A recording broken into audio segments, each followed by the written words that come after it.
What is going on, everybody? Welcome back to another episode of No Neutral. Listen, you already know what we do here. Why do we even do this intro? You know what it's about. We're talking about some Street Fighter, some Capcom Pro Tour, some World Warrior action. It's what we got to do. We got to break it down for you so you guys stay up to date with everything going on in this beautiful ecosystem we have here. But before we get into that, let's give a big shout outs to Capcom Fighters Japan and all our audience in Japan for tuning in to No Neutral. We appreciate the support as always. But Rob TV, Hollywood Rob TV, you're about to be, international, worldwide Rob TV? I think it's about time.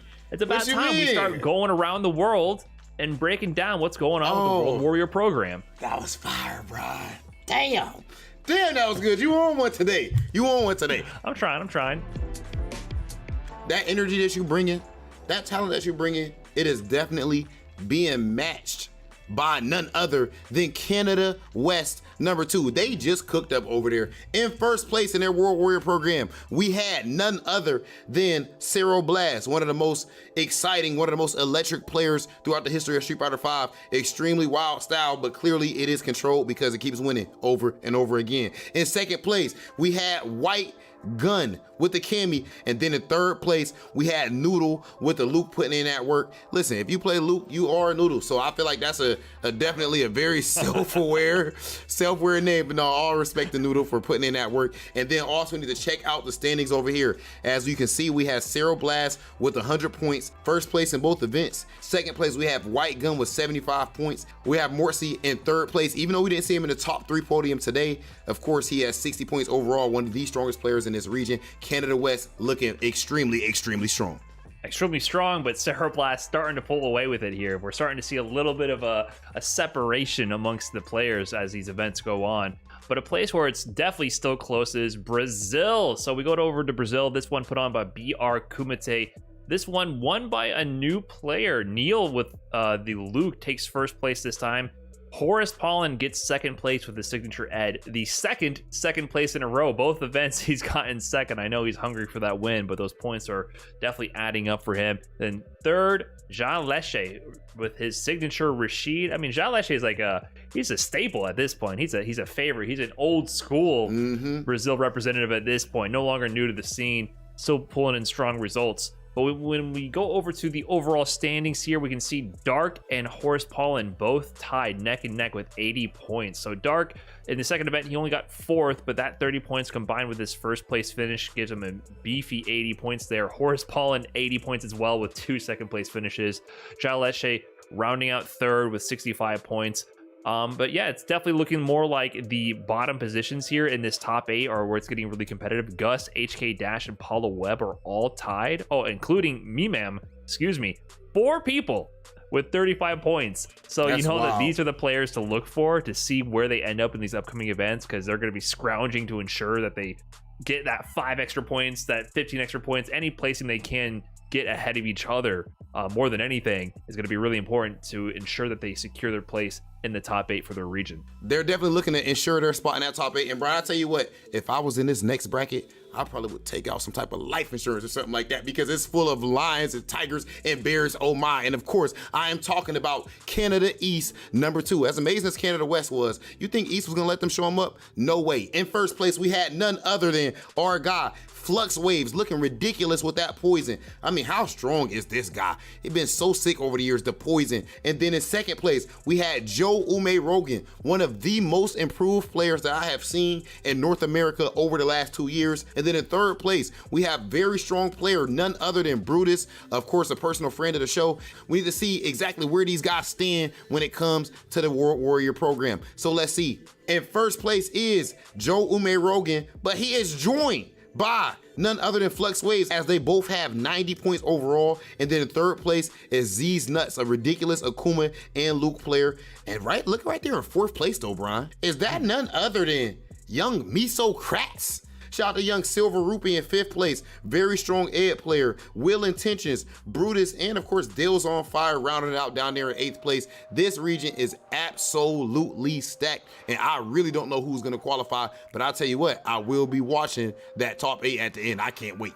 Well, speaking of another region where we might be seeing a favorite instead of having such a toss-up in the results, We're going over to Central America B, where Todokai has taken first place in this event. He's looking to establish a significant lead in the points here. He just came off a second place finish for his CPT qualifier. You know, he had a really heartbreaking grand finals where he got so close to closing it out and eventually got reset by Solvian G. But this one he takes solidly with his Cody, actually. So he used a mix of characters. He did use Cody in the CPT event, but he closed it out with Urian. But this event, I looked at the top 8, rocking solo Cody, so showing that he's trying to keep up with the times and pick the right tool for the job. Second place, I Am the Final Boss, who is rocking his Dalsum and Ken combo. And third, Nane Jr. rocking Luke. But if we look at the overall standings, Todokai looking very strong with a first and third place finish, has 85 points, putting him in the first place position. But there is Doomsnake, the old Panama favorite right there, 65 points with a first and ninth place finish. As we go down the leaderboard, we actually see I'm the Final Boss is tied with Doomsnake. Full Gore rounding out fourth place, tied with Nane Jr. with 55 points. But yeah, it looks like the point spread is pretty even throughout all the positions between second and eighth. So it's definitely going to be a highly contested region to see who's going to make that top 8 finish. But Todokai is looking very good and solid in his lead with these points. But this next event, bro, this next one we're talking about is, of course, that's the home base right there, Brian. United States Midwest number 2. In this event, we had in first place none other than my man's Mag Negro. Shout out to my boy Mags, man. I feel like we always make it known that Mag is your favorite player's favorite player, and I don't give a dang how many times we gotta say it. He is that. He's like the MF Doom or something like that of Street Fighter. Just an absolutely amazing player and amazing person overall. Proud of him getting that first place. And in second place, we have my guy Marv. Listen, let me tell y'all something about Marv. That is someone who is always on the grind, always trying to learn, and that's why you see him placing as high as he does with that Karen right there and with the Chun-Li as well that he busts out of grand finals. And then in third place, we had another player from Texas down there, none other than Kendricks, who is ridiculous as well with his Vega. Definitely an amazing player there. Now let's look at the overall CPT Midwest standings. And if you look, you see something very interesting. This is the only region in the world right now where 3 players are tied for first place, and one of them is my amazing co-host. If I'm not mistaken, I'm seeing my brother, our little brother, just a kid, up there with 50 points, even though he's already qualified for Cup. Then in second place, I don't mean to disrespect you, Brian. My apologies. In first place as well, CLG's very own Brian F. Let's go, Brian. And then in first place as well, we have Mag Negro, the one and only, in first place. And then fourth place there, we see Toplin, who's actually Kendrick's real life brother. So we see how godlike they are. That's his actual brother. And then in fifth place, Chakotay, Pokey, a player who started getting serious in the Street Fighter because of watching your channel, Brian. So maybe your channel is actually good for something. And then we have my man Marvin tied for 6 as well. Of course, I did speak a lot about this region because I am biased. That is where I'm from. That's where Brian's from. So much love to all of y'all. And Brian, keep doing your thing over there, man. You're looking good. I'm trying. Now I feel like you should be a bit higher than you are, even though you tied first. I was trying to make it less interesting. You know, maybe if I had known ahead of time, I could say I threw for the 3-place tie for first. But no, I just felt the wrath of Mags and Ramsey firsthand this time. So another 5th place for your boy here. But I'll make it less interesting next time. It'll be a clean sweep from here on out. But that said, another region where it's not a clean sweep, we're heading over now to South America. This is South America B. This one has been won by Frozen. Frozen with his, one of the most electrifying Nashes. He was definitely put on the map in the 2021 season, was showing us how powerful that V-Trigger 2 could be. Yep. One of the most explosive offensive Nashes in the business. We have Dookie with this Luke in second place. Congrats to Dookie on that second place finish. Bro, are you telling me that Dookie finished number 2? Yeah, you said it yourself. Dookie finished number 2. Congrats to Dookie with his Luke. But in third place, instead, we have Detonation with his Guile, who is looking very strong in this bracket. But we can head on over now to the overall standings. Frozen is in first place with 70 points to his name with a first and 7th place finish. In second, we have Shanks with 55 points. Third place with 51, Salvatore. That 1 point, that can matter. I respect it. Sign up, just register at the very minimum. You get that 1 point. 51 points with Salvatore. Dookie with 4th place with 41 points. Shaka 22 with 40 points. And last but not least, we have one of the most exciting regions in the world, none other than Mexico 2, and have one of the best names too for their event, the Mexican Mash Series. That is so godlike. My man Kusanagi cooked up while he racked up another 50 points, taking that first place overall. And from what I seen, I was only really seeing him play Kage. Like, now, if he did bust out a soccer or something like that, I did not see that, at least in the top 8. But my man's Kage was looking absolutely ridiculous. In second place, MJ Gama. Of course, we all know that Gama's gonna put in work with that Cammy, but he also actually brought out the Bison in grand finals to try to fight back against Kusanagi, and it did okay, but in the end of the day, it was not enough. But it was very nice to see his Bison. I think it was one of my first times, if not the first time I saw his Bison. And then in third place, we had another person that we know well, Brian, from traveling, is none other than El Tigre, one of the stronger lower players in the world, and it's nice to see him active and still being as strong as he is. So much love to El Tigre with that third place. But let's see what those overall standings are looking like. So of course, in first place, Kusanagi has 100 points, doing the best that you could possibly do. My man is batting 1,000 with 2 first place finishes. In second place, we have MJ Garma with 70 points. And then in third place, we do have El Tigre. So it actually lines up perfectly with how this Mexican Mash Series number 2 event actually went. That's who is in first, second, and third place. That top 8 is looking very strong. Kusanagi seemed like he's gonna run away with that first place spot, in my opinion. I mean, already winning both of the first events, but as we seen, he did not win that CPT event at the end. Solving ended up taking it, so he is not untouchable. Ladies and gentlemen, the World Warrior program is looking amazing. Make sure you sign up for it. Make sure you tune in to support all these amazing events. I can't wait to see what happens at the end. And speaking of World Warrior, let's go ahead and throw it on over to a special interview we have with a fellow TO. Yeah, he's doing competitor. Everything nowadays, man. My man's a TO, a Capcom Cup champion. Man has run esports teams, and I'm pretty sure right now he's not even at home. My man is overseas somewhere. So, can we please, production, get my man Minna RD, the young bull, on the call. Let's talk to him. Minna, what is going on, bro? I see you out there on the road right now. Where you at? I see you looking like you in a nice little hotel or something. What's up, bro? What's up, Brian? I'm currently in Tokyo practicing some Street Fighter. Man, you sound real. I don't know, Brian. My man seems like he might be kind of OD at Street Fighter. He flexing some of that bread right now. He's being a little humble about it, but he knows he's flexing on us because we are definitely jealous. Getting over to Japan to train with the best of the best.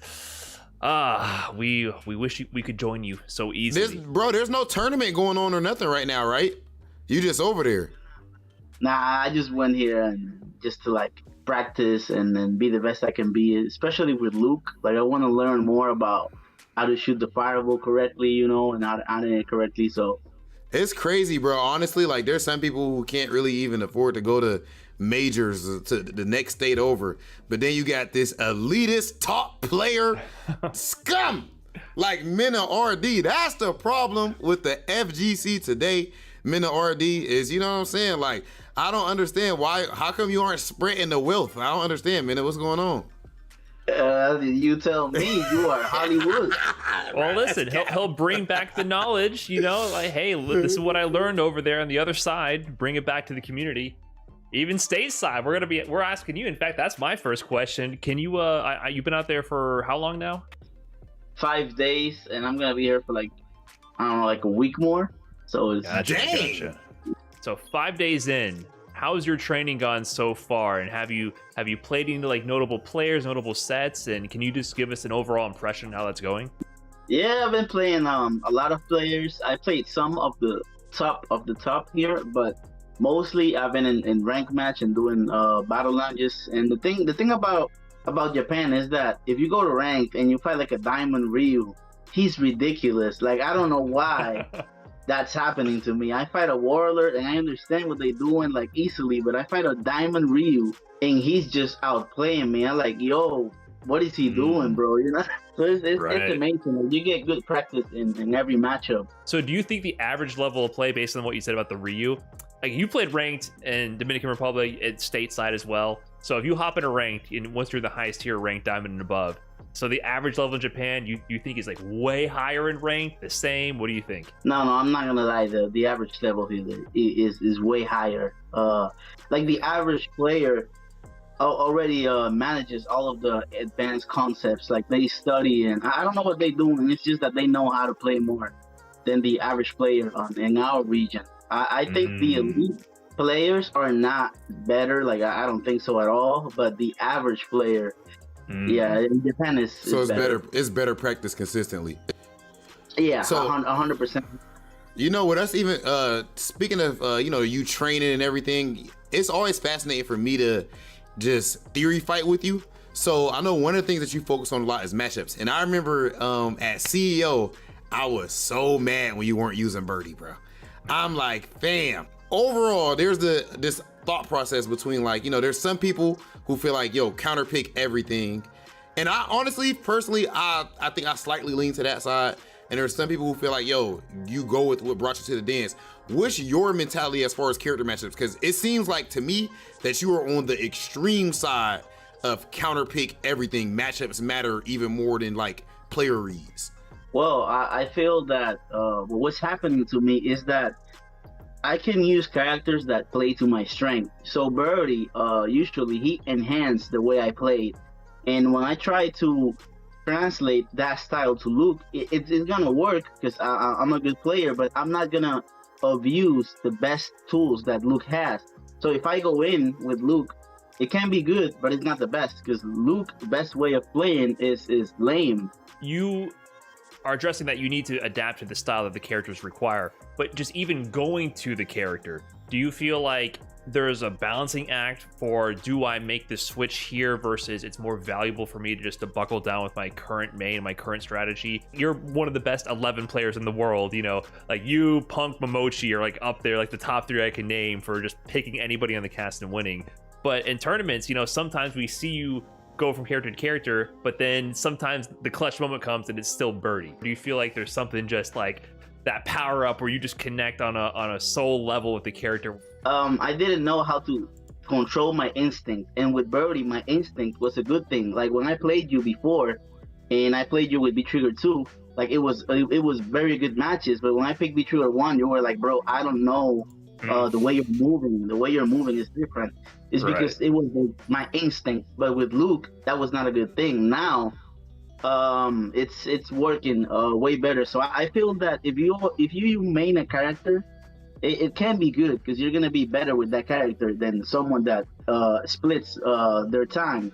You are one of the people I consider to be like a true professional player, right? I feel like in our scene, in our craft of Street Fighter, there's not many true professionals. It's kind of a term I make up because, you know, not many people are doing this full time. Not many people are sponsored or, you know, giving 100% of everything they have to being the best in the world. I kind of want to know, what is like a regular training day like day to day, like leading up to Capcom Cup 2017, leading up all these years later. I mean, I know you're in Japan on like a business trip right now to train, but like on a typical day when you're back in Dominican Republic, sometimes when you're stateside, can you like walk me through what's that like? Because I really don't know, to be honest. For a lot of people who are really in this, like going hard, I don't really know what that's like. And I think a lot of viewers at home don't really know like what that regimen is like. So can you show us a little bit about what that style is like? Like, how do you practice? What do you do day to day? Yeah, honestly, I don't think a player has enough time in a day to be fully prepared to what you need for winning. Because what I do every day is I gather up with a lot of the Dominican players every day in the morning. We have like a little schedule, and we just study the game a lot. We see every region, we see every match, we play, but it's mostly studying the game because in this game you need more information than anything because the execution is not as demanding. You don't need to put in 10 hours just practicing combos. That's like redundant. You're just losing time. So you need to focus on information and knowing like the matchups, especially focusing on matchups, focusing on frame data, focusing on strategies. And like the thing about it is that why I say we don't have enough time is that I have been doing good before Evo, CEO, Combo Breaker, Saudi Arabia, every event I made top 8, but then at Evo I lost to Blanca, and that was like a failure in my part. As a professional, I should be ready for everything that I face in this game. That's all I do. You need to know when to choose because I was getting ready for like Idol, I was getting ready for Tokido, and that requires a lot of time. But then I just have to fight Blanca before getting there. Right. So being ready for the 42 characters or 45 it's too much. You need a lot of time for that. That's definitely true. Yeah, we talked a bit about that match and how, shouts to Wolfgang. He's a very strong player, but we said, like, one of the things I said is on a good day, Wolfgang could beat anyone in the world because you were splitting attention, right? And most people aren't paying attention to Blanca. I mean, he's obviously very good. We don't want to discredit him, but yeah, you're right. It just shows how much you really have to study every matchup to be prepared. And Blanca is one of those ones that often falls by the wayside. And bro, Mena, I just gotta say, bro, before I let you go, you are easily, by far, I don't know if I've ever just directly like brought this up, but you are probably like top 3 to 5 most intelligent players that I've met throughout my time playing Street Fighter. Like, seriously, just like on a human to human level, man. And I appreciate everything that you're doing, everything that you're pushing towards, even when we debate sometimes and everything, bro, about like where we need to go with the FGC and all of that. I think what you're standing for and what you're pushing for is phenomenal. It's amazing. Even looking at that hoodie that you got on, man, the Blink Showdown, Dominican Republic versus Japan, that stuff that wouldn't have ever existed in the first place if it wasn't for that grind that you put in. So I'm extremely proud of you, bro. And what can the people look forward to from Mena RD coming up? What social should they follow? Let me know. Well, I'm mostly focused, there's my Twitter, Bandit RD, and I promote my Instagram, but I've been focusing a lot, mostly on Blink Respond, the next event that was going to happen in the Dominican Republic. So I want everybody to check it out. And if you're not able to come here, just check out the stream and enjoy that day from the 4th to the 6th of November. Yo, much love, brother. I appreciate you. Ladies and gentlemen, the one, the only Dominican Republic's finest, Mena RD. And there we have it. Words from the man himself, Mena RD, abroad in Japan, training with the best in the world, getting ready for the next challenge that awaits him.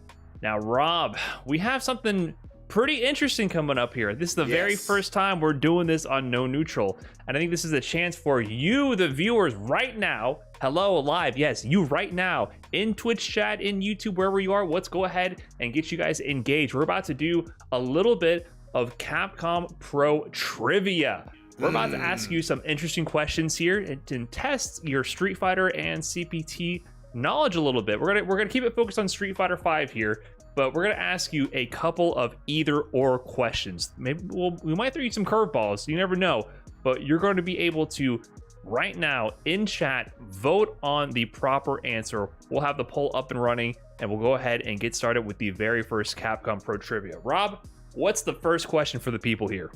Okay, so the first question that we have, we're gonna really test you guys' knowledge. I'm gonna ask, do you know who won more CPT events in 2021? Was it Karen Konzuki or was it Cammy White? Now, people talk, make sure y'all go ahead right now in the comment section on Twitch and everything. Make sure you guys go ahead and vote. You have about a minute or something like that. Go ahead and put your votes in. Now, people like to tweet a whole lot, Brian. They like to give their opinions. If you get any of these wrong, then I tell you what, Brian, you don't deserve to tweet anymore because you don't know enough.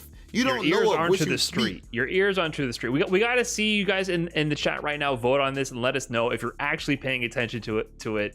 So we got to see. I mean, these two characters, they were compared nonstop in this season. I mean, Cammy has had plenty of dominant seasons, but Karen, she's had some wins. Yeah, she had a couple, but nothing too crazy. But I'll tell you what, I'm glad this question wasn't too crazy, huh? We can't make them too easy. We can't make the questions too easy. Like, yo, which one of these characters require more skill and intelligence? Oh, right. At that point, everybody would be just getting free points right now, pretty much. But in this situation, you know, Brian.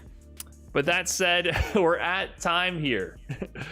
The answer for who won the most CPT events in 2021 was Karen. Karen won more than Cammy. Cammy took 3 events and Karen actually took 4, due in part to yourself here, Rob. You won 2 events in 2021, so you kind of cranked that number up. But it was the same number of representatives with the character. There's 3 Cammy players, 3 Karen players in the cup, but we kind of omitted one. There was actually 4 Balrog wins also. Yeah, Balrog got more than Cammy.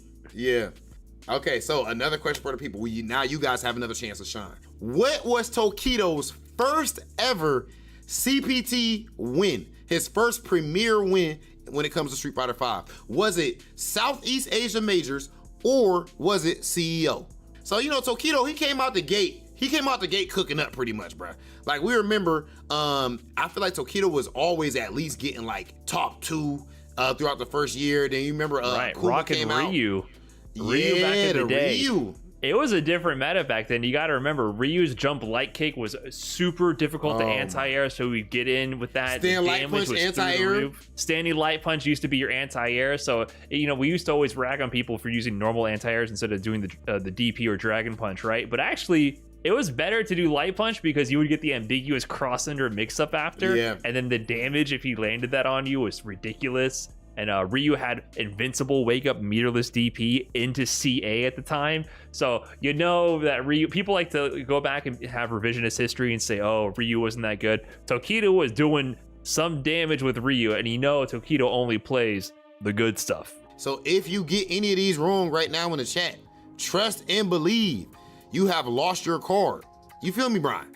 I feel like that's fair.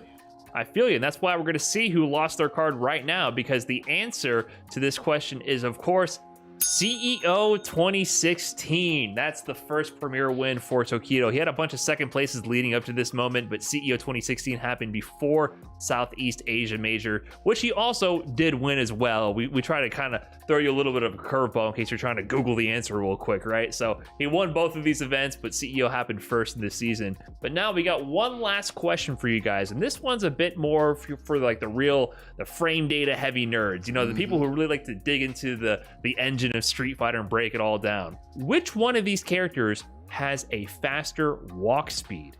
We have 2 fast characters here, but which one is faster? Forward walk speed. We're talking about forward walk speed, to be specific, the forward walk speed. We have Zeku or Sakura. So go ahead now, get your votes in. Poll is open. Which one of these 2 has a faster walk speed? Now, both of these characters can be very fast. I mean, you know, Sakura, it's not just that she's fast, she has that standing light kick as well. I think that's what makes it super dangerous. She walks forward into range, you think you're safe, and then pop, that little stanky leg comes out, buffer into DP, knockdown into pressure. Very dangerous. And of course, we talk about young Zeku, y'all, so don't be like, oh, well, I mean, which one are they talking about? Of course, about young Zeku. Old Zeku. Well, what do you mean? What if old Zeku has a faster walk speed? That's a good point, Brian. Damn, now the people got to think about it. Now they gotta think about it. Yeah, okay, maybe not that hard. It's definitely, we're twisting your leg there. It's pretty obvious that young Zeku is the faster one between the 2, but between the 2 of these characters, I don't know. It's pretty close. Tough. It's tough. You know, I feel like when it comes to this, please, have some honor about you, chat. All right? I know how y'all get down because I'm a stream monster my damn self. I know. I've been there. Y'all like to go ahead and be down and dirty. You like to go Google it. You're going to try to pull up the FA tool on your phone. Have some type of pride about yourself. If you really are in the lab, if you're really grinding, I feel like you should know the answer to this. Let us know. Is it Zeku? Is it Sakura? And the answer, to reveal it, is Zeku. Zeku has the faster walk speed. Yeah, it is young Zeku who we're talking about here. Zeku's walk speed, if you break it down, 0.054 units per second versus Sakura 0.0527. So it's a matter of pixels, the difference. I'm not gonna lie, I would have got that, to be completely transparent, I would have got that wrong, bro. Yeah, honestly, if I had to guess, I would have got that wrong. Yeah, I think Sakura is more known for her speed, right? Just like kind of the reputation she has about here. But apparently Zeku has the faster walk speed. So there you have it, ladies and gentlemen. That was the first iteration of Capcom Pro Trivia. Hopefully you earned some channel points and didn't lose it all. You know, if so, better luck next time. You know, watch up some CPT events, earn your channel points, and you can try again with the next iteration of Capcom Pro Trivia. That is it for the first episode of Capcom Pro Trivia, but something that's not trivial whatsoever is how you qualify for Capcom Cup in the first place, and that is by going over to CapcomProTour.com. Check it out right now. Find the CPT event in your region so that you can qualify your dang self. And if you want more ways to qualify, we of course have the World Warrior program. These are monthly events put on for many different regions all over the world. where you compete to earn points to earn your spot in the top 8 of the regional finals to also earn your spot in the Capcom Cup. So for all the details for that, head over to CapcomProTour.com and look up the World Warrior events for your region. Yeah, Brian, but these players that we're about to watch who qualified for Finals Day, they're not trying to be World Warriors. They're trying to be right damn now Warriors and qualify for Capcom Cup. No excuses, no debates, nothing but bloodshed and war. This is the top 8 for CPT Brazil.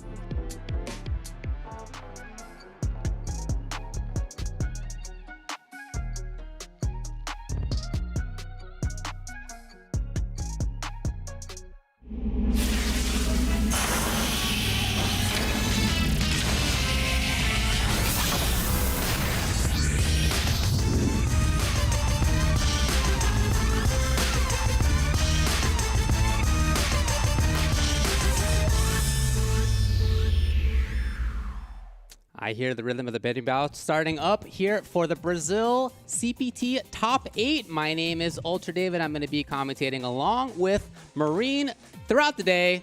We had a barn burner of a top 16 yesterday. Even better, top 8 shaping up today. Man, we're here.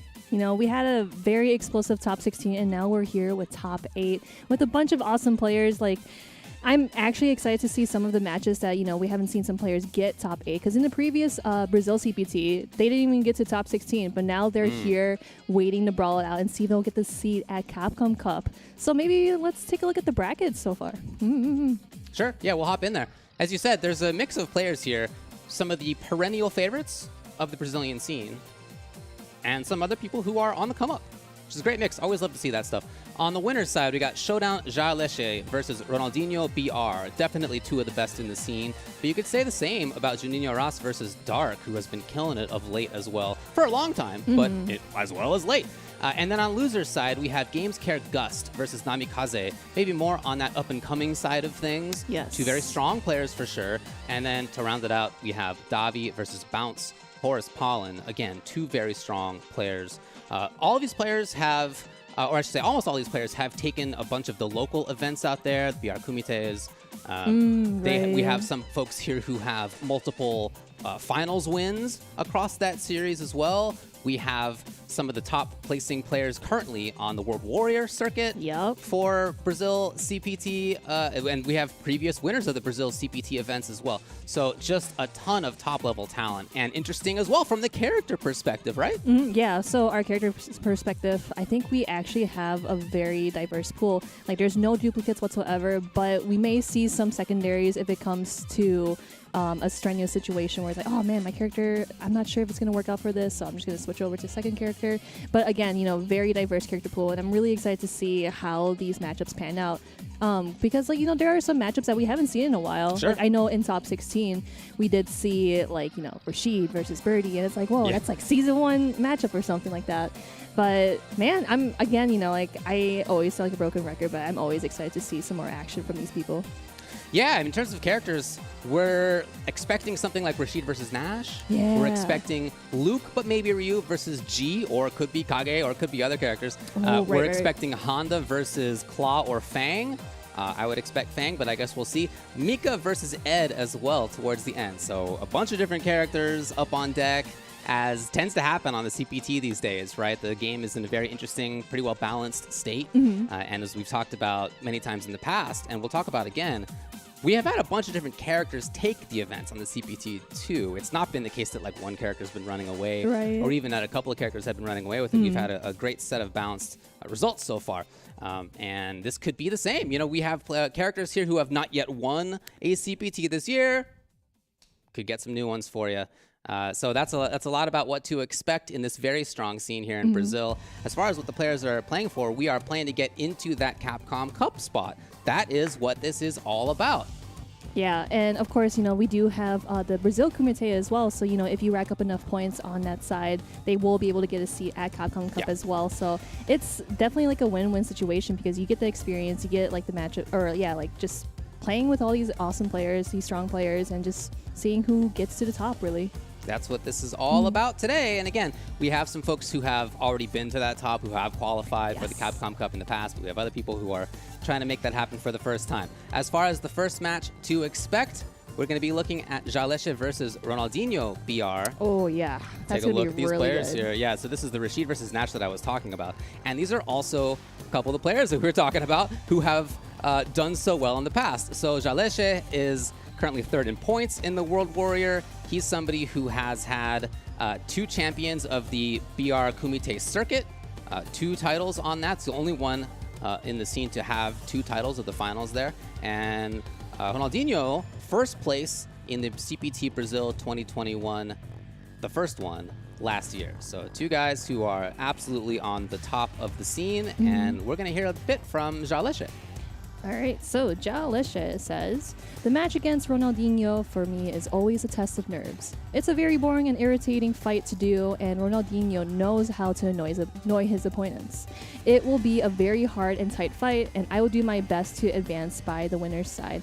I know that all the matches we've seen from Ronaldinho, like he's really good at poking, knowing when to poke and just like not throwing out random buttons. And it's, I guess like it's might be a little hard to whiff punish him in a way, but it's like, no, like I agree, Jaleshi. Like, yeah, all the times that I've seen Ronaldinho play is just like really annoying, but it's good. Like, you want to be annoying. But again, we can't let down on Jaleshi because Jaleshi has been super dominant in his locals and just being the craziest Rashida I've ever seen. Yeah, very strong. In terms of the Nash play from Ronaldinho, as we saw yesterday, he took out Black Ninja, he took out Alexis on stream, if you recall, Sagat player. And in doing so, his mid-range control was amazing. The Sobats, the scythes, the control with forward fears, like that, he just, the V skills to absorb fireballs on reaction, the super to get through as well. Yeah, he just has all the aspects of the game that you need, and that is frustrating to deal with, but we've definitely seen Jaleshi play and do very well. We're getting into this thing. As a reminder, here in the top 8, we're playing 1st to 3 each time. So we have quite a bunch of games ahead of us throughout this top 8. I was going to say, I wonder if Ronaldinho is able to like absorb Rashid's tornado, but it just like goes upward, so it's like, I'm not sure if my V-skill would be able to get that. Yeah, we're already seeing important tools come out for Ronaldinho. Yeah, there you go. That's exactly what you were looking for. But at the same time, Rashid, okay, rather than thinking he might be able to combo, he just goes for the grab. Yeah, just a reset. Jaleshi is doing a good job at being mobile. It's a huge part of what he needs to do. If Ronaldinho knows where Jaleshi is going to be, it's going to be even tougher. And of course, like both characters have like really good corner carry too. It looks like Jaleshi is being the first one to put Ronaldinho in the corner. And look at it, just throwing out buttons, just trying to do what they can and activate a V trigger in the corner. Trigger 2 ready to go. Ooh, what a catch! Yeah. Gonna heal up a little bit. He's got Oki. Oh, imagine that hit him on the back jump. Oh, no conversion afterwards, but totally fine. Does not quite have trigger. If he can get... Yo! Backdash at the perfect opportunity. That must feel really good. yeah, I bet it does, yeah. Using the mobility of Nash, and again, that surprise attack is so bad, so fast and far. You can see where Jaleshi is trying to play. He's trying to be outside of that range a lot of this time. Right? See him back off slightly in and out of that spot where, he was looking for it. It's a little late, but the idea is there clearly. Yeah, I kind of like how Ronaldinho is just, like back in, like stepping back and forth, and of course Jaleshi found an opening, perfect. Grab again, but slowly building up meter for Ronaldinho, and Jaleshi does have V trigger as well. Yep, here it is. Oh, and yep. Oh, I was gonna say like he might have super after like just a tornado uppercut maybe. Risky to activate now for Ronaldinho if it's not for sure. Just to do it on block would be a big risk on account of that potential chip damage on the other side. So Jaleshi not giving any easy activation points. There it is, right here! There we go, critical art. Or does he even need to use critical art? He can, and he's gonna do it. That's gonna be 1-0. Man, you can see Jaleshi really freeze up right before that hit. He knew what the risk was, right? Clearly. And so he was trying not to give that hit to his opponent, but Ronaldinho found it anyway, taking game number 1. Yeah, because you see that Ronaldinho was just kind of like going for low forward, and Jaleshi was blocking all of it. But just unfortunate that he got hit by the fierce activate V trigger, and that's the critical art there. Oh man, that stings for sure. You know, the best advice when somebody's wondering how to deal with a person who can hit confirm crouching medium kicks well. Oh, yeah. It was Tokido, right? Yeah, You said Tokido just game. block. Just block! I think maybe you should block. Yeah. That's what Jaleshi was trying, but he didn't do it long enough. It's a very similar start here. Ronaldinho holding on to mid-screen better, but not for long. There we go. Just with the grabbing game. And then, yeah, like, you know, just throwing on normals, just trying to see, like, what their opponent's going to do, like, by either dashing or, yeah, just, like, the buttons there. The storm is coming. Oh, all right. Getting jumps over. That's totally fine because you want to get out of that situation. And, of course, you're really close to building meter. You do have it now. Perfect opportunity just to activate in between the EX Tornado. Oh man, Jaleshi again in one of these series where he just is trying to block. No, as he tries to escape, he's stuck still. He's weathered the trigger storm at least, but he's not got much life left to show for it. Storm is coming again. Oh, yep, just to check on the roll there. And that's totally fine because it's like, oh, it trades, but I also have the life blade, so I'm going to do it either way. Ooh, that's what we need. Tough to do, but it would be lovely for Jaleshi if we could find that more often. Oh, what a great catch from behind and just going back into the corner. Little rendezvous. Oh, hoping to see buttons come out. Ronaldinho's there. Here we go. He's going to get pressure. Jaleshi, man, that was coast to coast, just like that. Oh, what an answer just to retreat that back. Oh, out of the corner here, though. Yeah, interesting. Again, in that range, Jaleshi just blocking for his life, trying to back off. His own activation comes. Oh, that is so smart. I wonder if he could just dash up and just do an optimal combo there, but yeah, interesting. maybe a little too fast-paced. So now with that scythe, maybe Ronaldinho is hunting for activation, or sorry, for super hit confirm. Trying to be outranged. Yeah, he's so good at finding individual hits. Hold on a second, Jaleshi's got the big one. Oh my gosh, what a challenge. I wonder if Ronaldinho is just trying to do his best to, like, yeah, throw out some buttons to get that white health. Oh, Jaleshi's in big trouble. Yes. He could not escape the chip damage scenario. I mean, maybe wake up EXDP, but maybe crouching jab even recovers in time. I'm actually not sure versus the frame data of slowed down EX Rashid uppercut there. There are definitely safe BDs that some characters have. I'd love to know if Nash's is one. That might have just been a safe tool.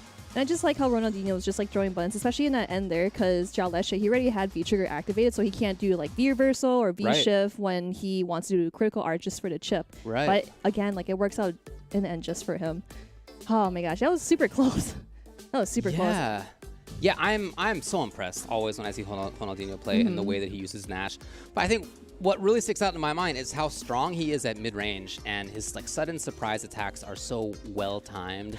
It's so hard to know when he's going to burst in with not a lot of damage at a time, typically. Sobat kicks, a scythe occasionally, crouching fears, crouching medium kick, that kind of stuff, occasional forward fears, like those sorts of tools. But it just whittles away your life so consistently. And when he does find the hit, he's very good at maximizing, getting into the corner, pressuring there. We definitely saw some offensive stuff. We saw some whiff punishes out of Jaleshi. It's not like he's completely out of this thing, but as you can see at down 2-0, it's a pretty tough spot. I feel like there are some normals that Nash does that's a tiny bit hard to whiff punish just because like he just goes in and goes out. Yeah. But of course, I don't know, like a lot of Rashid players, they like to use just like the standing fears where you go, da-da, you know, like his arms, like it's a really good button, and of course like you're supposed to keep using it, but Ronaldinho probably plays Jaleshi so many times to know that what he's gonna do. Yeah, that is actually one thing that they said Jaleshi we heard from before, but Ronaldinho's quote was, "This is a fight where anything can happen. I've been training a lot with Jaleshi and we know each other's games well." Ooh, that's a really cool target combo. There's that Fierce you were talking about, Sand Fierce. Ooh, I wonder if he would have been far enough to punish that. Trade. Yeah, as you see, he switched to V-Trigger 1.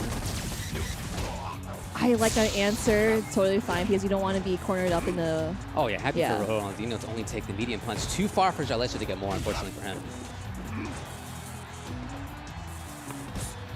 This is that in and out Gosh! stuff. We've barely actually seen dash forward from Ronaldinho. Now that he's in. Okay. There we go, the first EX mixer. Let's see that without the pressure. Oh, what defense. So you saw totally neutralized by Ronaldinho's escape. Okay. Again! Okay. Yeah, just a commitment, just knowing when to do that. Go for it. Oh, just the delay. Yeah. Because, like, I know that Ronaldinho could have definitely interrupted the tornado, but he was like, wait, what is he doing? He's doing a full one. Punish? Yep, nice. that is punish.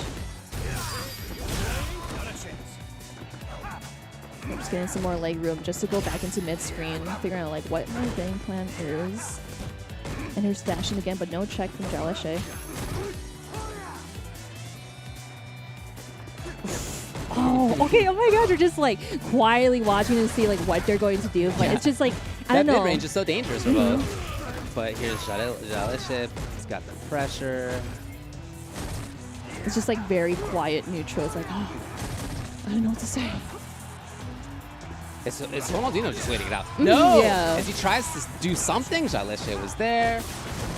However, Ronaldinho has all the resources. Back dash! What a start here in trigger. If he finds the right hit, the next hit, this could be it already. No, it's going to be EX instead. Oh, wait, hold on. Is this going to do it? No way, no way. Yo! Just by a sliver. Oh my gosh, Jaleshi keeping us so composed, but has to stand up to check his toes. Ronaldinho sitting at match point. Wow, could be 3-0. I really didn't expect that out of these two. Jaleshi trying to force his way back into this thing. Come on, Ronaldinho ready. Yep, can't jump at me. I got bar.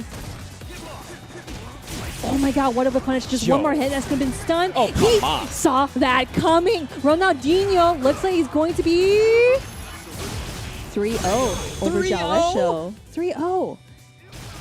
There it is. Yeah, I kind of like how Jaleshi was changing up his game plan where he wasn't just kind of like sitting there figuring out like what he wants to do. But I think Ronaldinho was like, okay, I think he's going to go a little bit like cryptic or like just a little bit crazy or something like that. Because we did see multiple EX mixers. Yeah. But at the end, it didn't work out because he's like, no, I think you're going to do another one. Because again, like we know how we play each other. So that slowed down EX mixer really came into the fray at the end. Man, that became very important. Right. Oh man. The whiff punishes, I was so impressed by. Yeah, Ronaldinho. it's Wow. really nice to see because Medium punch, reaction, consistent. I kind of like how Jaleshi, he did like medium punch over and over Yeah. again, and then Ronaldinho just kind of, I think, did he like micro walk back a little bit just to whiff punish it? Yeah, I think that he caught that against forward strong a couple of times too. You see here in the final game, that backdash started things off. There was that slower EX mixer. Ronaldinho ends up moving into winners finals. As we mentioned before, this is the guy who won the first CPT Brazil of the last year, so he's been in a similar position before. Jaleshi is going to have to do it from losers if he's going to do it at all. All right, yeah, so 3-0 for those two. Also, looks like we are going towards the next match, Nino Ross and Dark.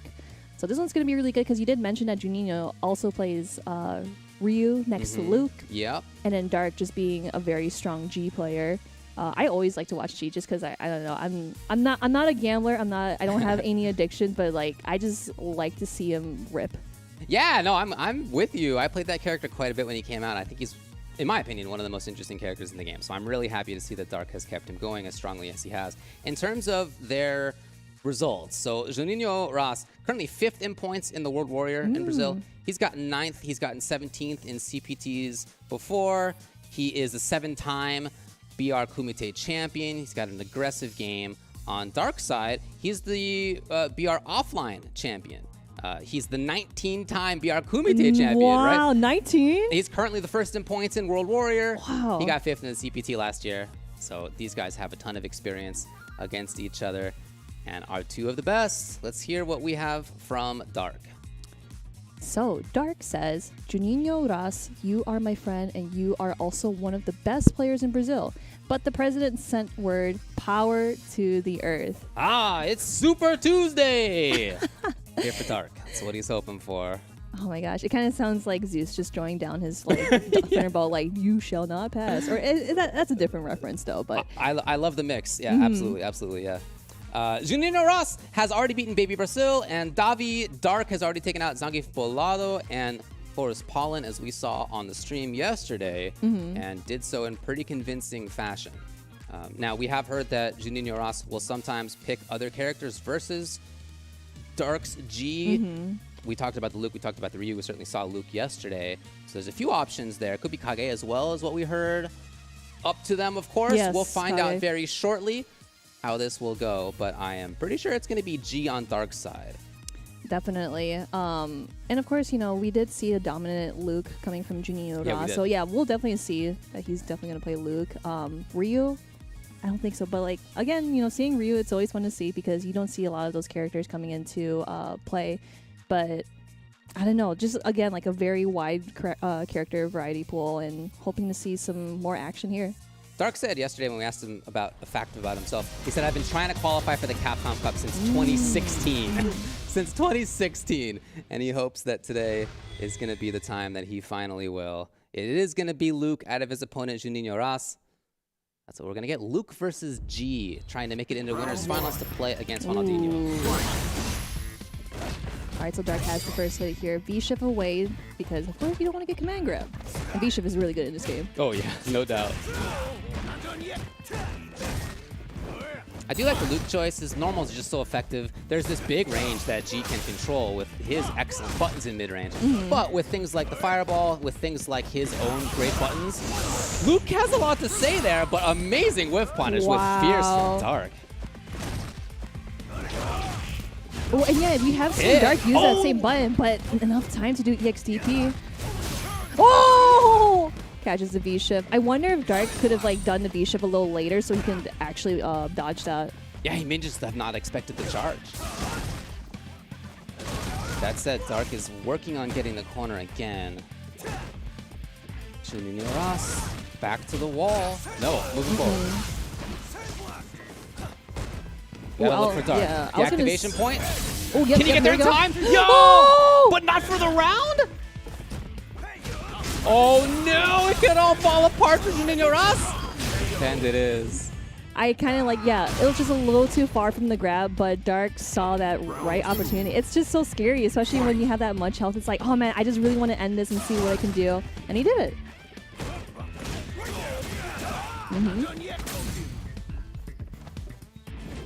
Yeah, just kind of like fishing things out. Yeah, again, like I always say that Dark has been using that button so many times just to kind of get some sort of connector. The light kick into that. Ooh. Give me a corner. Wow. Okay. Yeah, that's one of the buttons that I was thinking of when I'm thinking about how Luke can contend in neutral versus G. It just has such great forward moving options. Oh man, all these checks that Dark hasn't been doing yet against Juninho. That's okay. Starting at phase 1, Juninho back into the corner. Oh. Intended whiff punish by Juninho Ross, instead getting whiff punished by Dark, and now Juninho in big trouble. Interesting V-shift there. Hoping for offensive V-rev. Dark trying to take anything. Nice. Again, a like it would kill instead of command grab, and that's going to be enough for Dark to take game number 1.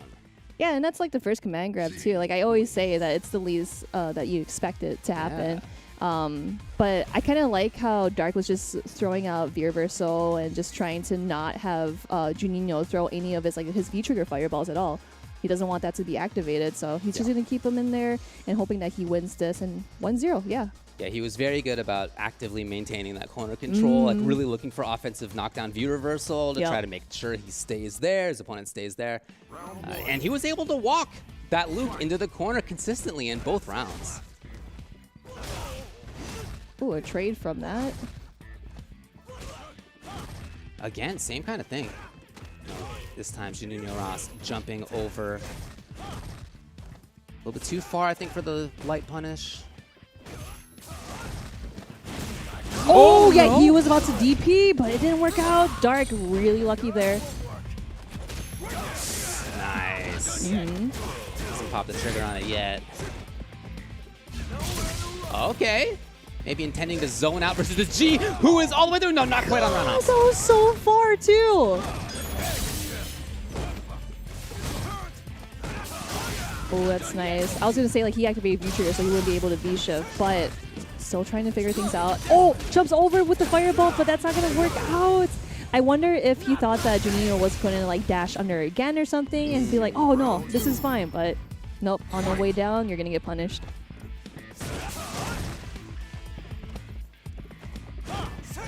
Ooh. I love that backdash by Nino Ross. It's something he hasn't really been bringing out in footsies so far. Gotta give the opponent different looks, and he's doing a better job of it right now. Yeah, I like how Juninho's just like backing away, but it's Dark still trying to stay next to him. Oh, the V-shot. Again, Dark threatening to get full corner control. He did walk back slightly to make sure the air was shut down. Yeah, this is really good for Dark because I know that Juninho just wants to like back away, throw fireballs because, you know, G being the grappler he is, he does have a little bit of ways to get through. Ooh, all right, sweep into V-trigger activation, back away. Very smart. Yeah, some good chip damage. Oh, that said, he is working on giving Dark V-trigger himself. Oh no, that could have been a big punish. That V-trigger is ready to go. Nino Ross suddenly, as you must, start blocking more. No, he is more active. I don't think Dark expected that. Typically, people are looking to low block versus G, but yeah! No way! What a genius! It's not quite enough, though. Oh my gosh, the pressure is on. Oh, what a check! Oh no! What happened? What happened from Dark? Jump jab was surely not what he was looking for right there, especially after finding the hit. He had expected to dash up from Luke, and it looked like he checked into jump light punch. I don't know why. Yeah, like just in that low, small scramble. Like I also saw that Juninho didn't want Dark to activate V-trigger, but at that point, it's like, oh no, he activated it, and it's just a really, really bad scramble because it's like, oh, you're thinking about the command grab too, because he did kill with the command grab the last match. But maybe man. like light intended to be canceled into the G smash. Yeah. It could be. Sometimes, you know, if you're in a scramble situation, maybe you end up forward rather than just forward or down forward even. Ooh, what a good punish on the way down. This is where Juninho does not want to be because, like, yeah, he just wants to keep throwing fireballs. Yeah, he'd love to be a little bit outside of G's range. Like that's the exact spot where we saw him whiff punch with medium. Dark undeterred. Finds it. Oh, a little bit too far. Oh my gosh, what a whiff punish again. Dark looking so dominant. Just one more hit, but Juninho goes for the grab instead. Oh, yep. That's it. That medium kick, one there is trigger ready to go, is just, it's a scary situation for the opponent to be in. It really is.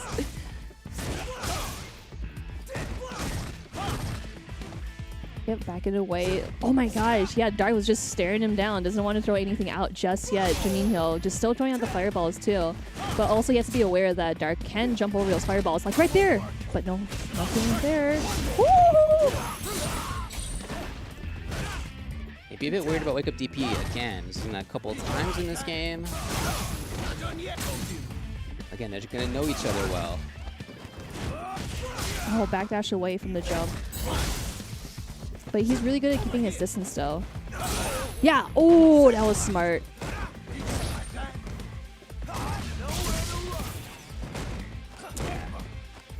Out of the corner entirely now, Nino Ross. A little bit of bulldogging, the classic stuff. If your opponent has a zoning tool, you can just walk and block. Okay, hit confirm. So Dark now, ready to go. Yes, here it is, plus frames for him. Patience. Oh, nice block from the lows. Oh, again with the grab whiffs. Could have had more. Beautiful. Ooh, yeah, cross cut. That was really, really nice. I was gonna say like, no, he didn't have any V-trigger activate or V-trigger left, so he would be able to do like the fall in the air.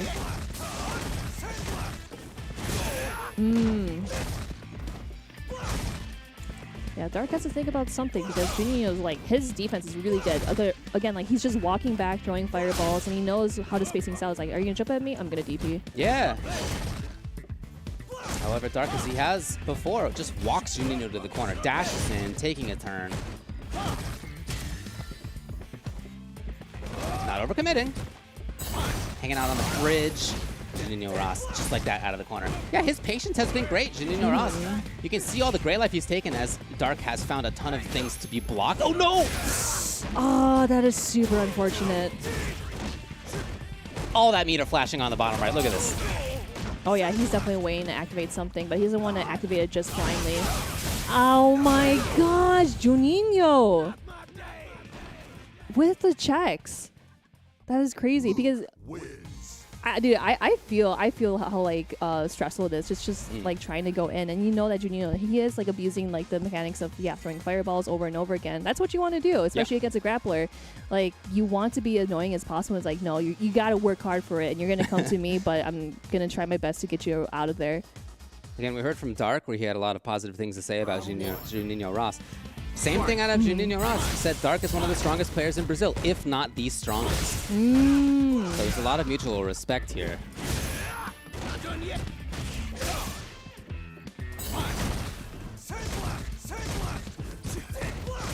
Look at his movement out of Juninho Ross. Yeah, he is firing on all the cylinders right now. He's got the corner pressure.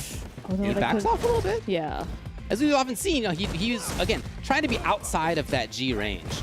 Or suddenly bursting in. Oh my gosh, what a low confirm. Yep, it goes for the grab. Just something that's like super basic. I know a lot of people just don't kind of like this play style, but it works. It's very strong. Yeah, whatever to those people. Yeah. What are you gonna do?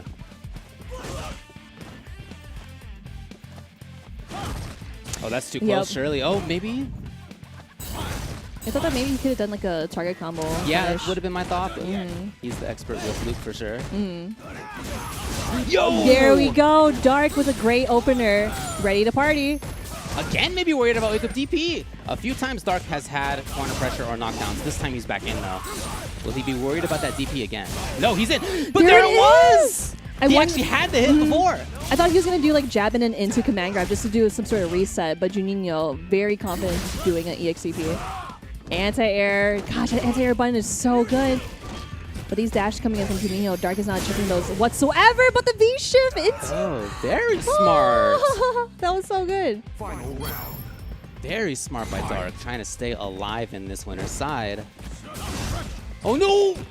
Oh Surely no, could have had more. again, yeah. I still didn't see the target combo punish from that. And not that that's huge damage, but it'd be nice to have. Right, exactly. Expecting a fireball at Dark. But he's been running into these more and more. Right, we've seen Nino Ross walk back, walk in, or dash in, and try it out, and then walk back. As we're seeing right now. Oh no! Oh, I don't think Juninho wanted that. No way. I'll go for the regular grab. Yeah, just keeping him in place, and there's the command grab! And that's gonna be a lot of damage. Yeah, getting up to maximum level. He's gonna need more. But he is maybe a back grab away, maybe a little bit too far. Oh, the classic mix. All right, all right, all right. In those scramble situations is when you bring out the tricks, and he sure did right there. Pulled one out of his sleeve with the G, canceling the EX fireball into command grab. Oh my gosh. That Good was work. so cool because like I know that Juninho, he did have V-trigger, but of course he wanted to use that instead of just doing like V-reverse or V-shift. Sure. He wants to like get back into that zoning game to have Dark struggle his way through. But man, that was I haven't seen that mix in a while. It's been a while, Oh yeah, my yeah. god. Yeah, that into command grab, axe kick into the command grab. Like, you know, you got tricks.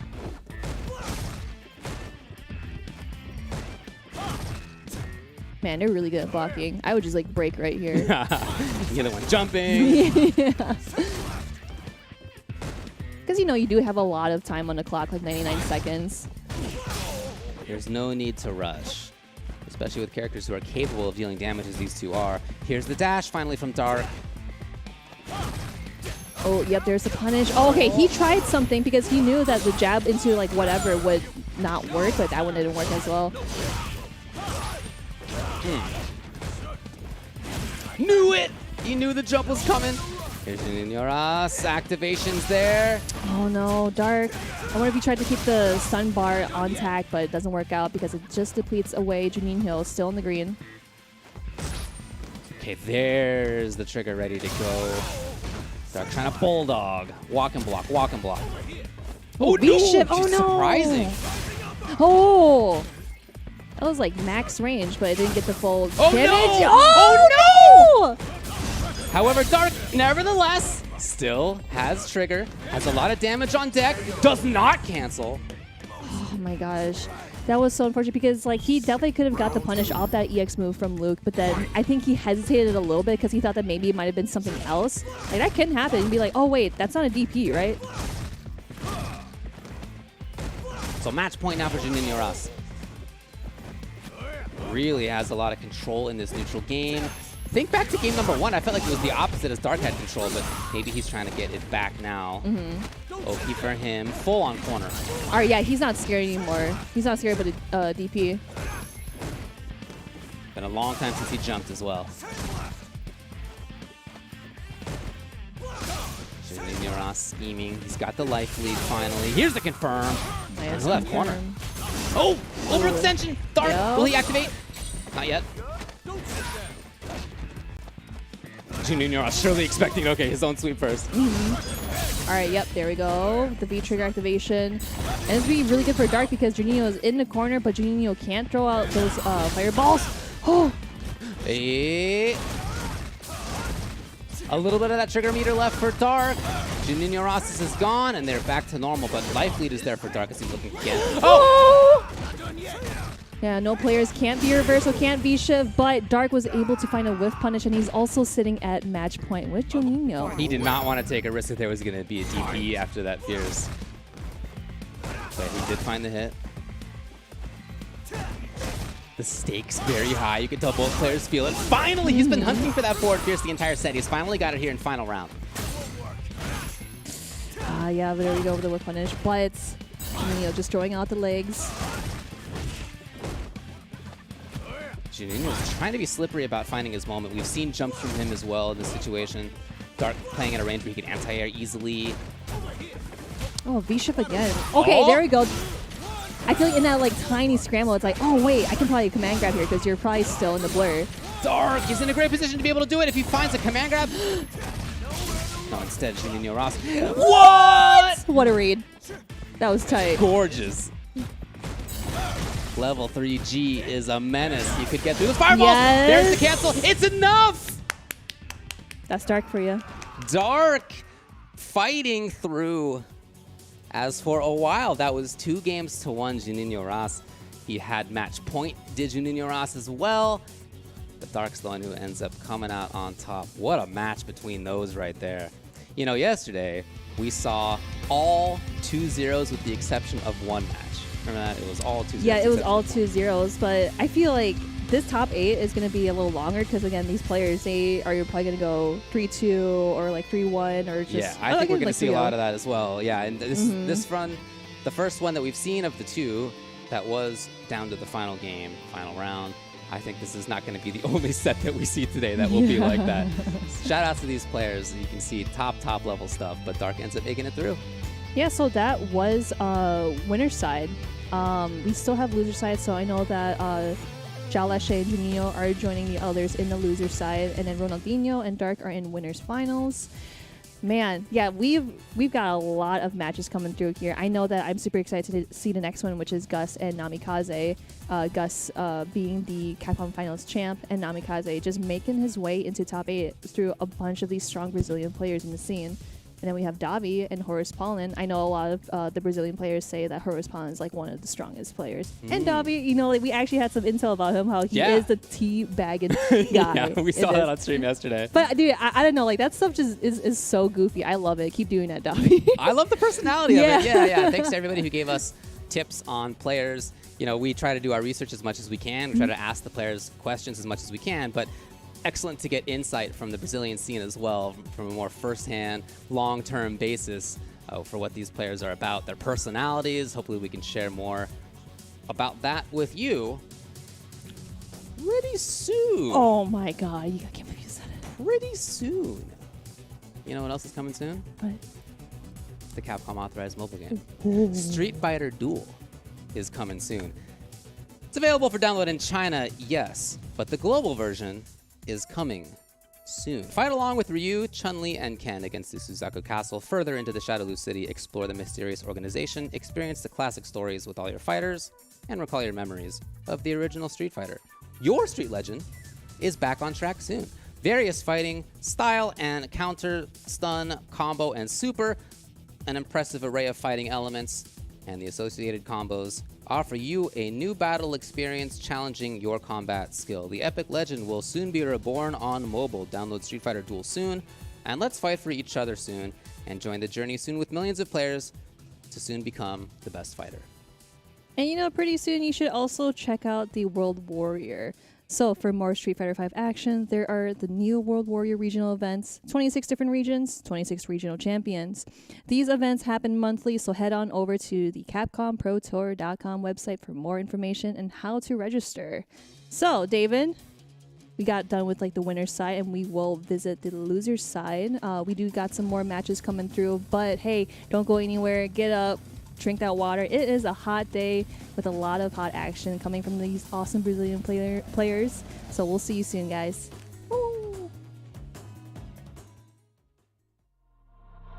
Time to fight, time to fight.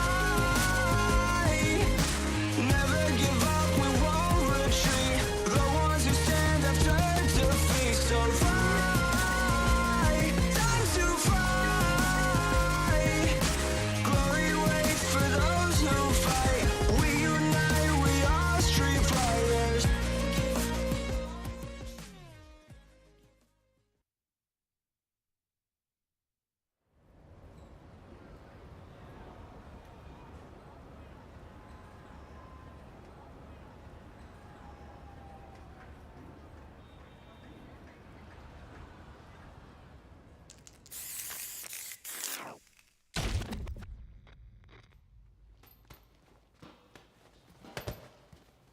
When you go looking for strength, it's not like a game. This journey doesn't have a real ending. Okay then, hope you're ready to begin. If you want to start off on the right foot in this city, hit the streets. Yeah, hey there, I do this. Never fear losing. And when I get up in the game, y'all be improved. A real problem, but I solve them all facts proof. And if you think I'm going forward, then you talking fool. Yeah, y'all wanna win, let me spin, boy. All dunks aside, I'm super fly like I'm hanging off the rim, boy. I've been winning for my kinfolk, and I put on for my city from the intro. Fight!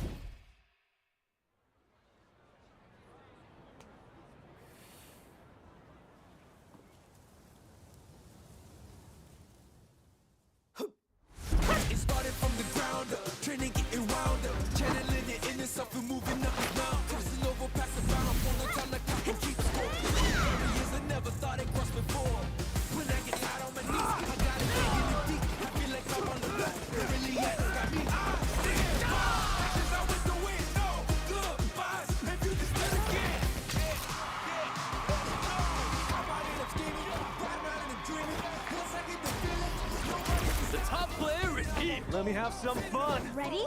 Then show me. This will be a good fight. If you wanna come and stand up to me, pull up on me now. If you wanna challenge to me, what you wanna call me now. I'm on the road to the top and I'm not looking back. I'm on the road to the top and I'm not looking back.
go too far. Please forgive me.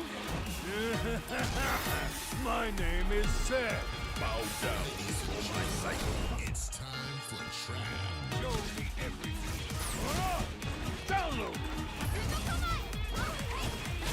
This will do.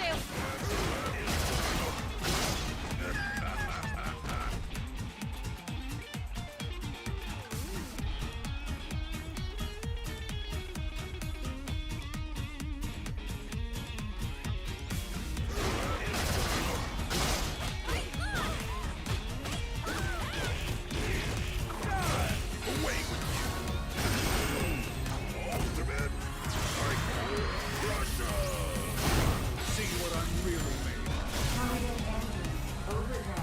I'll settle this. It's the end.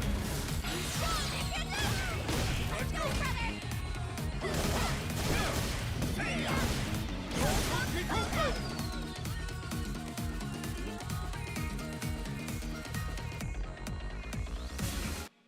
The finale. You can't escape.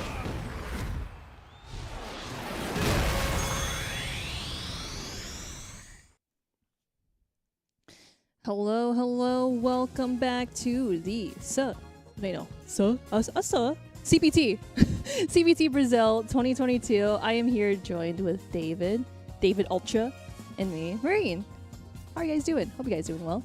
I'm doing great. Yeah. We saw some great winner's side action. We're going to be heading down now to the losers side of the top 8 for the CPT Brazil for this year. Up first, Gamescaregust versus Namikaze EXTM.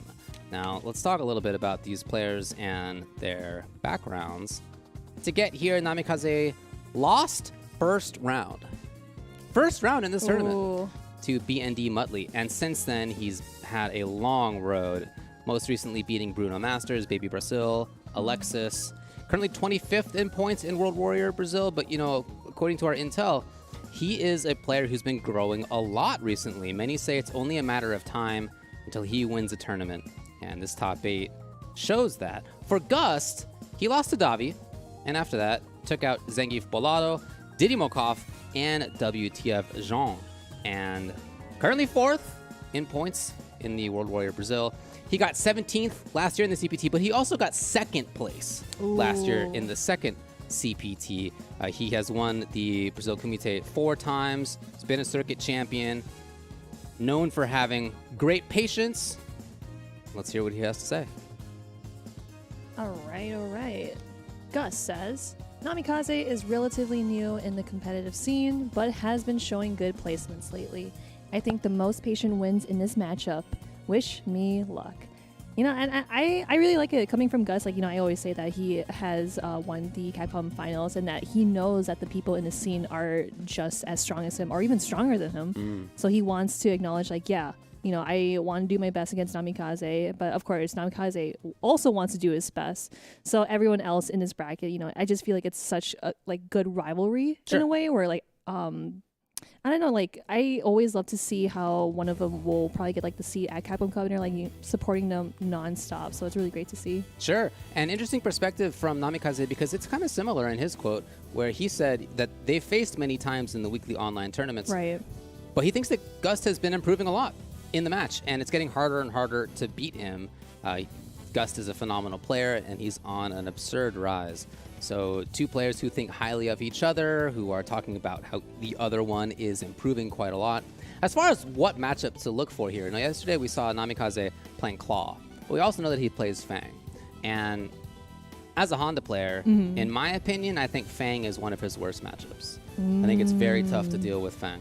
So I wouldn't be surprised if that's the character matchup that we end up seeing. I also think that Claw has a lot to say in the Honda matchup.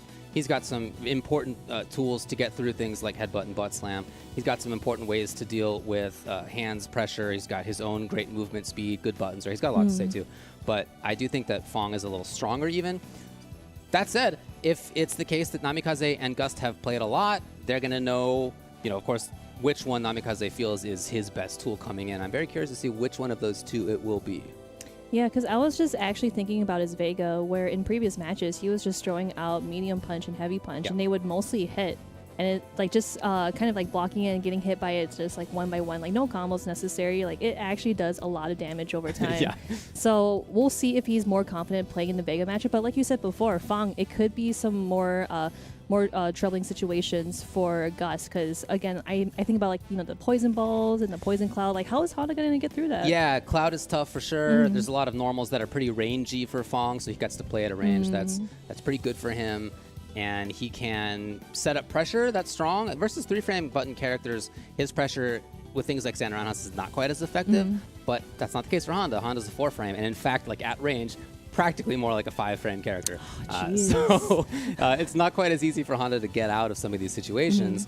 And on top of that, just, you know, it's the zoning as well that I think Fong has. That character is not always played as a zoner, of course, right? He's often played as a pressure character. Yeah, we've seen a lot of rushdown characters. Absolutely, absolutely. But there are matchups where he can zone pretty credibly, and I think that Honda's one of them. So, yeah, like I said, I think that that's the better of the two, but that's just my experience. And it could be that Gust and Namikaze have treated it differently. Every Honda player is a different player. Every Fong and Cloud player, everybody out around the world with their characters is going to be a different player. What do we got? What's the match going to be? It will be Claw after all. Claw, So, okay, let's talk about this match. She's got V-Skill 2, good idea. So V-Skill 2, on reaction, you can get through some of what Honda likes to do, right? Okay. So if Honda likes to be an annoying guy with things like headbutt and butt slam, on reaction, you can V-Skill 2 through that stuff. Yeah, there you can see it right there. At max range, Honda's not going to be able to punish that. And so there's this big mid-range where Vega has great buttons and Honda doesn't really. Honda's tools there are basically headbutt, things like that. We just two options that we just saw. But as I said, a little easier for Claw to control that spot. Yeah, Namikaze is doing a really good job. It's just trying to be a busy bee around Gus. And of course, Gus is just like backing away, just trying to think something through. All right, EX butt slam. Whoa! Oh, that could be punished. Oh, no, he missed the jab, unfortunately, for Gus. As a result, he is caught in the corner. Oh! Just like that. Corner for himself. Give me a hug. Gosh, that is so annoying. And look at that, like just all that chip too. Yeah, it's adding up. V trigger too, so that he has the parry, which can be really important in this matchup as well. Shut down! Oh, is it enough? No. No, just one more. It would definitely be enough if he had EX, and he did, but he doesn't. He just wants to save it for the next round. Oh my gosh. We talked to you about his patience, Gust's patience. He is known for monk-like patience, we were told, and he in fact has the patience enough to take him out. The patience is enough, and of course, monster damage coming from Gus too. You do not want to mess with him. Oh! Okay. +1 here. Yeah, the trade though. Yep, and Namikaze is utilizing those buttons that we mentioned before, you know, just trying to add things up. And with the V-trigger as well, so this will be a little tricky. Gus is not scared though. Yeah, here's the patience from Gus. Whoa. Not a crush. EX this time! Another one! Just one more hit? No, you don't even need another hit. That The big actually boy. killed. Oh man, See the size of this guy? He lands on top of you. imagine That's his whole on- weight on you. Yeah, His we're whole talking about buttock. on a stone bridge too. That's gonna hurt. Come on. Yeah, I kind of need my back cracked. Honda, where you at? You crack my back right now? Yeah. His forward grab, yeah, for sure. Man, yeah, that was just like crazy good because like Gus, he, again, like I said, you know, he's not scared, so he's just gonna keep, you know, doing those cans and ignoring, yeah, his like medium punch, heavy punch. Nice anti-air, Namikaze. Oh, the cancel! That's so cool. We haven't seen him cancel before, but you know, just adding more pressure, but it actually hit Yeah. like that. And chases down. He's got the knockdown.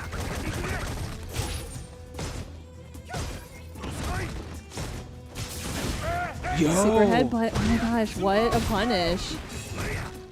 Looking for crush. Nothing came. There's that patience. He finds it with the spacing trap. Oh, just the turtle. There's that back crack you were talking Oh, about. I need that right now. I kind of like how like he didn't even use again like meter just to kind of like save it up and stuff because he knows that like he has him in the corners. Like I'm gonna just apply more pressure. You know, I don't need to add anything more. It's really making the headbutt game work out for him. There's the V skill, something we've rarely seen out of Namikaze. gosh, those hands are so good. Oh! That was tough. You're just like quiet, like, no, that happens. I play Honda. No big deal. Been there. It's all right. Oh, let's go. God, look at that. That was damage. sick, actually. That was the whole bar of the V meter, by the way. Imagine if he had his mask off. That'd be a lot of damage. What did you say? Oh, I don't know. Nukes too far. Got the hit. And he's got the W again. It is 2-0 Gamescaregust.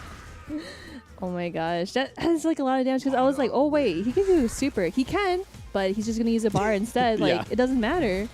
Gosh, Ihana's so good, David. What? I mean, I've been saying that for like 2 years. But I mean, what are you gonna do? You know, I think highly of my character. We've talked about it many times. Oh, So is there, in fact, now going to be a character switch? I was Fong? talking about, how I do think Fong is very strong in this matchup. Again, I think that Claw has a lot to say in the matchup too. But the way that Gust was playing did a great job at taking away, I think, some of those strengths that Vega can have in the match. We didn't see the reaction V skills through some of the stuff, through some of the headbutts. But on top of that, the hands at range are super important for getting. You know, there's this range that Honda can't hit you with any normals, but he definitely still is a threat with hands and with headbutt. And that's a range too where Claw can control with his walk speed, withstand medium punch, things like that that we were talking about. But the ranges that Gust got started from with hands, with headbutt, just were so consistently right where he wanted to be that looked like Namikaze found it tough to deal with. right. So it looks like we are going with the Fong pick. Yeah, that's very smart because, like you said, you know, E Honda does struggle with Fong. And I'm actually really excited to see how Namikaze is going to utilize how annoying he's going to be with his character. Yeah, he did tell us that he's mostly playing Vega these days. I don't know if maybe the reason for this delayed selection of Fong is that he doesn't feel as confident as maybe once he did. But we'll see. Right now, it's looking good. Anti-airs are here, plus frames are here. Oh, imagine that cat caught the V-shift. That was really good. Yeah, like, what do you do right here? You get got, that's what you do. Yeah, you got. Great tag. Yeah, I like how he's just backing away, too, because he wants to zone it out, but Gus doesn't get a full combo out of that. A little too far for the cancelability on Fierce. Here's Namikaze now. V-trigger 1. That's a real projectile he's tossing out there. Looking for offensive V-rep consistently. Namikaze, no, it's nothing! Oh my gosh, what a challenge from the lows. V-shift away, but now you're back in the corner. Ooh, I like that, just to push him a little forward, just to try to like get that gap closure, just trying to like block some moves here and there. Namikaze struggling here. Gus is at match point. One of the few V skill 2s we've seen, and he uses it right away. All the way into the corner, Namikaze in trouble. Just like that, so quickly. Ooh, anti-air times. Oh, I love the escape. Crabs out.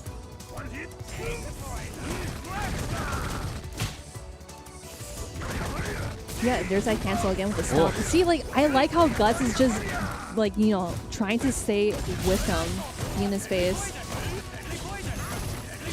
Giving up a lot of those right away. The trigger's already gone. Oh my gosh, just a little far out there, hiding behind the poison cloud. Jumps, but too far to be anti-aired easily. Namikaze is seemingly hopeful that Gust will just put himself in a bad spot. It's rarely happened so far. The reversal. V-shift, that's not going to do it. Namikaze is unfortunately going home with 7th place. Gus proceeding through the loser's bracket. Fantastic play by Gus. I was talking about how I think that these two characters, Fong, especially, with Claw as well, really have a lot to say versus Honda, but the way that Gust played was fantastic in both of them. He jumped from great ranges. He built V-Skill 2 in ways that would allow him to turn individual hits into knockdowns. Again, his ranges with things like headbutt and hands versus Vega were so strong. And I also kind of like at the very last bit, like he knew that he didn't want to lose his place because he doesn't want to be in a situation where you're getting zoned down and like eventually chipped away. So he was just doing like the EX Bud slams that we don't see a lot of really good Ihana players just like throw out like that. So he was able to just do like at least once or twice, and he was really close to him and able to apply more pressure. Because like not like I would freak out just like Namikaze, like, oh man, like what do I do here? But unfortunately, Gus has won through, and Namikaze is going home. But hey, no, seriously, great match between the two. They rocked it out so hard, and I'm really excited to see what they do in the future. Yeah, again, we've heard from multiple people that Namikaze is on the come up. Oh, yeah. He's big time on the come up. Super and that good. W will come for him eventually, but just not today. As we saw his age as a young fellow. He's got many years ahead if he'd like to. We now move down to the final round 1 loser side match. Davi versus Bounce Horace Paulin. For Davi, he lost to Juninho Ross. He has beaten Gust and Didymokov and the Force 90. Oh. Horace Paulin lost to Dark. He had beaten HK Dash before that, and then he beat Chocoton after in order to qualify for this top 8. So Davi is currently 12th in points for the World Warrior. He got 5th last year in the CPT. He's a 3-time Brazil Kumite champion. He's known for his big reads, as well as teabags. We'll see if any of those come up. And for Horace Paulin, currently 2nd in points in the World Warrior for Brazil. He got 25th and 9th in the CPTs last year, and he is the 2nd most BR Kumite champion with 9 titles. Champion of EVO Online. He was 2nd in the BR Kumite World Warrior, again, as we discussed. So lots of strength between these two. Let's hear what Davi has to say. All right, Davi says, I will face my nemesis, Horace Paulin. Regardless of who wins this top 8, Brazil will be well represented. I kind of like how he's also trash talking, but also being very wholesome and confident that, their scene is very strong. And I wonder what Horace Paulin means. I wonder if it's like he pauses a lot in some of his like decision making or like confirming combos. I don't know what it could be. We would love to have more insight to that. We tried to find out and didn't get any info, but let us know if you do know. Send us a little tweet if you can. That'd be cool. So as far as I said, Horace Paulin currently 2nd in points. He's sitting in a great spot. We saw his Ed yesterday. We're looking for a Mika versus Ed matchup between these two. Ed is a character that we've been seeing do well across not just the CPT, but in some of the majors that we've had offline over the past half year or so. It's a very effective character this season.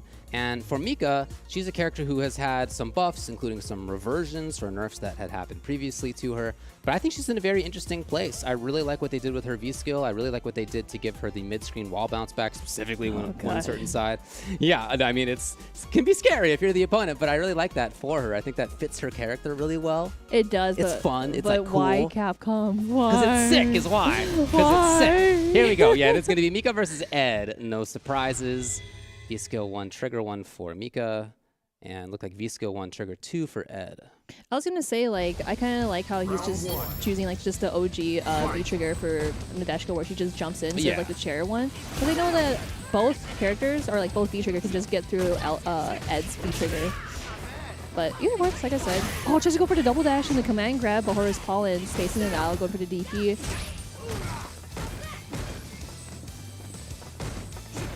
Yeah, we saw his neutral game yesterday, and it was, oh boy, this is punished, yeah. I like his neutral game a lot. He also had great mix-ups up close. That was a huge part of his W that he had. But in order to get there, you got to have a good neutral, and so far he's looking good. Get ready, especially in the corner. This is going to be really scary. Oh, get off of me, both players down. I love that from Horace Paulin. What a great way to neutralize.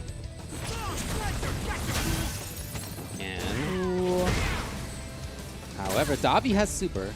He almost has trigger as well. If he blocks anything, I think he's going to get it. There it is. Oh, Will he just look for activation? Not quite. He might be looking for the right spot. Look, Horace Paulin is blocking. Oh, no! He tried to do V-trigger activation, but there we go. Just another second chance. Yo! Ooh, what a good He messes up! He messes up! Oh, my gosh! Oh. Smart by Horace Paulin to mash backdash just in case. Like, that's the right exactly, idea right there. Right, but right. Oh, unfortunate for Davi that it didn't work out. I know, like, for one thing, for Ed's V-trigger too. Oh, nice. I was going to say, like, you could definitely backdash, like, his, like, string and then jump over and punish. So that's one thing to keep in mind that Davi could probably do, but gets hit by the sweet. See? Owie. Okay. Oh! 10 seconds ago, Davi had like 90% life and no stun. And just like that, almost dead. Yeah, he's dead! What a series by Horace Paulin!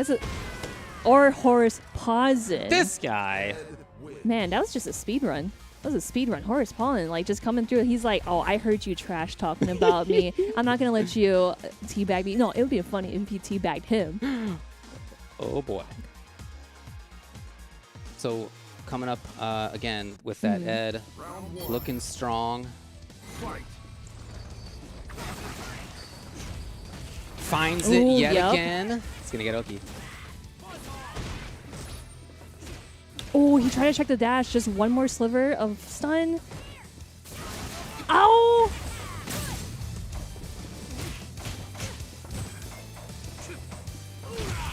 Oh my gosh, yeah, this is really close. Like, what is Davi gonna do here? He does want to activate V-Trigger, and then he does. Okay. But neutralized, like, immediately. Round 2. Fight. Oh, catches the flicker from the dash in. Man, this is beginning to look one-sided here as Horace Pawn again finds the corner so fast. Oh, great conversion. Gavi, this is a really good spot for him because he is at the casino. V-Trigger activation off the B-Ship. Hey! Oh, that was sick.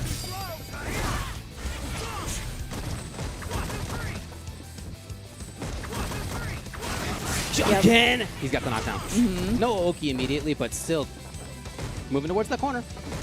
As we have seen throughout the set. Wow. Davi had just started to dash, like had just started it, and that's exactly when Horace Pawn pressed that button. He knew. 2-0, Horace Paulin really close to one match away to proceeding to losers. Davi has to think about something of like, you know, like the dash-ins that I saw, he was dashing in right when he was like doing flicker, and that's just like a really bad situation to be in. So it's like, what do you do? Yeah, no, I mean, you're right. It's not gone well for him in neutral. All right, just to, to sort of boil it down, it has not gone well for him in that neutral game as Horace Pawn has been able to get pressure very quickly, as we saw right there. He's been able to find the corner.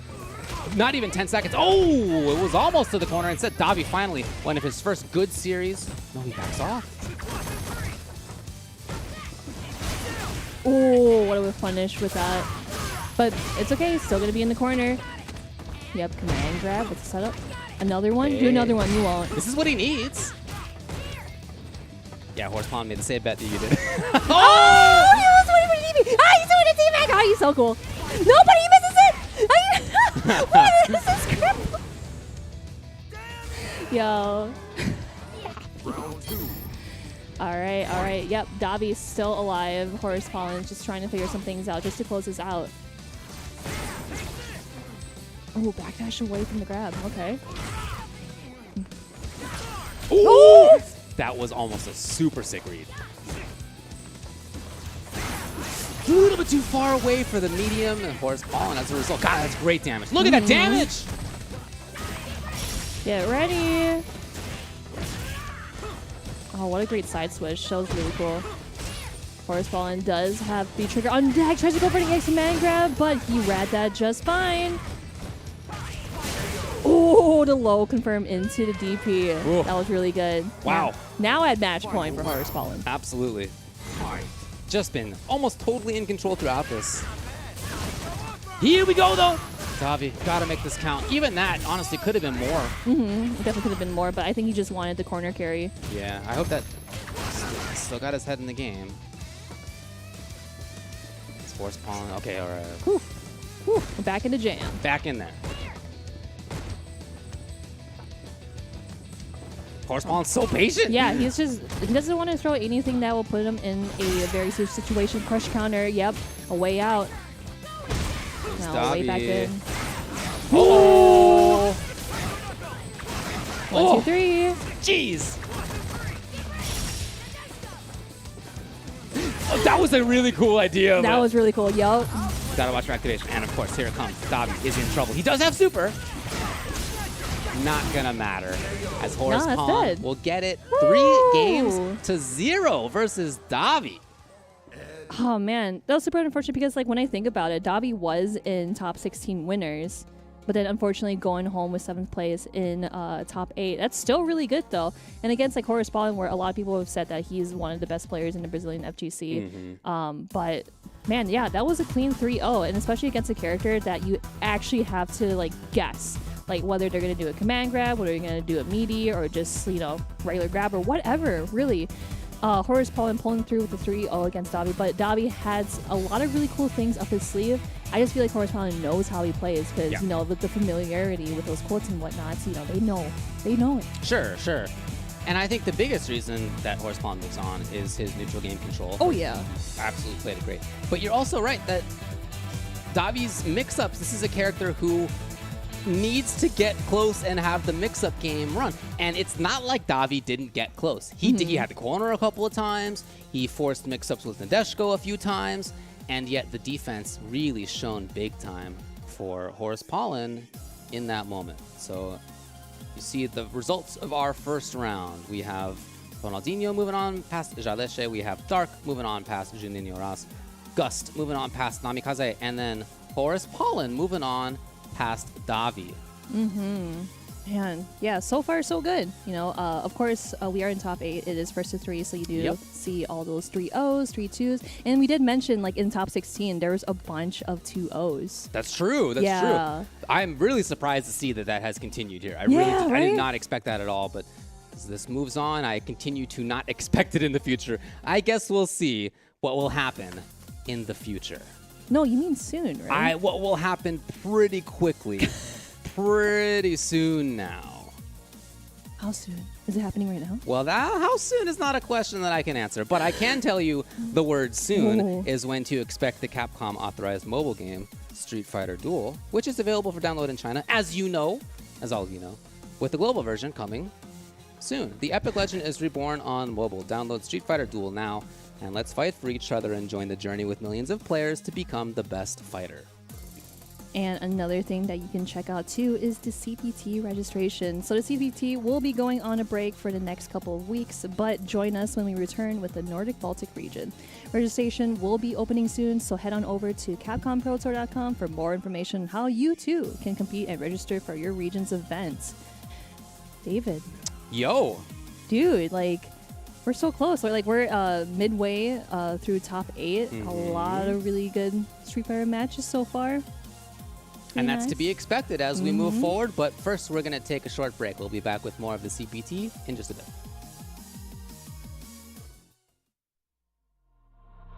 Time to fight. Time to fight. Never give up. We won't retreat. The ones who stand have turned to defeat. So fight. Time to fight. Glory waits for those who fight. We unite. We are Street Fighters.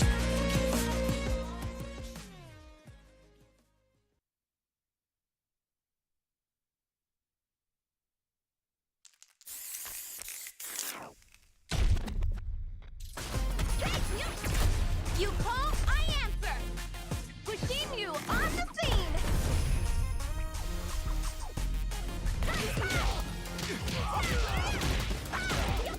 Man, come on, I'm ready to go.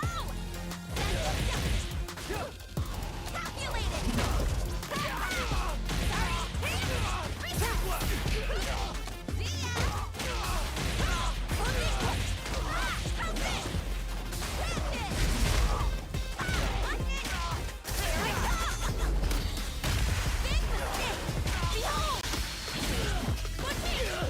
We do this all day, every day.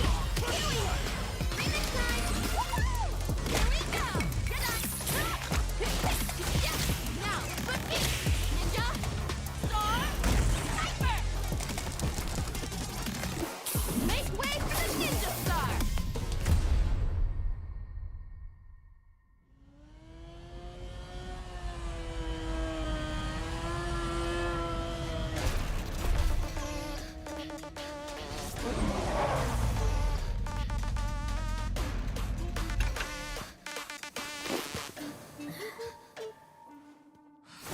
Time to play.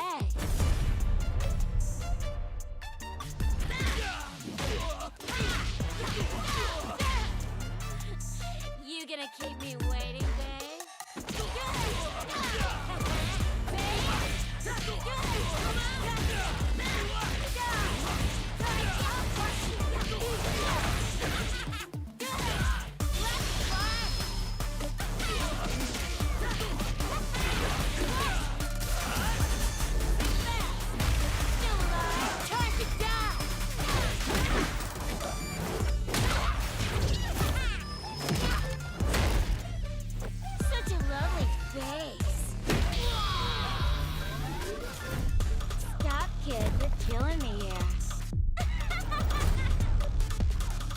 And only one of us is allowed to do the killing.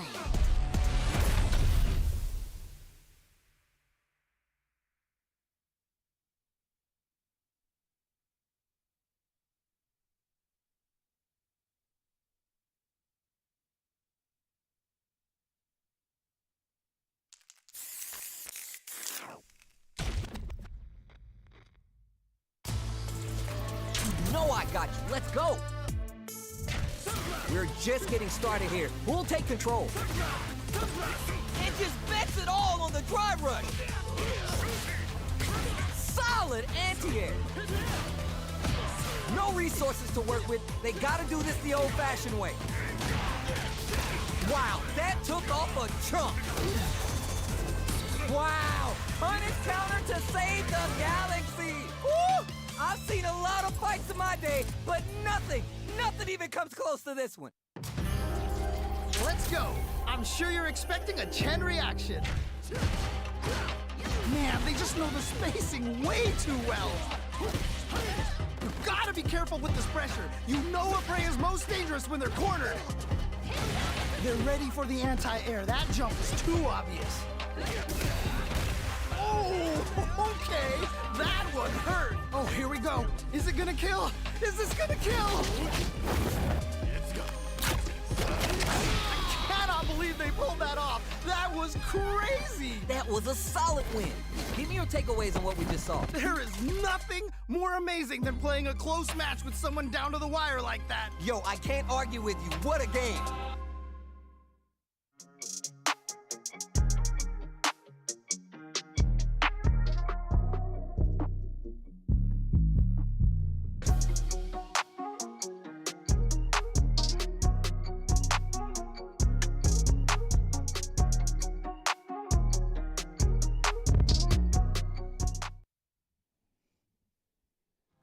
The Hola's already about halfway done. Clasp your hands, do a cartwheel in. Let's get the Jenga going. We're back here with the CPT Brazil. We're in the top 8. Already a couple folks out, but we're moving on. On this loser side, my name is Ultra David. We have Marine. Let's remind all of you where we're at by taking a look at the bracket. All right, here we are. So, man, what a ride so far, honestly. We do have Ronaldinho and Dark in winners finals. Losers quarterfinals, we have Nino Ross and Gus, and Jaleshi and Horace Paulin. The previous match that we've seen with Horace Paulin and Davi, of course, like clean 3-0, Namikaze and Gus 3-0, and then Juninho and Dark 3-2. Those two have been playing it out super hard, and it's like a really close matchup between these two. Definitely. And then Jaleshi and Ronaldinho 3-0. And we did mention before where in top 16 there were multiples, like 2-0s, maybe like 2-1s. But this one, it's starting to look like that same trend we saw yesterday. I continue to think that that's not going to go on, but, you know, I guess we'll see. Yeah, we'll see. I guess we'll see. Coming up next, Junineras Ross versus Gamescaregust. Now, I looked up the match history between these two on the good old fgcombo.com, and they have played a lot throughout not just 2022, but in the year before as well, but especially in 2022. And the last, let me count them, 4 times that they have played in BR Kumite, in PogChamp, in Fado Fashion Cup, et cetera, et cetera. A lot of other stuff. It's just been Junineras Ross who has taken it over Gust. So that may continue, although we'll see. Gust was killing it in that last one. I really, really liked what we saw out of his gameplay, especially versus a matchup that, in my opinion, is tough. So I thought that he played that great. As far as Nino Ross goes, so Luke has been the go-to. It's what we've seen all throughout the top 8 and top 16 yesterday. But we know that he plays Ryu. And again, in my opinion, as a Honda player, I think that Ryu is better versus Honda than Luke is. I don't know. Will he agree? Show us character. Luke, indeed. I told you. Okay. Yeah, because, like, you know, people are going to play Luke because, like, he is strong and he's like, very good. Very, like, well-rounded. I'm not going to sit here and be like, Luke's not good. All right. I'm not going to say this. People are going to add you onto it, like, David, why'd you say that? Why? Luke is very strong, of course. And again, in the last several times that they've played, it's been Junineras Ross. It's not always a blow-up. It was 3-1 the last time. It was 2-1 the time a couple times before. Hey! Ooh, yeah, I wonder if he tried to, like, punish that air-to-air there. But Gus, really great opener. Just capitalize off the errors. Oh, tried to go for the whip punish, but heavy headbutt for the anti-air. Gust in control. We heard about his excellent monk-like patience. Let's see if he can make it happen. Wow, Luke, looking strong. Can you believe? Oh! Just like that, squashes the meat into the corner. Aye! Very good composure. Low forward. Yep. More fireballs just to add in more damage, returning the favor. Both players sitting at neutral health. Luke is strong. Oh, looking for it. Oh, the shimmy! Gus falls for it. We haven't seen any of like the shimmies that Gus has fallen for. Like maybe like he did once, but he didn't get punished for it. Oh. Hoping to bait a little bit there. So he'd love to get V-Skill 2 up. Just not that easy, as you can see. Luke is strong, you see. That's the reason. Oh, the stuff! Yo, nice! Nino Ross blocks it out after that. Walks back comfortably. Ooh, yeah, if he did EX, he wouldn't have gotten MVP'd. Yeah, because it would have hit him as well. Oh! What an escape! Keeps it bouncing.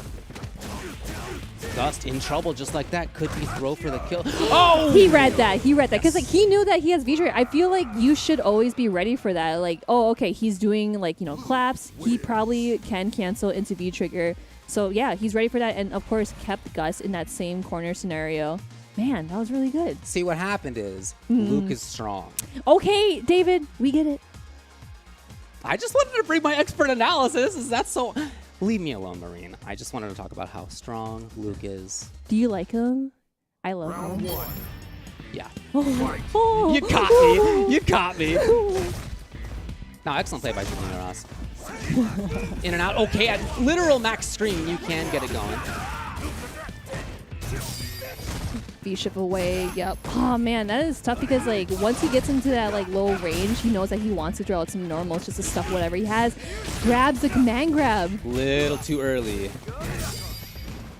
Ooh, perfect opportunity because I know that if you V-ship, you can catch it if you jump in just in time. Back to this mid-range control. Something there at least for Gus, and again, not quite at the right spot. Oh, on the backside. If you blocked on the backside, he was able to get some sort of small punish out of there, or it would be his turn. Be ready for the rundown. Right here, yep, the rundown because it is hit. Yeah. Man, E-Honda, my back still hurts. Can you still come through? By the way, I'm jealous of these guys fighting on this cold stage. Can you imagine the I know, I want to be there. Oh, it must be so nice. Oh. Just a little pause there, but totally fine. Juninho still getting the way in. Gus out of there. But right into the excellent defense. There it is! Great punish! He was waiting for that. Yeah, absolutely. Backing off just to put himself at the right spot, too. So Gus, he finds it. He could get the activation. A little bit too far away. Oh, yep, here we go. He just walked right up. Minding his own business. Smart. Yeah. Oh, the overhead. Gust was so concerned about the crouching medium kick, and why not? Nino Ross has been wreaking havoc with it, so instead, overhead, great choice. Yeah, because I feel like the overhead is just the same instance with like command grab, where it's the least you expect it, and it works out.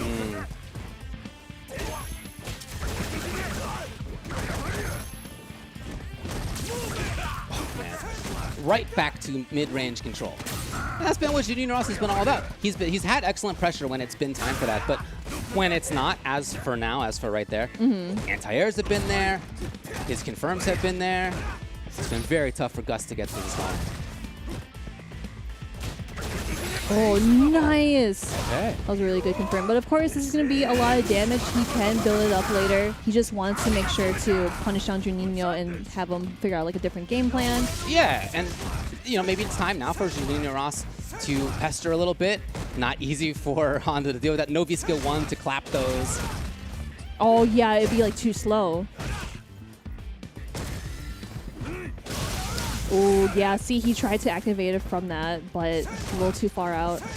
Oh, my gosh. Beautiful. Oh, Nino Ross, he was down in life, and he's going to end up taking the game with the genius anti-air. Think back to, what was it, 20 seconds before, after that super that Gust had. Now, Honda loses all the positioning there, but he maybe just felt like that would be fine. He could be confident there. Maybe he could walk back to a stronger spot again, but Junineras Ross never let him easily back into that range. Finally, Gust, feeling like he couldn't just walk and block, gave in, did the jump, but that's exactly what his opponent expected. And then anti-air was there into the super. I love that round by Junineras Ross. Played that so well. Yeah, and like you said before, where like he loses all positioning after the critical art, I wonder if Juninho was like, okay, I think I'm just gonna throw fireballs just to like build up more meter to apply more pressure to you. But 2-0, holy cow. Ooh, what a whiff punish from the chop. Yep, just doing really well just to stay in the corner, but again, like with the claps. It's a punish. That's the heavy one when you hear him yell out that. Ooh, no whiff punish on the hop kick. Nice counter hits. Really great opener for Gus to get out of here. Pushing Junineras away. Again, this is a range where he has really done great controlling. He walked back outside of jab headbutt. Oh, Junineras is just playing this to a T. Oh, here we go. Back in the corner you go. It's babysitting time. Defense, just blocking it out. Yeah, he's not scared of the command grab either. Oh no, stops the anti-air. That's coming from Gus. That's so unfortunate. Especially like at that range, it's like, oh, I know I can anti-air. Like you're not gonna cross over me or anything. But that could have been super for anti-air. Could have been true. headbutt for anti-air. So Junineras now, match point for him. Anti-air on deck. Yeah, he shut it down so many times when Gus has tried to jump. His own neutral jump, looking for headbutt, looking for hands, that kind of stuff. No! No! Can't assert your dominance here, Honda. Yeah, he really has not been able to get these hits going. Junineras looking for that! Oh no! Oh no, that drop is pretty crucial now that Gus is, you know, he almost has V meter stacked up here. He could have killed if he had wanted to spend super. Will he live to regret? And keep in mind how well Junineras has fought from this range and how well he's fought. Even not with the life lead, he's been able to gain life leads back by pestering in just this way. Too far! Oh no, yeah, just a little too far. I do like the idea just to kind of push him down, but it doesn't work out. Oh, just one more hit. Yeah, a grab will do it. On either side. Junineras, oh, trying to bait a jump, maybe. Gus not giving in. He has almost lost the life lead. I was gonna say, like, maybe. Okay, here we go. Party time. The chip. Oh! It was all down to his decision not to super before that even was as close as it was. So I love that he finally ended it. Did what he needed to do. But boy, that battle back, even in the loss by Junineras, I was so impressed by. Oh, yeah, there we go, the anti-air on the jump down. And again, just kind of like fishing things out. Like phase one, footsie is nothing too serious, but it is serious between these two because Juninho is sitting at match point. Gus needs to figure something out to catch up. Very rare that Junineras has overcommitted to anything. Offensive red, he's got pressure, Gus. Oh, Okay. V-shift, yep, because it's not your turn if you block it from the back.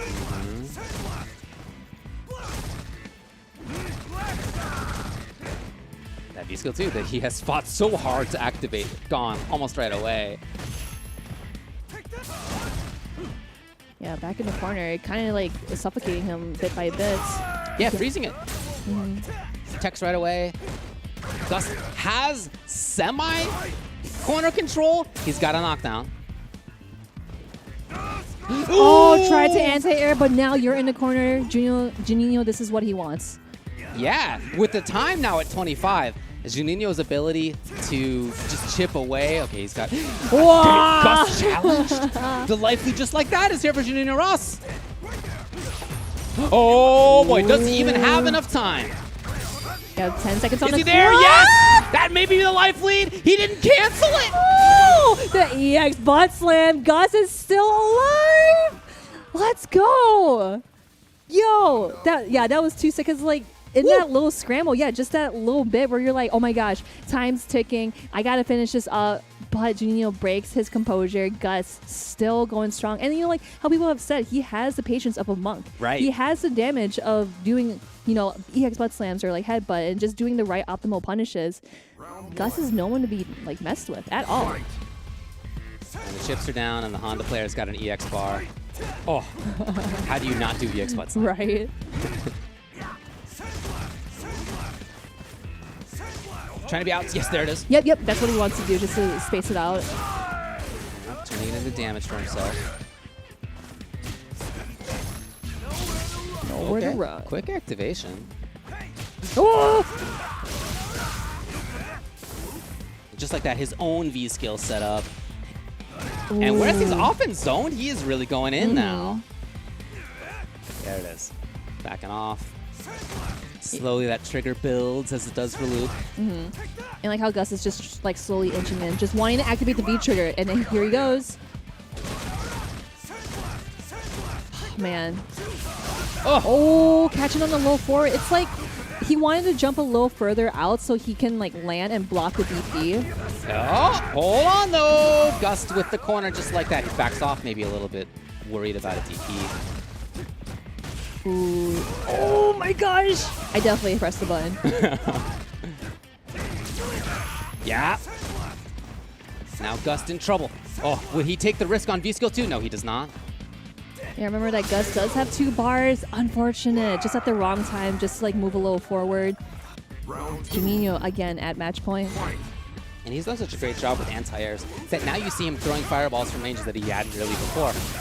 Right. And now it's big pressure. Oh, stops the... I wonder what that was, like EX butt slam or something.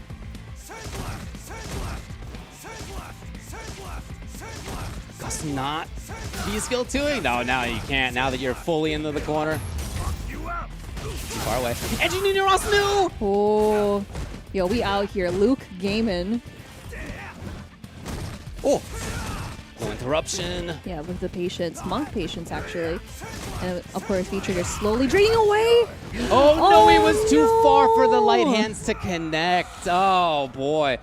The idea there makes sense from Gus from a little bit closer, but at that spot, it wasn't going to do it. Junineras Ross, what play by him. His neutral game, again, I was so impressed by. The anti-airs were there consistently. His zoning was fantastic.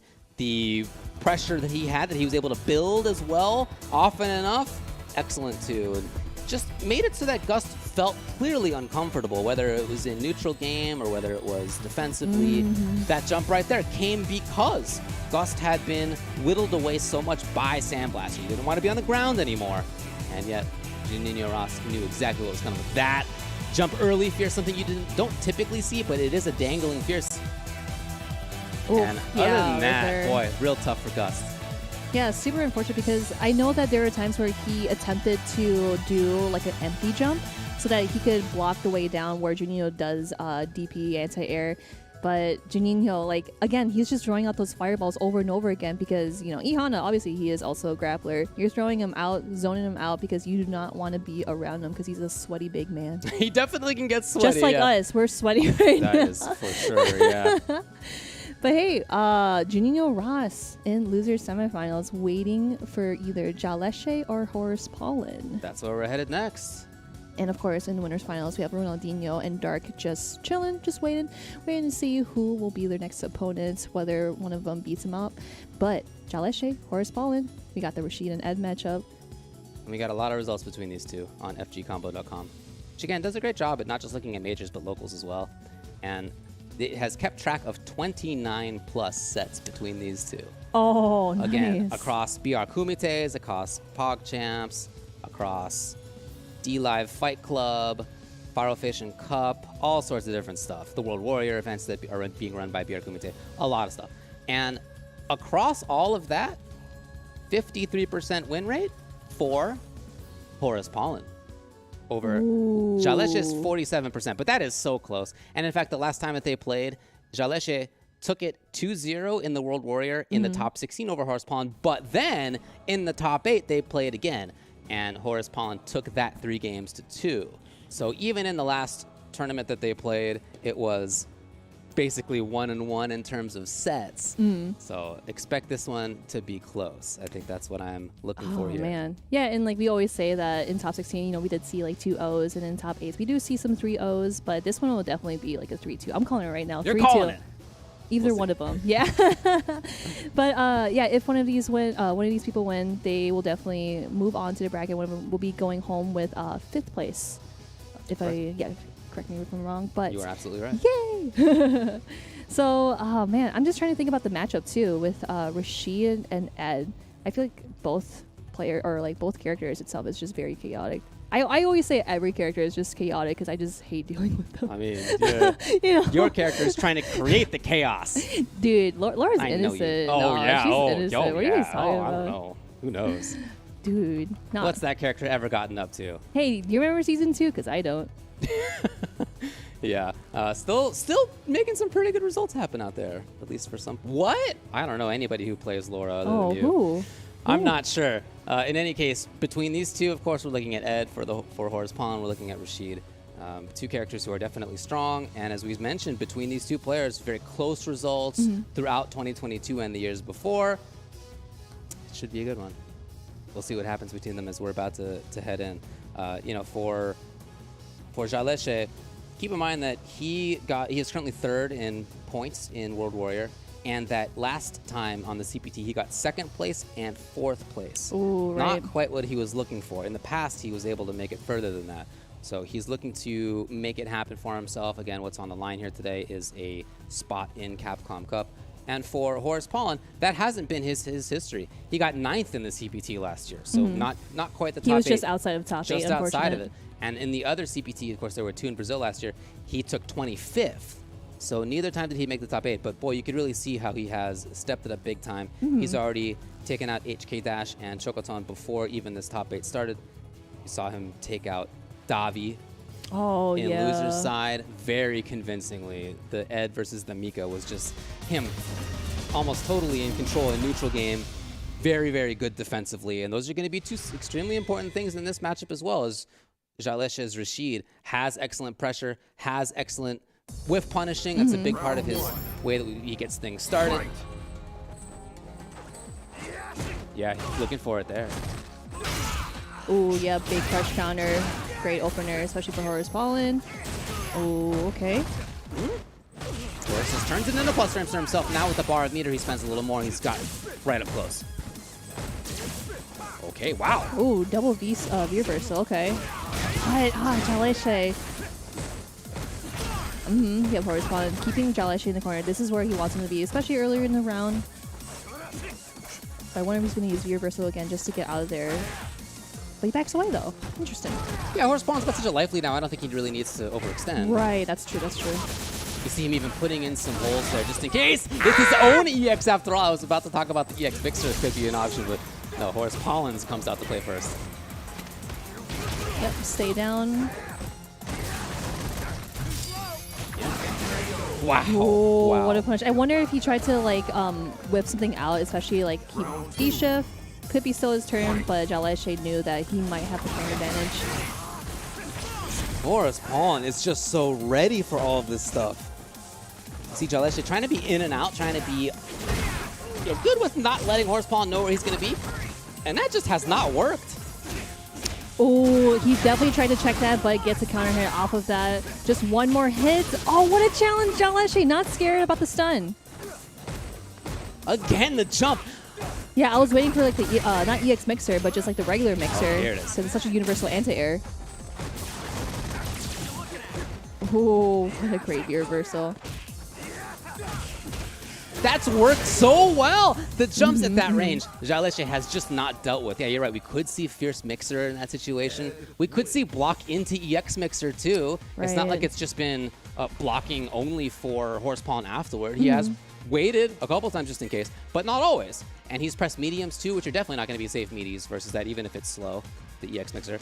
So that's a little worrying sign to me. I'm also thinking about how Jaleshi seemed so intent about V-reversaling out of the corner in that round number 1, rather than taking the chance to get his own trigger up, rather than battling out as we often see him do with just regular good defense. Right. He gave up his full trigger in order to get out. 2 V-reversals were gone. Yeah. So that is maybe not a great sign for how he's thinking about things in this moment. I think maybe, of course, we do hear the silence, assuming that they're going to change up, V Something. skill or V trigger. Or maybe yeah. just taking time to think about it. Yeah, and it's totally fine. Yeah. I feel like maybe like a V, not V, no, maybe a V trigger switch, because he could probably be more mobile instead of like the tornado, because, Horus Pollen, he could just probably like V reversal at the right time and then block the tornado, or just like get grabbed and then just stay down. Because we did see Jaleshi, he did back throw Horus Pollen for some reason out of the tornado, and I was like, oh, why are you throwing away your pressure? So we'll probably see Jaleshi switch up with another V trigger to get out of those certain situations and kind of get to Horus Pollen as fast as possible to apply more pressure. And we'll see if it is that. No, same V skill, same V trigger. So as you said, just kind of like think some things through, some leg room, and kind of take a deep breath. I feel like a lot of people forget to take a deep breath whenever they play. Me, personally, Yeah. I'm like, I'm suffocating up! Yeah. Ooh, okay, yeah, just to land down. So fast that this is already the corner. Well, it's already there. Ooh, crush counter. Yes, we are out of there like Vladimir. Pressure. Jaleshi. Is it already neutralized by Horus Pollen's defense? No, he's still stuck. There he goes. Yeah, he's been jumping so much. I love seeing Jaleshi. No! Right back to the well was Horus Pollen. This time there's water. He almost saw the light out the tunnel, but with the EX mixer, he is going to stay in there. With the stun combo, that is going to move on to the next round. Ouch. Yeah, because we saw the anti-air, we were like, yeah! You're but then he got hit again with the jump. Yeah. Oh, so unfortunate. It was from a bit closer that Horus Pollen jumped the second time. There's Yes. the Fierce Mixture. This Let's is what we got go. to see to shut down that air approach. There it is again. Nice. Okay, super important to see. Let's Yeah, go! all right, all right. Jaleshi! He's back in the driver's seat. Oh, with the little shimmy Horus Pollen, not taking any of the baits. Doesn't matter about the stun depleting slowly. Ooh, mid-screen fireball. Yeah, just to kind of like push him down. Uh-huh. Right? Activates just like that. He's going to get pressure here. Wakes up with jump plus frames again. That was so sick. Especially like he doesn't want him to backdash. He doesn't want to do his V-show. Ooh, that made me stun. Yes, that is stun. And he does have critical art. Yeah, he can steal it real easily. Doesn't need to do anything fancy at all. Bounce him a little bit, and it's going to be into the super. Wow. Horus Pollen. Especially getting that W after it did seem like Jaleshi was waking up a bit. Like he had the anti-airs that he needed to shut down what had become a significant air approach from his opponent. He was doing a better job of that. But nevertheless, Horus Pollen still got that game. Man. Yeah, and we did see some changes from Jaleshi where he is doing like the universal anti-air, and of course landing the anti-airs as well. But Horus Pollen, he's still sticking with his game plan. He's like, all right, I'm not going to jump as much, so I'll just try to keep the groundwork in check. Ooh, yep, right there with the checks too. Just dashing in from Jaleshi. Not going to work out for Horus Pollen here, but more pressure applied. Horus Pollen's got some nice block strings that result in him being at the right spot to get the jump medium kick procs. Yeah, good work, good work. A big part of why he's able to set that up pretty consistently to get to that right spot. Oh, the interruption on the charge there. All right, Jaleshi, this is really good, especially, being the corner character that he's playing. Yep, back away, be triggered, apply more pressure. Eh? Yes! Oh, no! But That's right okay. in there, right in there, right in there. Whew. Okay. Whew. I would rather waste a bar and have it not connect, but still kill into the next round. Ooh, stay down. That was again though, Horus Pollen looking for the jump. Yep, there it is. When he's at that spot, you can see Jaleshi slows down a little bit. Again, yep, but this time Jaleshi's there. Ooh. Yeah, look at the damage, I'm telling too. you. Yeah. I like the chase down too, coming from the V-reverse, so does not want to leave him anywhere. Grab, back into the corner you go. Yeah, and I wonder if that dash was set up by all these jumps. By Jaleshi really looking maybe for the anti-air in that situation, not looking for ground. Okay, well, in any case, activation comes. Going to be some good damage into the corner, actually. Yeah, look at that red life. Ooh, I wonder if you tried to go for like a wake up buttons or grab right there. Jaleshi Definitely changing up the plan, and it is working sincerely. Horace Paulin, of course, 2-1. Still has to figure things out to see if he can close it out, but Jaleshi is slowly catching up. Yeah, it's still a struggle for him in that specific range where Horace Paulin has jumped well, has also controlled things on the ground well. We saw the dash finally in for Horace Paulin at that specific spot, reading that Jaleshi was looking for other options at that specific moment. So that continues to be, I think, a source of pain for Jaleshi. But his pressure is working out more when he finds the trigger into significant offense. That has helped him out. His own movement is improving as well. If he could button it up on that anti-air, it could be a big part of this. Oh, try to go for just a walk up for the grab, but anti-air on the cross side. Oh, no connector, though. That's exactly what he needs. He's got to get this corner. Got to really make it count. Yeah, you see that Horace Paulin is trying to check it. Oh, just a neutral jump back into the corner. But now back into mid-screen. Now back into the corner. A little bit too far. Okay, that's actually the first one of those we've seen from Jaleshi. First way he's pressured that way in this whole set. Oh no, unfortunate. If he did block that, he would have gotten a punish. But Jaleshi has to be careful because he does have critical art. He can end it here. Yo! Yeah, you're right. He's going to do that. It's going to be a match point here for Bounce Horace Paulin. I was going to say, Jaleshi is like the ball in the paddle, boing. Yeah. What a cool V-trigger. Oh, yep, just right underneath. But back into the neutral, back into the mid-screen. Yes. Building pressure for himself. Not quite for the confirm.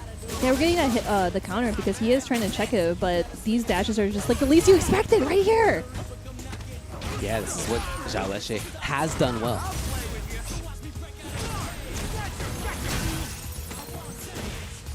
Yeah, back throw. Yeah, defaulting to blocking there. Tried to challenge. It wasn't in time. And Horace Paulin, just like that, one hit. Maybe is it stun already? It is! Stun. Wow, that's stun a lot from the back throw. That's stun so much. And Horace Paulin will, in fact, send Jaleshi out of the tournament. 3-1 over Jaleshi. Man. Wow, that is impressive. Again, Jaleshi comes into this as somebody who has done it in the past, who last time finished in the second place position in the CPT, who last time finished in the fourth place position as well. He is the champion of the BR Kumite final twice, the only player in Brazil to have that. So for Horace Paulin to make this happen from loser's side is very impressive. He is the second biggest BRK champion with 9 titles. So this is not entirely new stuff to him, but man, he is looking super good today. Yeah, and Jaleshi, he did change up his game plan where he is doing a universal anti-air that we've mentioned so many times in the matches between these two. But I just feel like Horace Paulin already has everything in the ground, fundamentals, and just knowing what to do. Jaleshi, unfortunately, going home with 5th place. But hey, that's still a really great showing between those two. Jaleshi, I know that he got pretty far in the previous CPT Brazil. He got 4th. So just really close, of course, consistent placing too, though. But I know that he definitely wanted to get 1st place in this tournament. But again, going through a bunch of these strong Street Fighter 5 players, it's been a bloodbath for sure. But getting 5th at this tournament is really good, though. Oh, no doubt about it. No doubt about it. But yeah, as you said, he wants other ways, other results. He, of course, could still make it through on the World Warriors side, but that's going to take a lot of work. That is a long-term series, as we'll talk about later on. First, I wanted to talk about something else. Something coming up soon. You know what I'm talking about. What are you talking about? I'm talking, of course, about Street Fighter Duel, the Capcom-authorized mobile game, which is available for download now, right now, at this moment in China. Oh. The global version will be coming soon. The epic legend is reborn on mobile. Download Street Fighter Duel now, and let's fight for each other and join the journey with millions of players to become the best fighter. Ooh, well, another thing that you can prep for is that you guys have been watching all these CPTs, whoever gets 1st place, they do Get all the colors for the tracksuit unlocked. So new tracksuit costumes are coming your way. The event's winning character will unlock the following Tuesday. So it's time to root for the players representing your favorite characters to get these new costumes free. Man, I like Capcom. Can you make those tracksuits? Like, I'd actually buy them. Like, I'd be so down to get them. But David has some other people that he wants to talk about that has unlocked some of these tracksuit Exactly, colors. yeah. Luke's already done it. Falk, Dalsum, Jury, Cody, M. Bison, Birdie, Colleen, Balrog, Seth, and Karen have taken it so far and so have unlocked. Remaining in this, we have Nash main, a G main, we have a Luke, we have an Ed. So we got a couple of options who have not yet taken the big W. Could be unlocking stuff today. You'll have to wait and find out for that. Yeah, so we'll be back with top 4. Definitely get up, stretch, drink some water, stay hydrated, and we'll see you soon, guys. Time to fly, time to fly. Never give up, we won't retreat. The ones who stand have turned to feast. So fly, time to fly. Glory waits for those who fight. We unite, we are street fighters.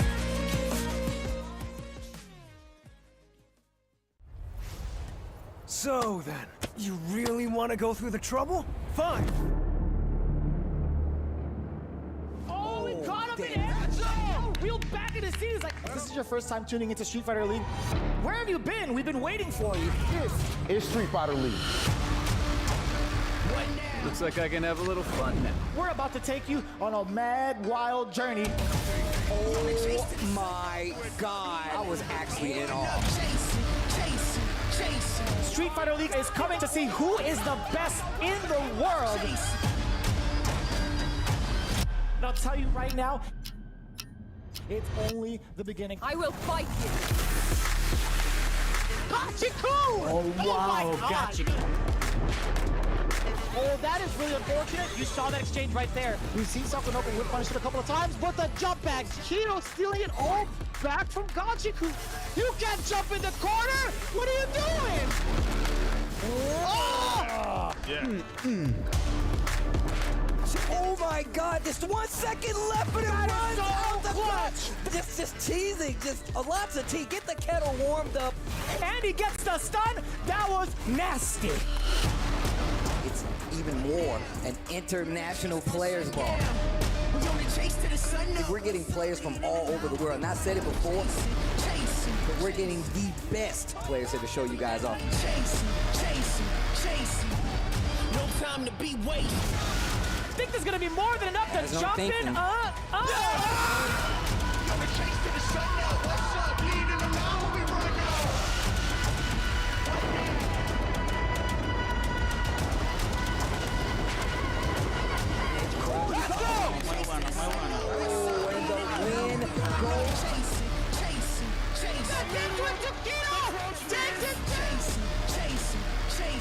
There's no escape. That was actually broken. That was actually ridiculous. Can I get the digital scissors on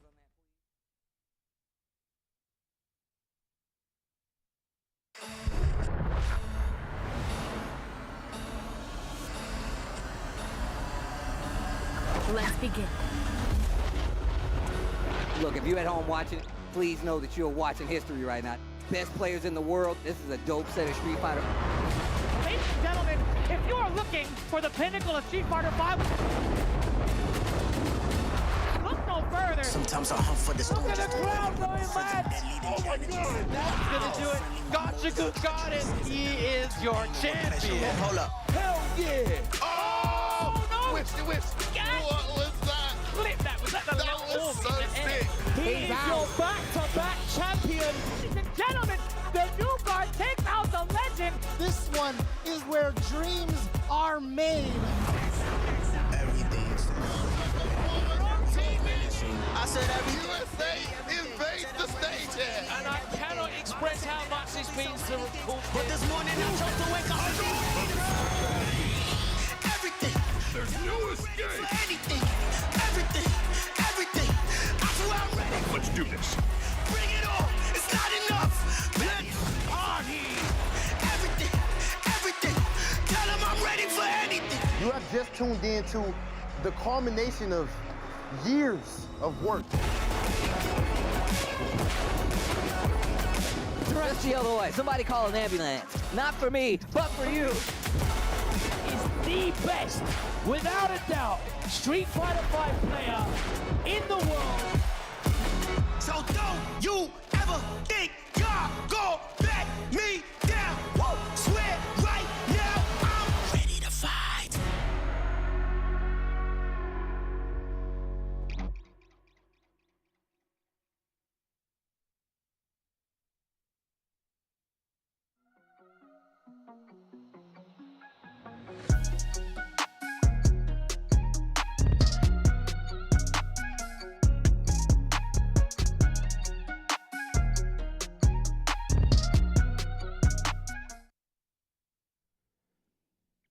Hey, welcome back, everybody, to the top 8 for CPT Brazil for 2022. We have seen about half of these matches go down so far.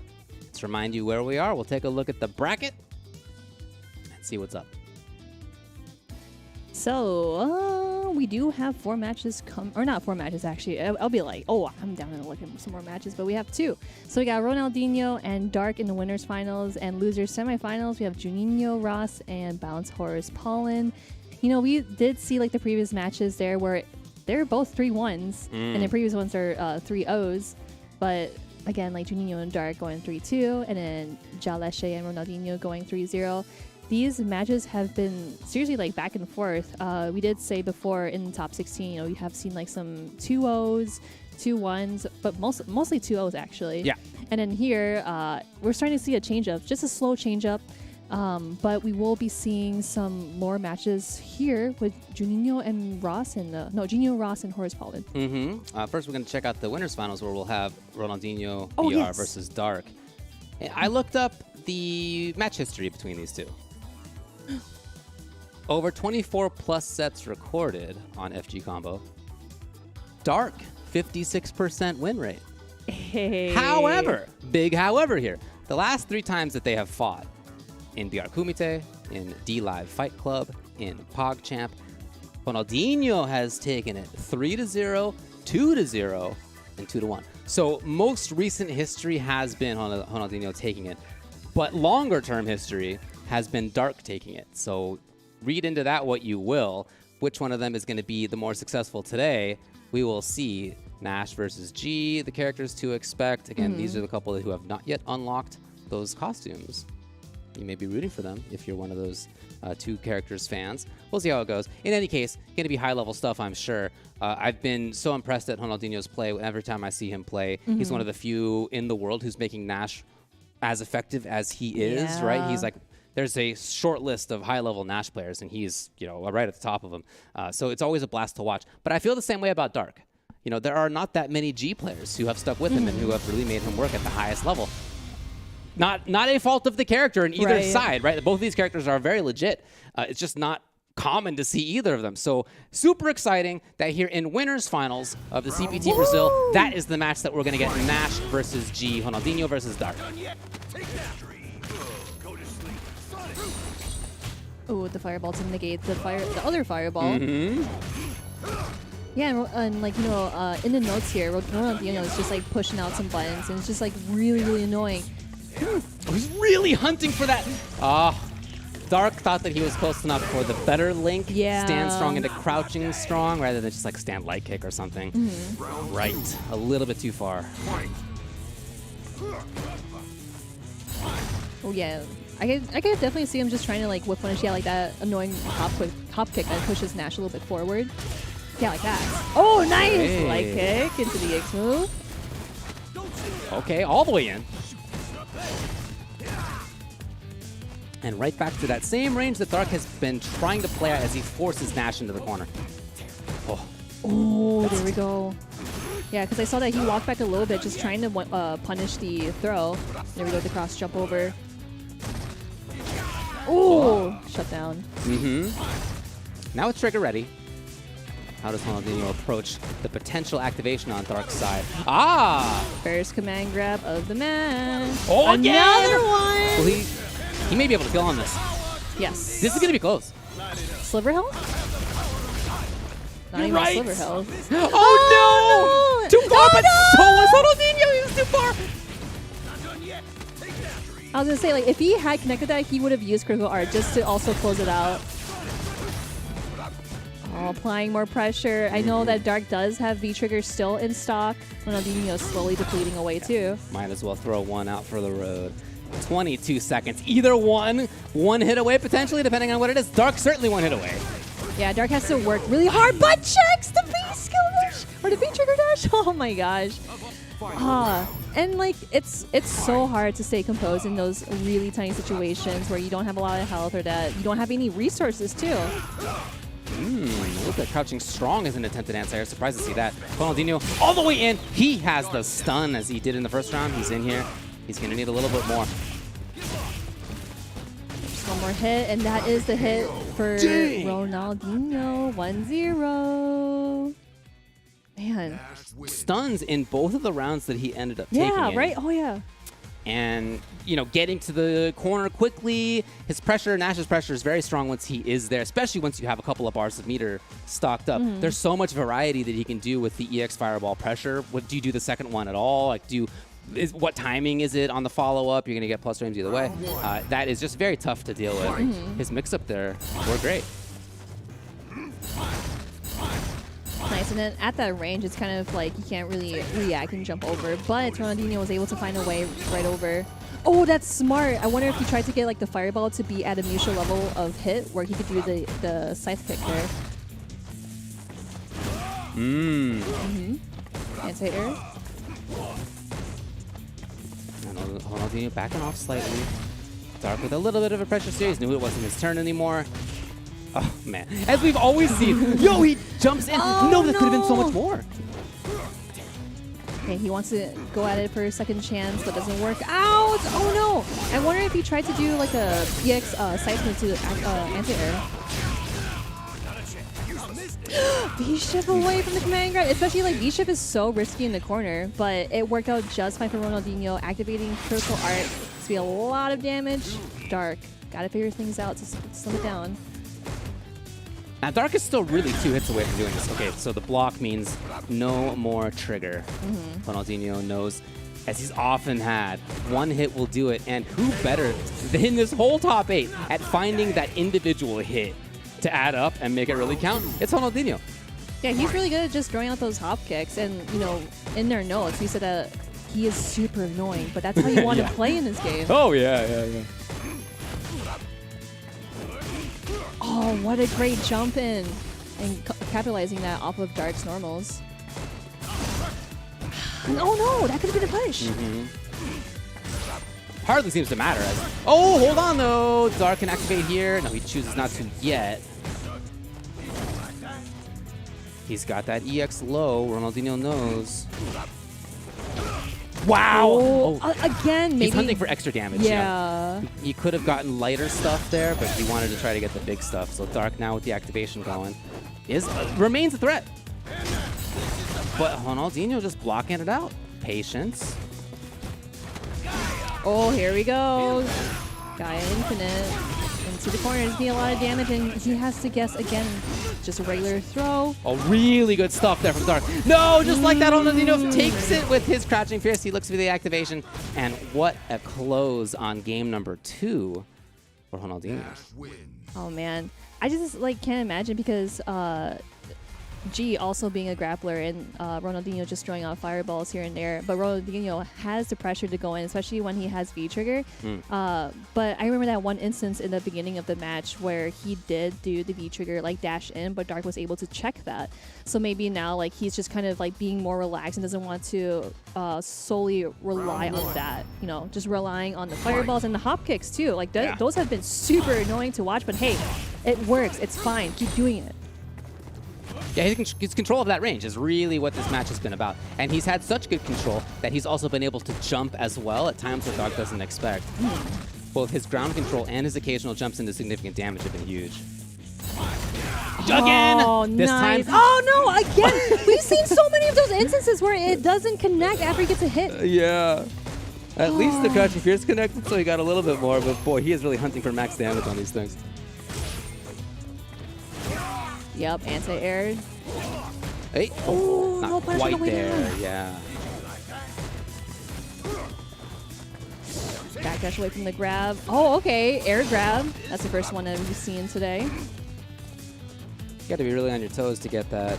Really shows that Ronaldinho is able to react. Now, I'm a little worried about throwing that fireball when Super's on the other side. I was just talking about the reactions that Ronaldinho has. Remember when he did do Super through Alexis's Sagat fireball? Yes, I remember that. Oh, that was too tight. But I know that Dark does have V-Trigger activated there, but can't activate it, not just yet. Ronaldinho sitting at match points with critical art in the next round. This is huge. Yeah, really tough spot for Dark. Big jump in finally for Dark. He's going to get big damage. He's going to get the corner. That is about half stun. If he can find two more. One, that was one. And they're just like that. Ronaldinho's out. Safe against stun. It's his pressure right away. Oh man, Dark is in big trouble. Oh, what a great whiff punish. Yeah, this is going to be really good to capitalize on. And you want to be careful because I know Ronaldinho just wants to get away as much as possible. Jump away. Yup. Now again with that trigger ready to go. Ronaldinho looking for crouch blocks a lot just in case of EX low smash. But it's him activating first. Prepare yourself. Oh, I wonder if he did try to check that V-Trigger dash in. Oh, he definitely tried to. But Ronaldinho looking mad dominant as ever. 3-0 over Dark. So Dark will be joining the other two in the loser side. Mentioned that the last 3 times that they've fought in tournament, it has been Ronaldinho who's taking it. And again, same happens 4 times in a row now. And even though Dark has the lifetime lead, boy, the last 4, and especially in the CPT, that's what you'd much rather have, of course. So Ronaldinho moving on. Love seeing his Nash. It's just so cool to watch how he plays the character. He's had so much control in mid-range. And again, he turns that control not just into buttons on the ground, but into jumps, into his own anti-air, into pressure. He was cornered briefly in that last game. But he has a V-reversal that literally gets him out of there. He was out of there. It's such a good V-reversal, especially in the corner, because I know that once you V-reversal, obviously, like, you're pushing your opponent out of your way, but you're still on that same side of still being in the corner. You could go back there because your opponent's like, no, I just want you to be there. But with that V-reversal from Nash, that one specifically, so clutch. It's so good. Different story than for many others. Love it from Ronaldinho. So he is hanging out in grand finals on winner's side, as you said. We are now going to head down to the losers and tie things up down there. So losers semis is where we're headed. That is going to be between Junineras and Bounce Horace Pollen. Oh, I just realized that both the characters are blonde. I mean, fighters. you just take like a random sample of characters in this game. Oh, no, yeah, that's true. I was like, oh, yo. But Horace Pollen, I know he defeated Jaleshi and advances through the losers. And I know Juninho had defeated Gus. Gus, who was the champ for Capcom Finals and was able to get top 4. So he's going against Horace Pollen. This is going to be really good. I don't think I've ever seen this matchup before between Luke and Ed. Maybe because like I haven't seen a whole lot of matchups with Luke because I've been just seeing more of like the older matchups, but I'm really excited to see this one. The last couple matches that they've played have been Horace Pollen taking out Davi 3-0, and then as you mentioned, Jaleshi 3-1. So 2 pretty resounding results right there. Nino Ross was sent to losers at the beginning of this top 8. You guys watched that, but that was 3-2. That was a close one. That was final round. So whereas for many of these games matches that we've seen so far, the results have not been close. That was the closest one that we've had so far. So him being in losers is, he is in losers, but it was very close. It could have easily been him in winners finals instead. Then he took out Gus, as you mentioned, 3-1. So they're both coming at this, I think, from pretty positive angles, even though in losers side. And Horace Pollen, look, continuing to look great. I've just been loving it from the Ed. That said, I mean, look, we're talking about the match versus Gus that we saw from Junineras Ross's Luke, where he had so much control, where he played excellently. So again, I think they're both coming at this from a pretty good position. And one thing to mention is that Juninho didn't even switch to any characters. He has been going with Luke, headstrong.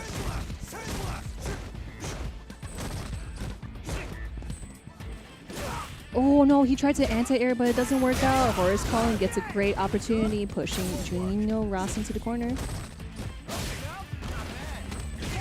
All right, Nino Ross finds it himself. Fast forward, here we are. Yep. Here we are. Do it again. Jumping on reaction right there was Nino Ross. Here we go. Horus Pollen activates on trigger. One V reversal, but no one left. And now it's maybe Horus Pollen's time to shine. Yeah, he goes in for the break. Yep, and he doesn't have any V reversal or V shift to get out of there, but pushes him away. Now he has V reversal, but goes for the grab. Interesting. Maybe that was Horus Pollen leaving room in case of DP. Either DP or he would have done like a tick throw, just like Yeah, jab could have been and like then, a shimmy attempt or something. If you're expecting the fast tech, which turned into a grab. Hey, Ooh, yeah, Horus no Pollen trying to chance. dash up. I'm thinking back to the previous set we watched when he had so much control that he was able to dash in, and he does it again. Think back to all his jumps too versus Jaleshi. Yep, very nice. I use a bar, you use a bar. Yeah. Again, with the V reversal, but again, Juninho still trying to get some leg room, but Horus Pollen just like slowly waltzing in with that much white health too. It is out of there, no more white health, it's a lot of damage. Right. Super important to set the tone on that early. Not Ooh. letting Horus Pollen jump. Nino Ross backs off, back to this comfy spot. Suddenly his own jump forward. Ooh, with the counter hit, because I know for a fact that Juninho wanted to check that, but was a little too slow.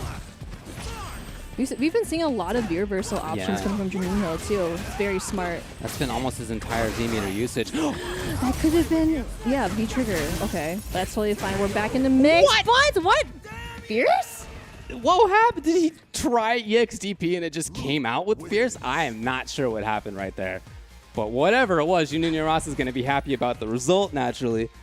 You know, actually, I've done that so many times where, like, I'm just trying to V reversal, but I accidentally get Fears, and then they get crush counters. Like, oh, calculated, I guess. Yeah. I definitely understand that.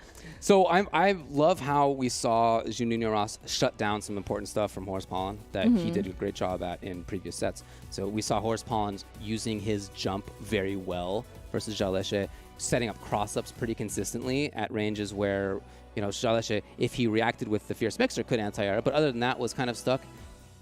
And important, I think, to see in game number 1 that Junior Ross already had crosscut DP to shut that down, right? Very first time that he saw that approach, he was ready for that. So if you can shut that down, if you can continue to shut down Ed's mid-range control, I think he's looking pretty good. Right, and of course we do hear the science where we may see a character change, key skill change. Nope, again, just kind of chilling things out. Oh, no, wait, he did Trigger change 1 it. is different, in fact. Okay, yeah, cool. He's got the big ball. Ooh, ball time, play ball. I don't know what it's called. Psycho ball. Psycho ball. I probably not. I have no idea, though. Could have just read the screen, but I didn't. Ooh, I like the dash in with the hook, but nothing out of there. DP. Maybe a sign there that Horus Pollen is expecting more out of Junior Ross than was actually there. However, Whiff Punish comes. And with all that movement out of Junior Ross, out of all of the zoning that he's had, been able to control a lot of this. That said, Trigger is ready on, yes, V-Trigger 1. Yep, just like walking up to it just to negate the fireball. He took so little damage on that. That's such a win. If you only take the jump strong, you're happy. Especially because it resulted in him getting the corner, at least briefly. Ooh, reversal V-shift, great opportunity. They're going back to mid-screen, and of course, just, yeah, like low forward, just block it. That's all you can do.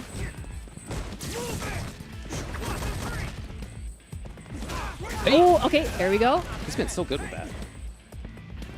Horus Pollen also slowly building up the critical R2 if needed. He's definitely a big threat if he can find the right hit, but it has not been easy. Here it is, there's the right hit!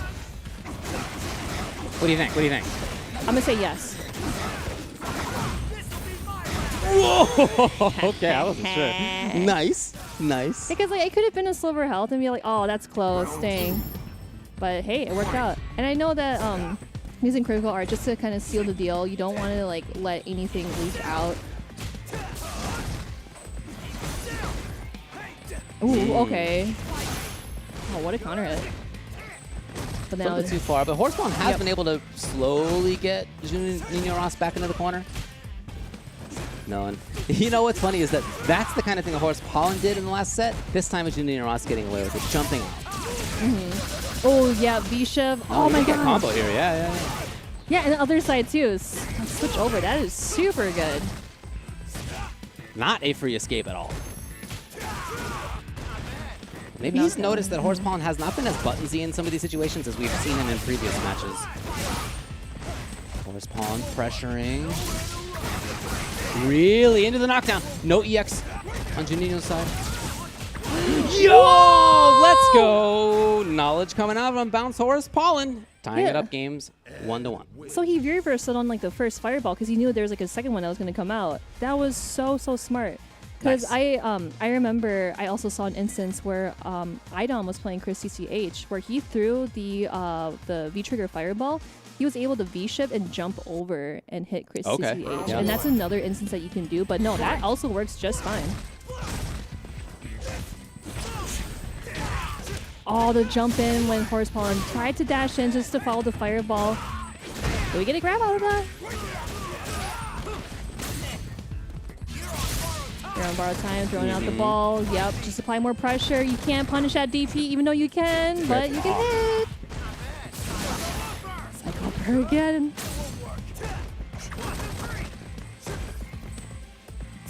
Horsepawn's so patient there. Tries to dash in finally. Maybe overtaking a turn. He had not really established mid-range control of buttons. Here he is, though.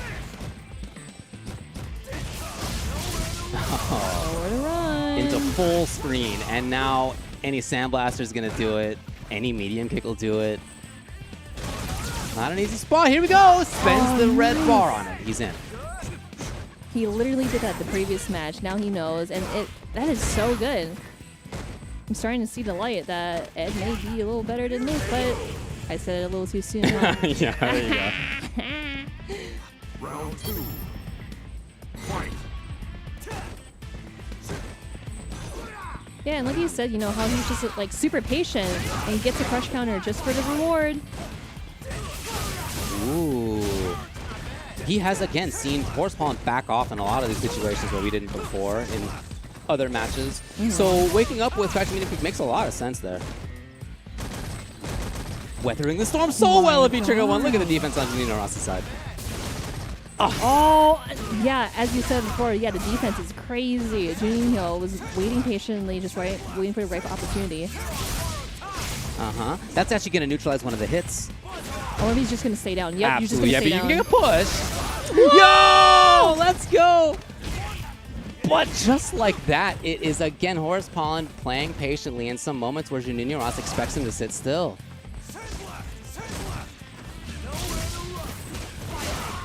Oh, okay. The chase comes, maybe hunting for backdash, nothing. Oh gosh, look at that! Just sitting there staring him down. Horsepawn.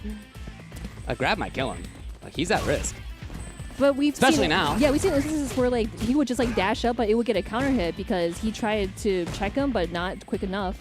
Nino Ross is not using the follow-up on these Sandblasters. Okay, yeah. Oh my gosh. He'd already seen the V reversals. He could not pressure in the same way that he had been before, but that's fine. The rest of his game was still there. The movement that he had right at the very end after having backed all the way up, who expects the sudden forward dashes, not Horsepawn. So that is 2-1 for Juninho.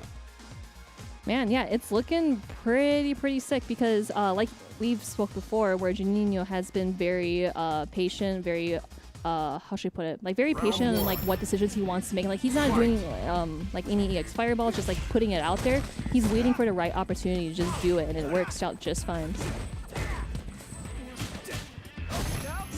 Oh no, missed input error. Right. Ready for it. Seemingly always.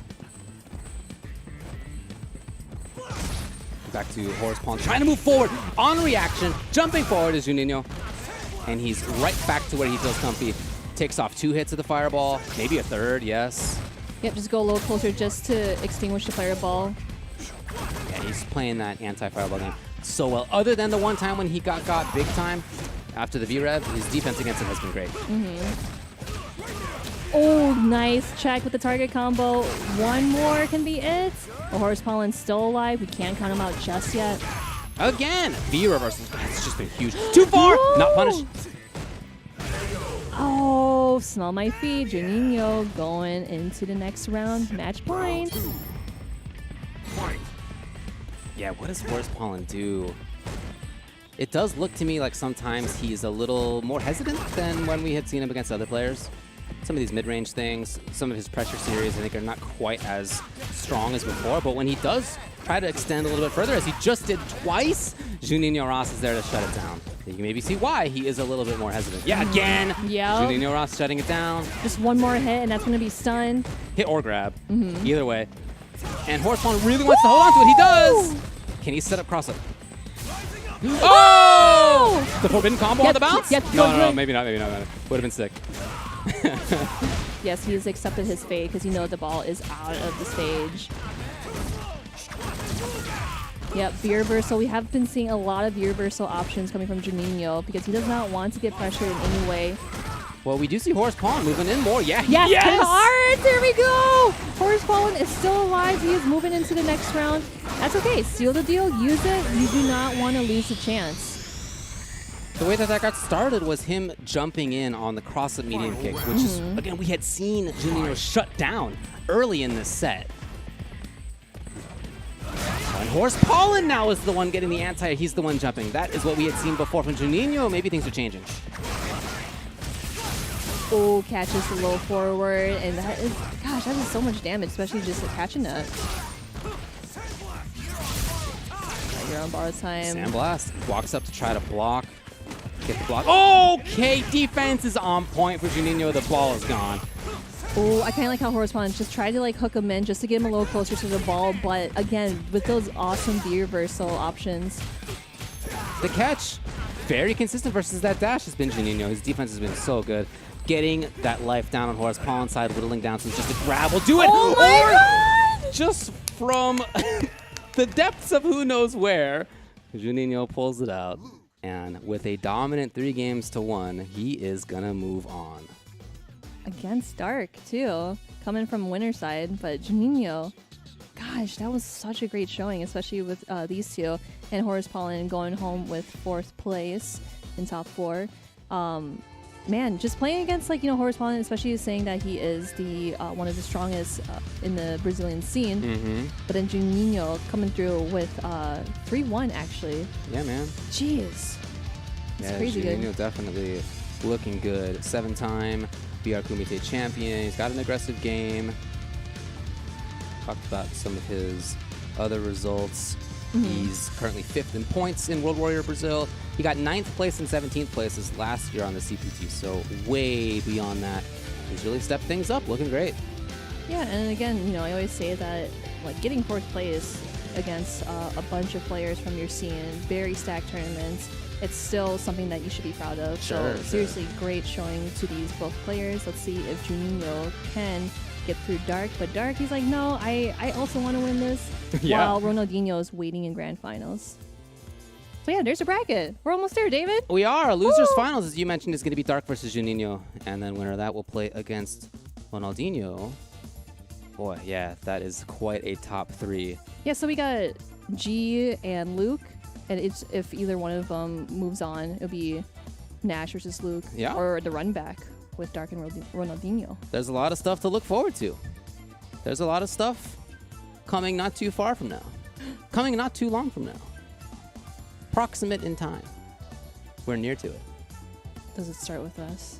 It's going to happen soon. And of course, it's the Capcom authorized mobile game Street Fighter Duel, which is now available for download in China. But if you're anywhere else, the global version is coming. You can put it in the chat. The epic legend is reborn on mobile. Download Street Fighter Duel now, and let's fight for each other and join the journey with millions of players to become the best fighter. And we also have another cool thing going on with like local online tournaments, if I were to put it. So we got the World Warrior. You can see all the action in your region with 26 different regions, actually, and 26 regional champions. This is really cool to see because I always love seeing how some people come up to these online tournaments, especially some people that don't really travel. You know, I have mentioned like Combo Breaker, Evo, CEO. Some people can't travel to those events to rack up the points, but they can enter these tournaments and you can too. So you can head over to CapcomProTour.com for more information and how to register. All right, let's take a quick break. And as we mentioned, we're going to get to that losers finals and the grand finals after this. Don't go anywhere.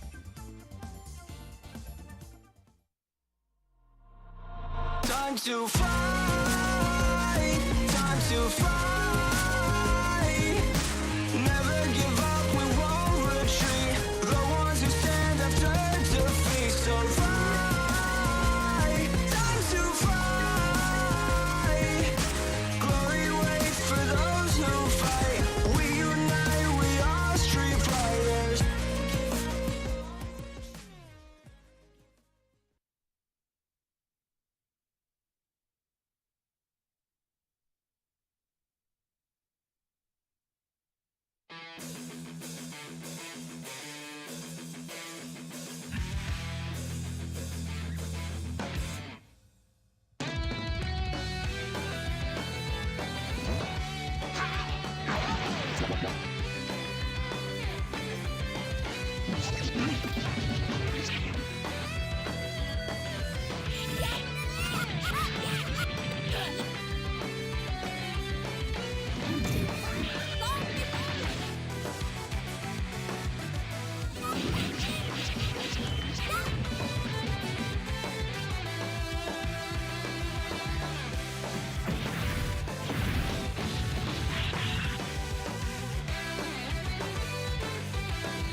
Hello, welcome back to the CPT Brazil 2022. I am here with LaDavid and myself, Marine. And it has been super hot. We're sweating. Yeah, we're sweating right now. Just melting on camera in front of thousands of people. It's all good. Happy to do it for you here on the CPT. We're watching Brazil. We're now in the top 3. Only 3 players remaining. We're going to head down to the loser side where it will be Dark versus Juninho Ross. Let's talk about those players' histories. I looked it up. What's their match history like? Dark has a big advantage historically, 63% versus Juninho Ross win rate. Now that's over 31 plus sets, so that is going back quite a ways. However, Juninho Ross, the last time that they played, last month, in fact, in BR Kumite, he is the one who took it 2-0.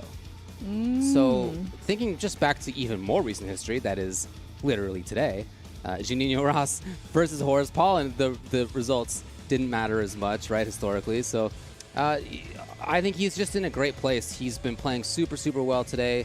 Even though he played before versus Dark, it's a run back, of course, it was 3-2. It was very close. It was final round, actually. And since then, Dark lost 0-3 versus Ronaldinho, right? That was winners finals. But since then, Juninho has taken 3-1 versus Gust. He's taken 3-1 versus Horace Pollen. So he's definitely coming at this from a more positive angle, I think, than Dark. But all these guys have played each other many, many times at this point, and it's not going to be like anything new for any of them in any of these situations. Again, run back. Right, we saw this at the beginning in winner's side, whereas I just mentioned Dark took it 3-2. That was the closest one that we've had all day. Will it happen again here in losers finals? No changes in characters.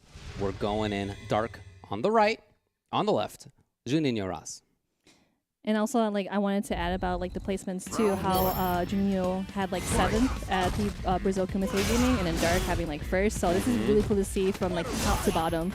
But Dark starting out really strong against Juninho. The anti-air always on point with Juninho. Oh yeah. Oh, even versus the medium kick, huh? Let's go Dark. It goes for the grab instead, totally fine, rather than just try to guess where you're going to grab, but we got the V-trigger activation just to get out of the corner, and the grab, okay. Oh, and dash in, no in the other corner like 5 seconds ago. I know, right? Juninho Ross has battled all the way to the right side, the boiler in view, no, not anymore. Oh, I really like the fireball just to bring him down. And yeah, here we go, like from the previous match that they played in winner's side, you know, this is what Juninho was doing, and it's working just fine. So strong. Round 2. Fight. And we do have some resources coming in from Dark. Juninho only has 1 bar. Okay, so now he uses it just to apply more pressure. And of course, going back to the fireball game against grapplers, it's the worst nightmare that we have to deal with. Oh no. That is kind of funky timing on that. Right, he shifts back just in case. And that whiff punish yet again comes from Dark. Oh, big so stuff. Patience! That was sick. There is another EX on Juninho's side though. Will he bring it out? No. Oh, I kind of like it at that situation too, where he was grabbing from the earth. He did grab afterwards, but at that time he just did like jab or anything meaty. So now both players. I was going to say sitting at mutual bars, but nope, Juninho got 2 bars on deck. Sandblast. Oh, nice attempt on the jump in, but still staying on the other side. But you know, like in this situation, you just kind of like walk in, block, walk in, block. That's all you can really do. It's been a big part of it for sure. Dark, of course, patient there. Juninho took his turn. Oh. Ah, yeah. Again, like I said, you know, those anti-airs have been on point, so Juninho is definitely a challenge to just try to get around to. There's that temptation. If your opponent is zoning you out with fireballs, you want to jump over them, of course, only natural, but Juninho has covered that super well. Right back. Oh, even almost. Oh, okay. Whew. It would have been nice he got the whiff punish, but he just used the bar and just backed away and going back to his game plan. Oh, no! Dark! Unfortunate. Yeah, I definitely saw how like he wanted to get that hit in, but it doesn't work out. He did have the 2 jabs. He just had the wrong strength of the G smash, unfortunately, for himself. It's going to be game number 1 to Juninho. the previous 2 rounds certainly were back and forth, but that round was all Juninho. It was zoning. It was classic Fireball Dragon Punch stuff, honestly. It was him controlling the stage with the projectile. When G thought it was time to jump, guess what? That's exactly when there was no Fireball, and this is when there was the DP. So just very classically stage controlling sort of stuff out of Juninho. I love it. Ooh, I see what he tried to do there, just to close the gap. Yeah, just like with that move, trying to close the gap. But Juninho, of course, sticking with his base plan, doing the fireballs, backing in, backing out. He definitely has a plan, and you're right, he sticks to it very well. No anti-air from Juninho, but I'm pretty sure he knew it might have been just like an empty jump. If he did it, he would block it and he would get punished for it. Right back again. Comes in, and then just a little trap. Not too much. Ooh, okay. Perfect catch on a dash in. Speaking of perfect, he almost is perfect. He only blocked 1 projectile. I mean, that is the level of strength for Juninho right now as he continues to zone. He may be looking to whiff punish, so not fireballing. He may be looking to anti-air as well.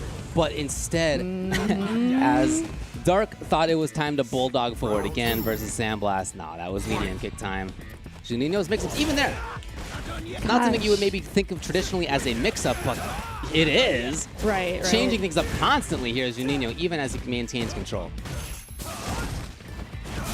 Oh my gosh, I just like how he backdashed away because he was like, all right, after this fireball, I don't know what else to do but just backdash away. But just one more hit on stun, but no, slowly depleting. And Dark really does not want to do anything with V-meter other than activate. There Finally with the X low. No! Oh, just a raw DP open.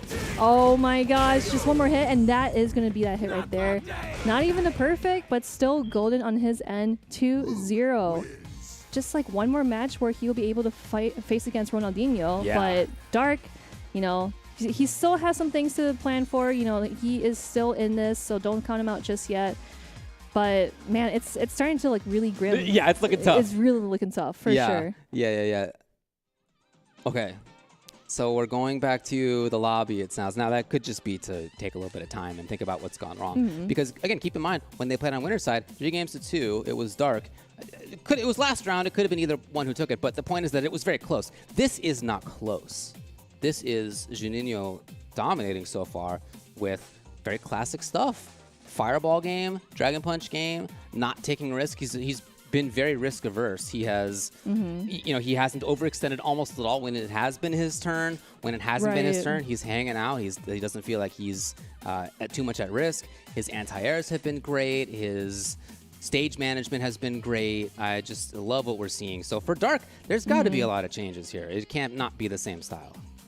Yeah, like maybe, I'm not sure if we've seen a command grab just yet from Dark, but like you said about Juninho, you know, like did we get a V-skill? No, we got V-skill and V-trigger change. Oh! The V-skill 2, the V-trigger 2. This is such a fun, interesting way of playing G. It is not the classic way to do so, but with V-Trigger 2, you have an armored grab, you have really big damage and stun combos.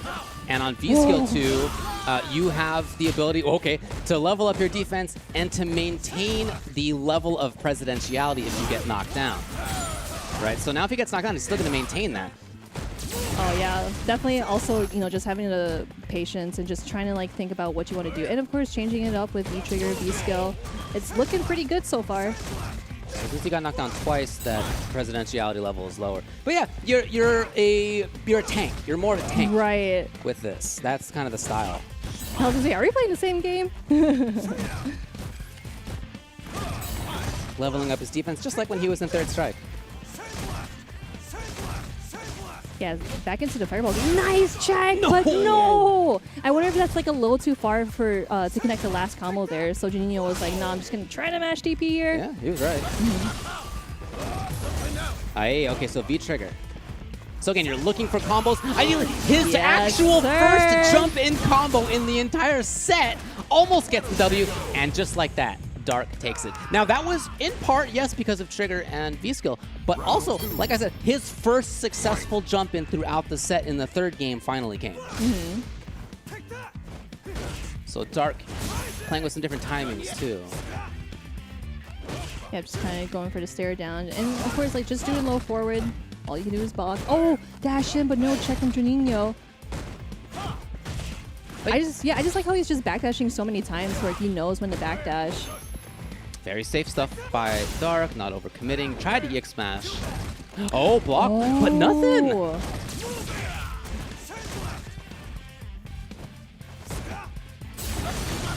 right, charging up. Yep. Got that V skill activated. You can see it's blinking down there. Trigger 2's ready to go. He trigger 2. Oh, reset! This cheeky fella. Would love to see it. Okay, yep, the reversal, both bars. A little now bit of a not risk having because you it. can V-trigger grab through that. Oh, yeah, that's true. But Dark didn't bring that out. It is a risk. You're making a big read. Back on the wall. Here's my power. Again, leveling up on the D.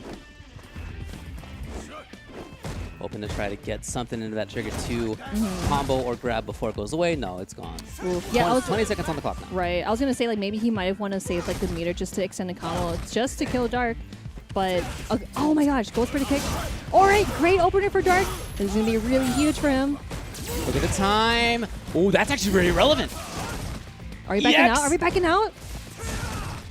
No. Plus, oh, that was so smart to charge up in that way. Juninho, oh, what a great choice. It's not like there's a DP to worry about from Dark, so if you can take the frame advantage just like that, you can guarantee a little bit more gray life, you can guarantee a little bit more chip. Love it from Juninho. Yeah, of course, just going back, just walking, blocking. Oh no, really got to confirm, but Juninho ready as ever to punish that.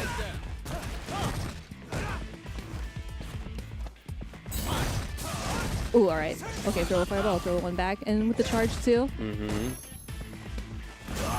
Right? Yes. Okay. Nice. Whip punishes there. Nice job coming from Dark. Command grab. Oh, almost stunned. Is that stunned? No, boy. Yeah, he was waiting for the DP. I knew it. I was like, he's definitely going to block that. And he did. Dark still alive. 2-1.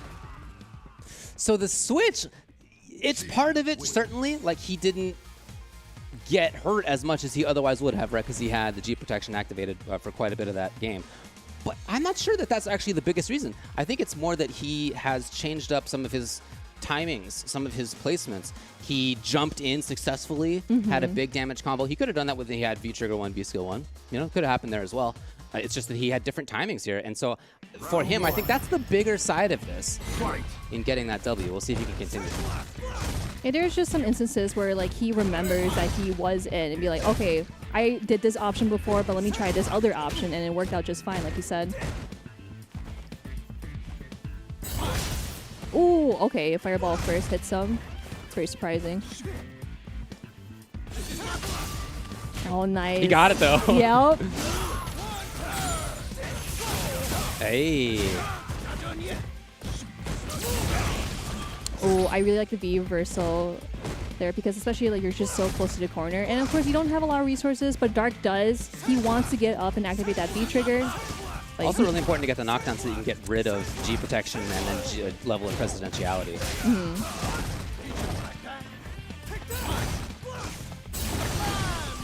Okay. Oh, here we go. The full-on Q animation there from Dark.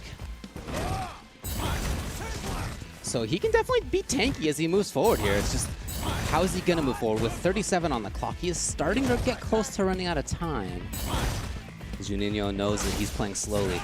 Yeah, and of course, like he can time out Dark like last time, but Dark just trying to get in, just trying to find a hit. Yep, there we go with the trigger activation. Grabs the V reversal.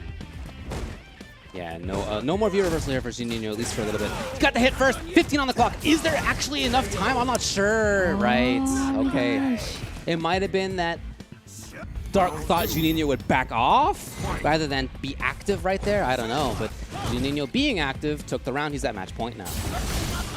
Oh, I wonder if he tried to combat that fireball, but gets hit by it. Yep. Passing back the favor. And of course, following him back when he's just back jumping. But again, he knows that Dark is just putting himself in the corner. Oh, what a check! Let's go with the counter hit. Yeah, he's rarely attacking in that specific spot.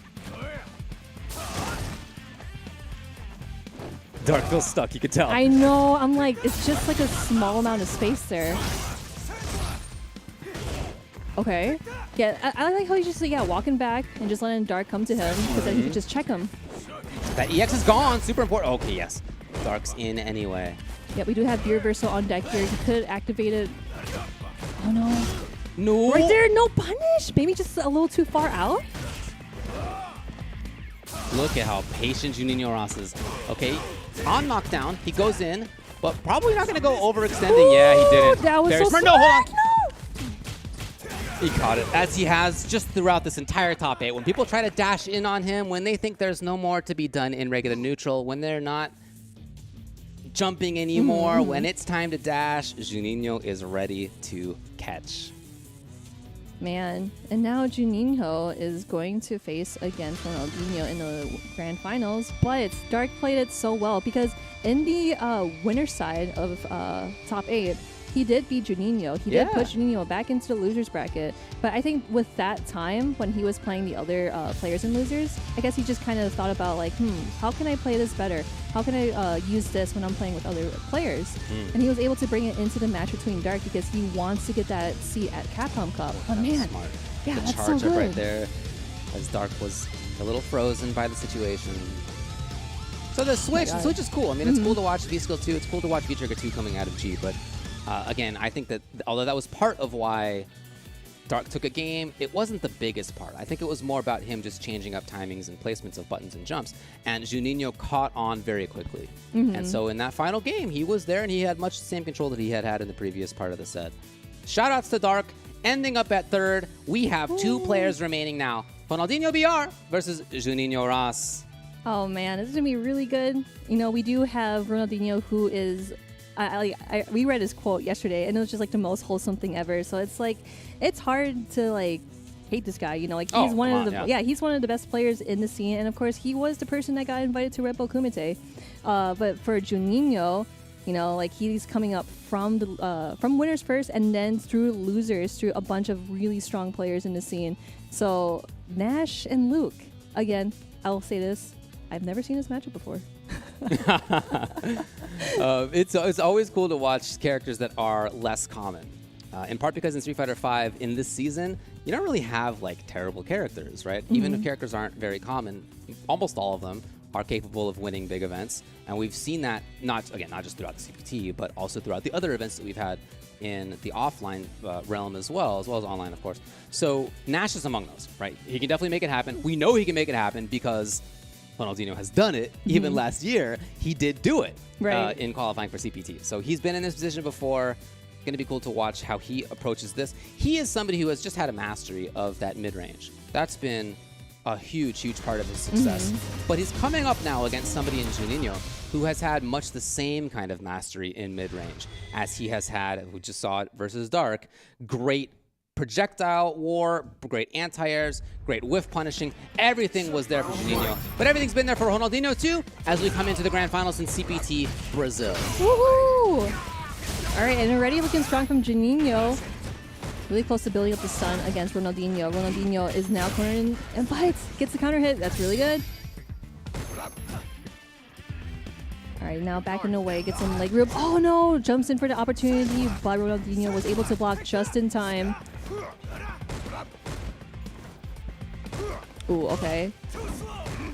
It's just more. Oh my gosh, he's throwing that button again. He's just waiting for the right opportunity for the low forward into the EX scissor kick.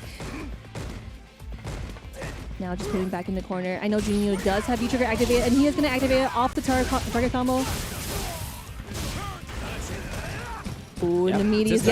Yep, you can't press the button there. Wow, what a time to press his button though from Juninho, not from Ronaldinho. Oh, the low forward. Yup. But now that Ronaldinho does have some more resources against Juninho, so he's able to just kind of like throw out some EX fireballs or just wait for the right opportunity to connect something. A lot of the people we've seen versus Nash have not really been able to counter too well after so bad. It's not like it's Nash's turn frame data-wise. It's just that not many characters have buttons that can reach from there. But as we just saw, a couple of options from Luke can actually. And that definitely changes things up. I really like how that hop kick just stuffed his fireball. Like, he's been using that hop kick so many times because it pushes him a little forward. Yeah, and misspacing it. Ooh. Hey. Yeah, we've seen that, but in the previous round, start of the match, he was able to do that just again. Hey, Ronaldinho finding it. Oh, he was waiting for the grab, but goes for the EX side. That's so cool. Oh, he could get the stun. Yeah, just one more, just one more. Ah, yes! What? Yo, that's a special. I know for a fact that I get hit by that so many times, but it's so cool. It works out because it's like, oh, you're gonna grab? No, I'm just gonna do this instead. Just another kind of like a little shimmy option. The read of it, I love it. And I know Ronaldinho is sitting with critical art too, but doesn't want to use it. But Juninho uses a bar just to extend the combo. Back into the corner. Just waiting it out there, Juninho. Doesn't feel too worried, it seems. However, with all that super, yeah, it could be into great pressure. Will he spend EX now? It looks like he's hunting for the actual super itself. Oh, that's so cool. All right, yeah, just one more hit. Yeah, goes for the EXDP. Man, I'm so scared that, especially when you have that much stun, it's like, do I really want to do that? But it works out. It's totally fine.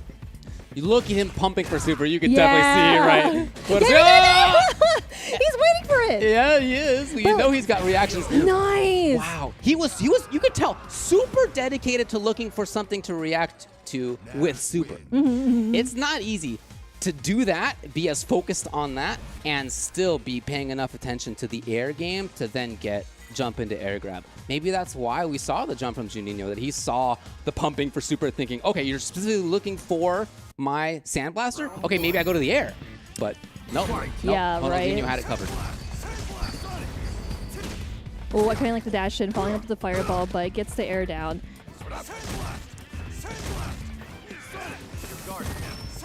Yeah, just a little charge, just to give him some time. Oh, I like the dash in, but he didn't want to press the button because he knew for a fact that he would get hit by the jump in. Oh, that was counter, actually. I wonder what the attempt was from Juninho.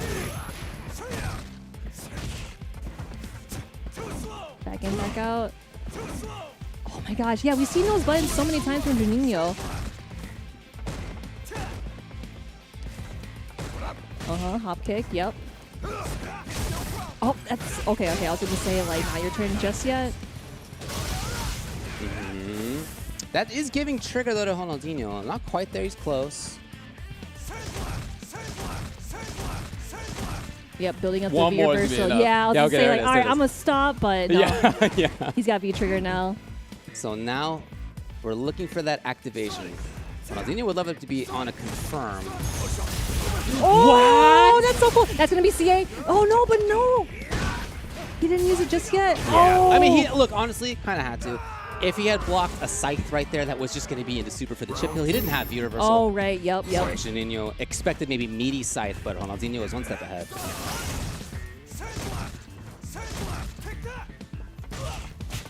Oh. Ooh, what a counter hit.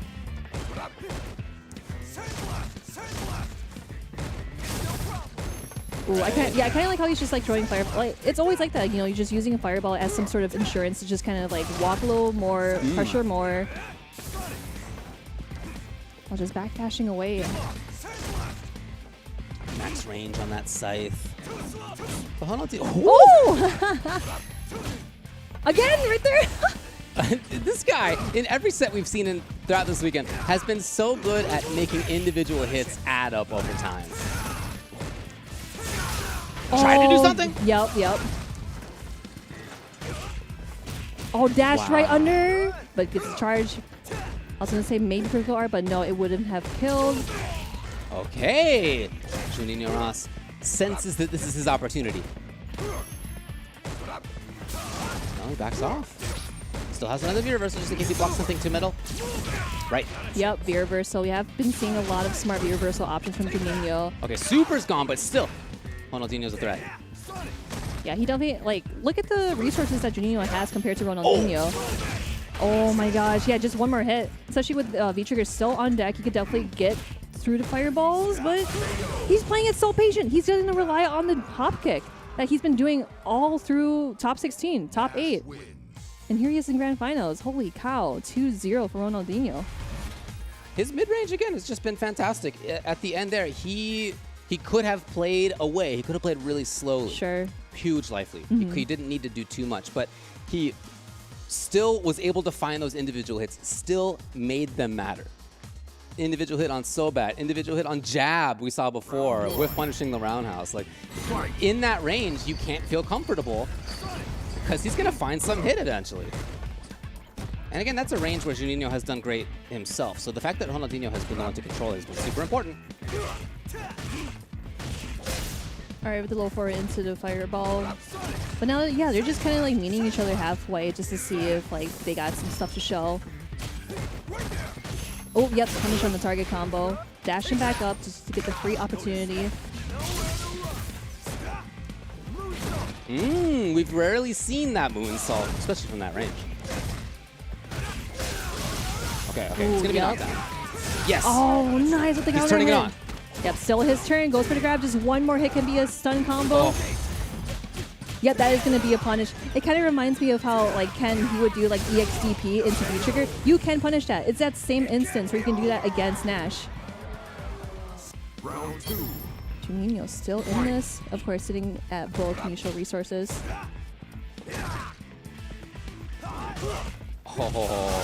Making a big bet on that Fierce. Hoping to counter hit a medium kick as he comes through. But, you know, I like it. I like that he's being more active. That was certainly a big part of why he took that last round. Look at him dashing in, dashing out. All right, more buttonsy in that range. Trying to get the whip punish, not quite. Now critical art on deck for Ronaldinho. He wants to get out of there, but back into the corner. V-reversal. That's been a huge part of how he's used his heroes. Okay. I wonder if he was hoping for like a chase back or just like a grab, but Juninho not taking the bait. Is he there in time? Oh, that I thought so.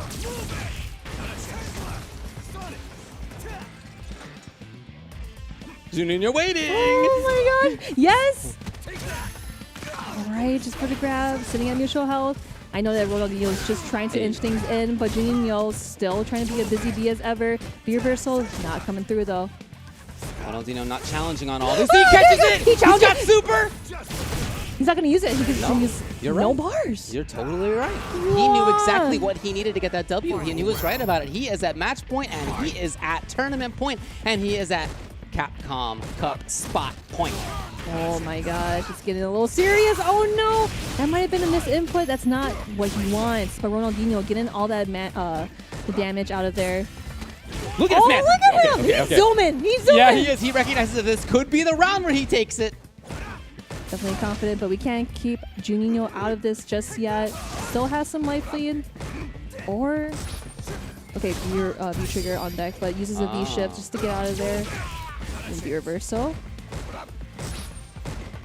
Again, using his V-meter to try to get offense, try to get knockdowns. He's now in the corner. Oh my gosh, and all that white health too, but... Big Ronaldinho maybe 2 hits away from taking this. There's one.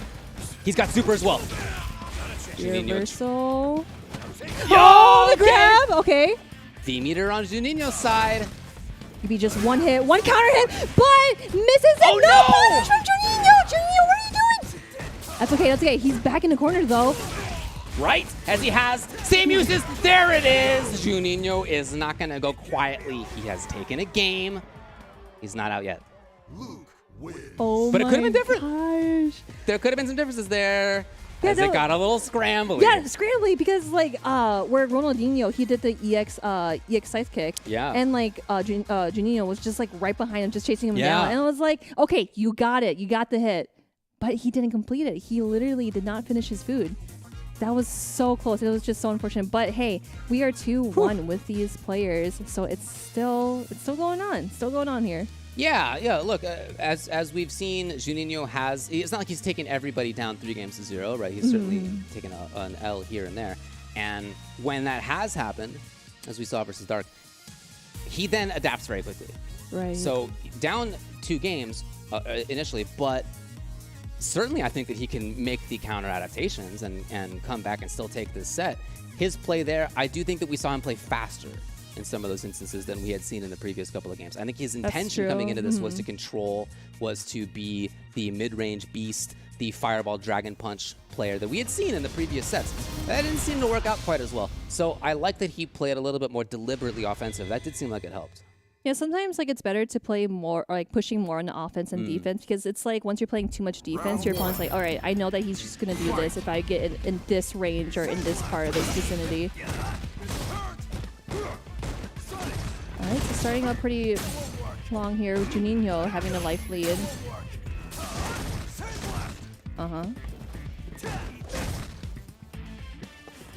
Oh yeah, the dash in the grab. I thought I would like see like a check at anything, but no. Oh, well, keep in mind how well Juninho has checked people dashing. Something we've been talking about throughout his matches. Right.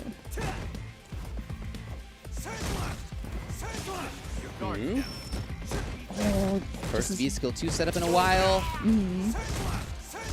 Juninho again finding the knockdown. You know what I love about that too is that he feels confident, it seems, at getting at least one sandblast to hit. And that means that that gray life is going to get taken off, of course. So he's done a great job at getting V-Revs into damage. He's got the corner, he's got the knockdown, and he's got the grab, he's got the round. Look at this. Yeah, again, like you just said before, like he's pushing more on the offense than the defense. Because he knows that Nash is more of like a keep away character, but can play rush on as well. But Luke, both excelling in both fields.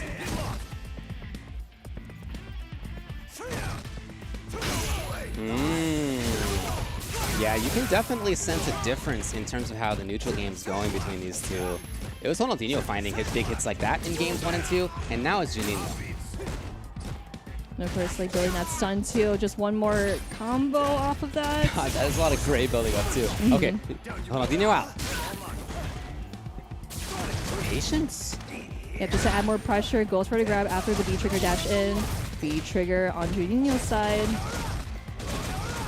Doesn't need to be worried about V reversal. So Oh, that would have been a cool conversion. Yeah. Oh, no. The idea. No, look at this, Juninho. 2 straight rounds to tie it up. 2 games to 2.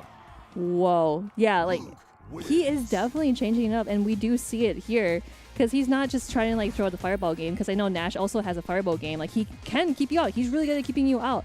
But Juninho is just trying his best to be like the person that's in the zone, going in and able to get 2-2 over Ronaldinho. This is going to be really good. Well, look, now it's on Ronaldinho to be the one who adapts. We've seen adaptation from Juninho. It's more offense, it's faster movement. What's it going to be from Ronaldinho now? Yeah, at the start of the match, you know, he's able to put Juninho back into the corner. Oh no, hop kick to just punish the roundhouse, but doesn't work out. Oh! He's about to build EX once, yeah, so now, I love the forward dash. That was just as Ronaldinho was about to be able to build EX pressure. Juninho's out. Oh, he actually didn't get the charge on V-Skill 1. Okay, he's back to it. Hey! Oh, that was sick. That was a really good thing to do. B-Shift, again, like so good in this game. Really, we hadn't really seen anybody do that versus Juninho, consistently trying to pressure in that way. Of course, he can vary the timing on when he brings it out as well. So. Great read by Ronaldinho. Oh, yeah. I kind of like how he just like sat there. I thought that, most players would just kind of like walk underneath the jump in. Jump early, fears to beat, intended jump back, air throw. Here comes. Oh! He does have critical art on deck, but is going to use a bar to kill. Yes, and that's going to kill. Ronaldinho at match point, hoping to take the whole thing of the CBT Brazil 2022 and into the seat of Capcom Cup. The whole world watches on. Sky in the background. We're in space! Woo! Out here in space. Oh, I think he tried to punish it that time, because I remember in the previous match he did punish it, but not that time. Don't too far. It's okay for Juninho. Backed off first, just before that Sobat came out. Yeah, Ronaldinho is trying to back away to just doing back jump or back dash in the corner, but it's just so risky. Juninho now in the corner though. Yeah, big reversal of fortunes. And if Ronaldinho blocks maybe 1 or 2 more things, he's got trigger. So it's him in. Yeah, he got it. Juninho as well. Gosh, what a good favor for Juninho to be in, because he sweeped him and then he knocked him down, so he's able to get his turn back. Again, jump really fierce. Backdash!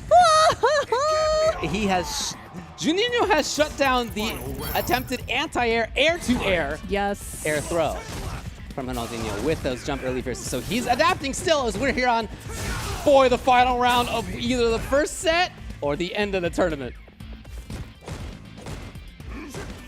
And Ronaldinho does have critical art. All right, target combo out of there. Still trying to stick out with this game plan. Just waiting for things to kind of subside.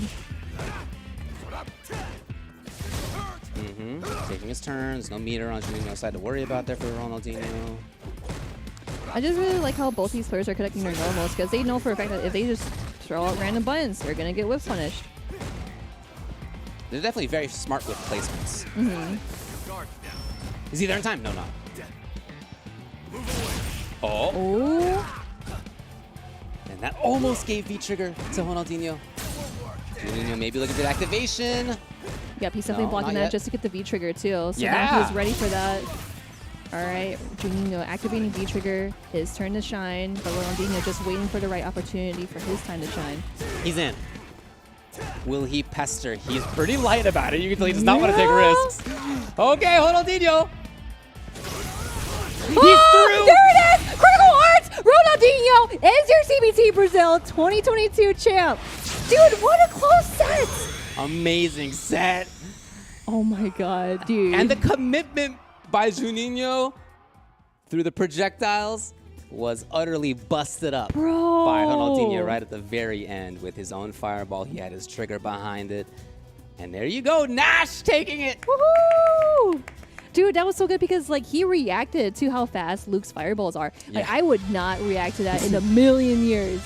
That's so hard to do. And of course, like I like how he backed away at the end where he did activate V-trigger. He does have critical art. He is in the green. But then Juninho just standing in the corner like, oh man, like this really sucks because like he didn't have a whole lot of resources. But when he did fireball, it was game over. Ronaldinho saw the light at the end of the tunnel and was able to get that dub. Taking a look back here at what, boy, was a super close set.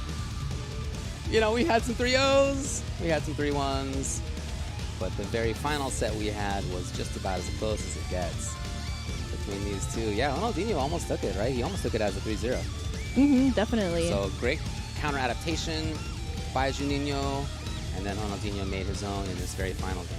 Look at this, yeah, at the very end right there. As you could see, the trigger fireballs coming out. No, didn't matter. Teleports behind you, nothing personal. Kid. Nothing personal. Got it.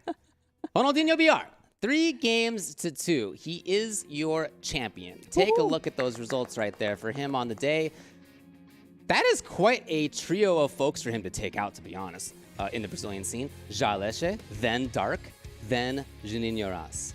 Yeah, and like he also took out a lot of people in top 16 as well, where he was able to take out, you know, Alexis and just waiting for people in. No, actually, no. All he did was just take out Alexis in the top 16. That's all. Yeah, he had sent Black Ninja to losers before that as well, who of course also made top 16. So he did not have an easy path. You know, he was definitely one of the higher seeded players, but still didn't have an easy path. There's just no easy path through something like the Brazil CPT. But he ended up making it all the way through. Congratulations again to him. What a set. I loved watching that. I hope you guys did as well. His Nash was just a treat. Definitely. I had a great time. We all had a great time. I hope you guys had a great time too.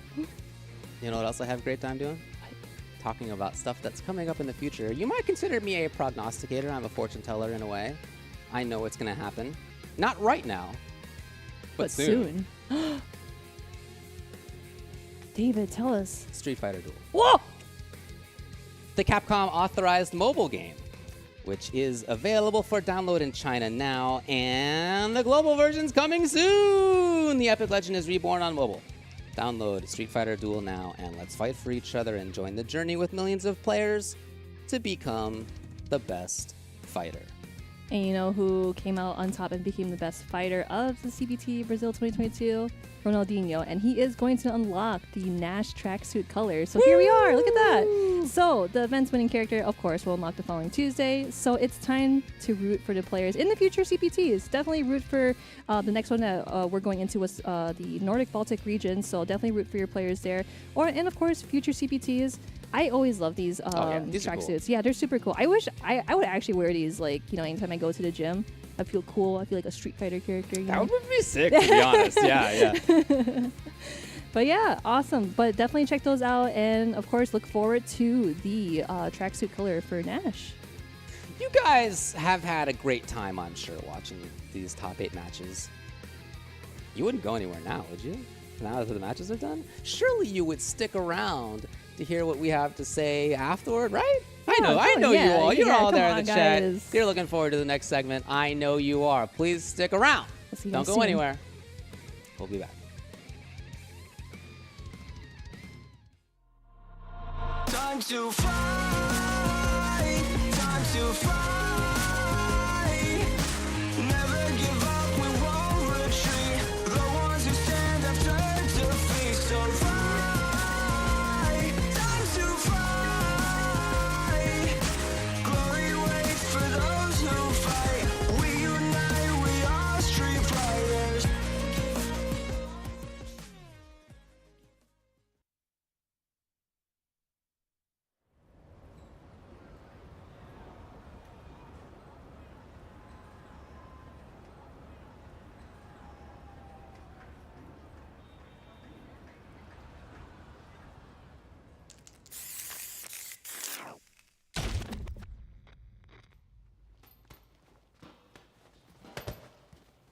When you go looking for strength, it's not like a game.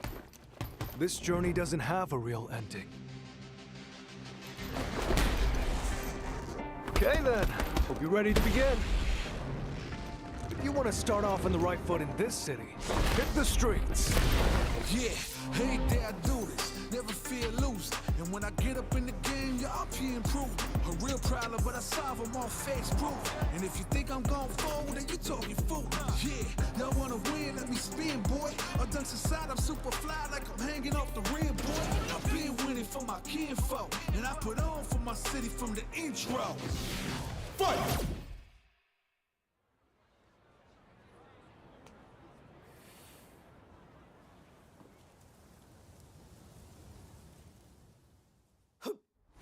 It started from the ground up, training getting wound up, channeling the inner self and moving up and down, crossing over, passing around, full of time like I can keep score.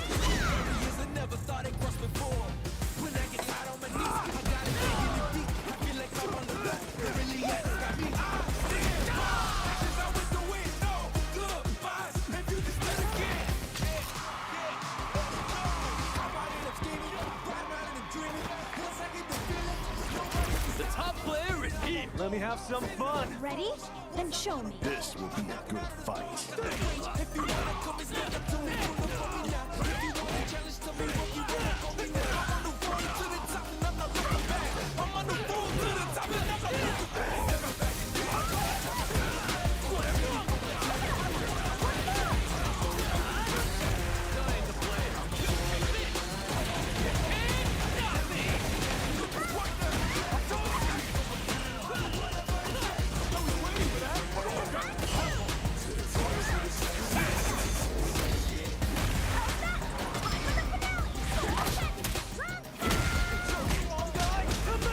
This is our destiny. My secret arts.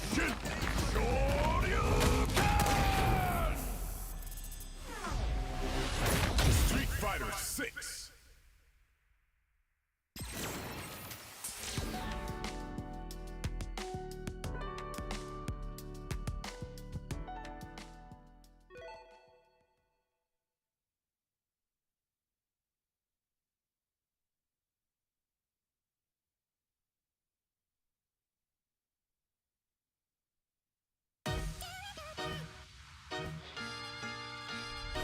If I go too far, please forgive me. My name is Seth. Bow down before my sight. It's time for trial. Show me everything. Download.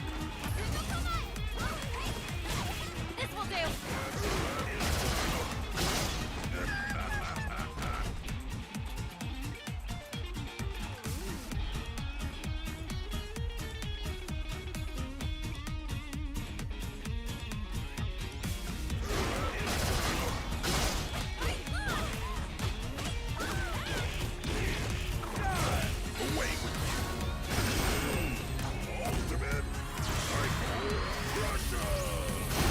See what I'm really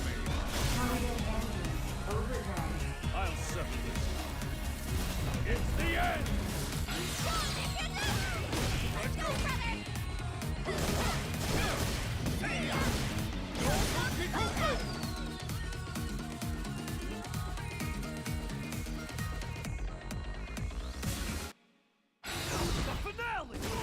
You can't escape!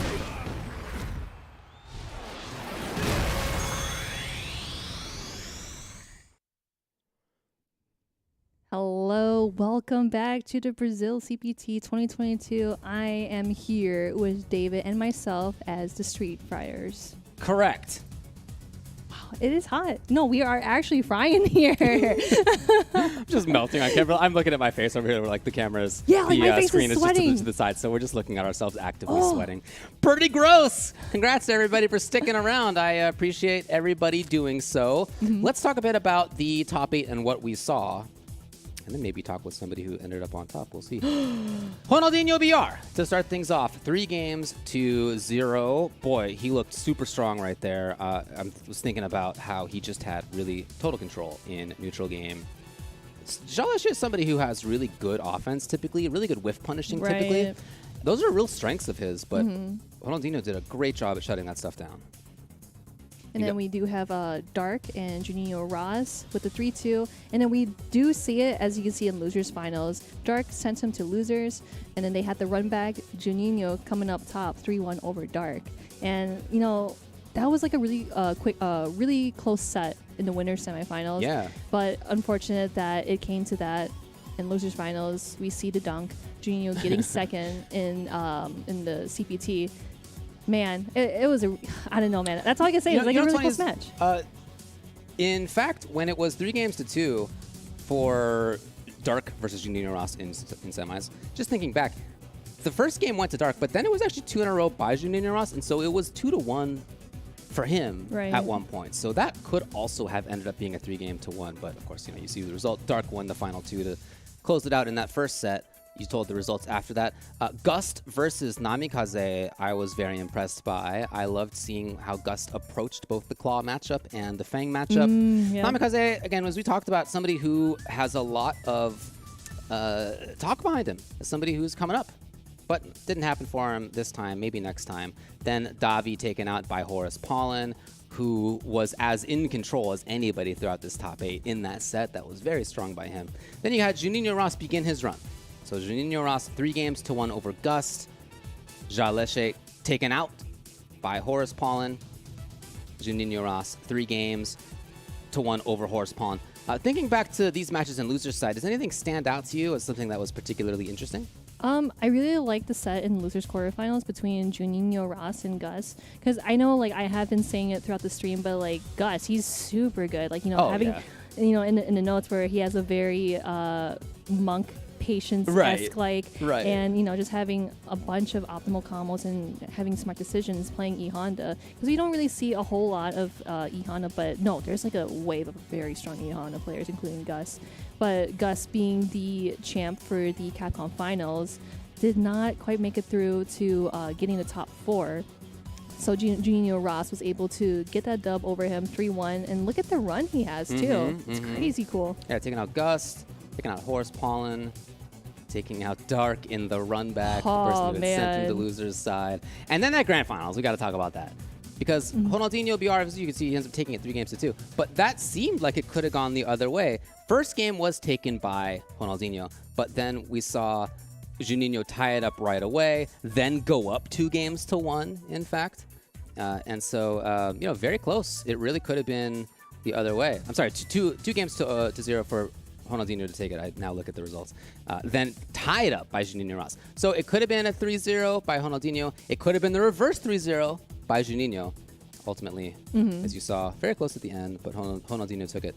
The Nash, I mean, talk about the Nash. So as we mentioned, now that character's costume will be unlocked. First person to have taken the CPT with Nash this year. He had, I mean, does anything stick out to you about his gameplay?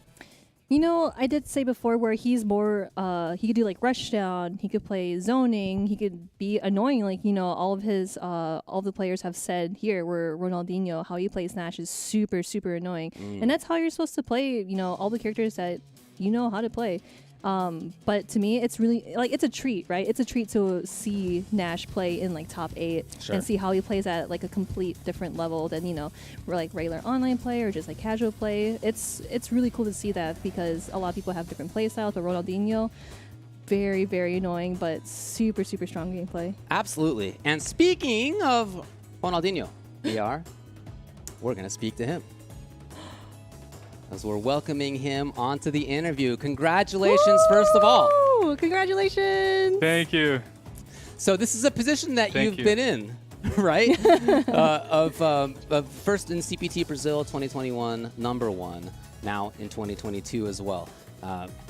I'm wondering if you could talk about how your very active scene, which has a ton of different results in a bunch of events that we looked at, nevertheless ends up with the same person on top in both of these. How is it that you're able to maintain that kind of consistency?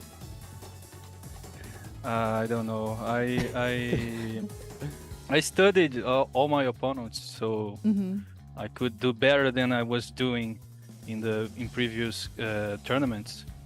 So I took some advice back then from a lot of top players, Menardi, Angry Bird.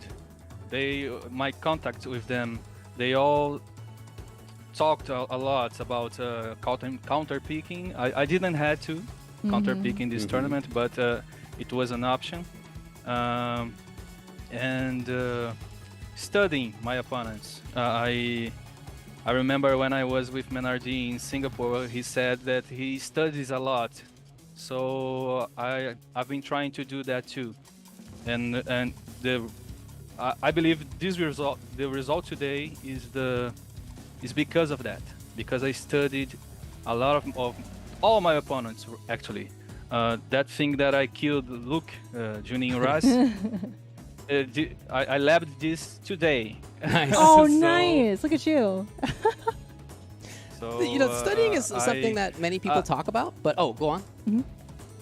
No, and I would like to thank my friend Oros Paulinho because my victory today is his victory as well because we talked a lot, we've been helping each other, and he helped me a lot today.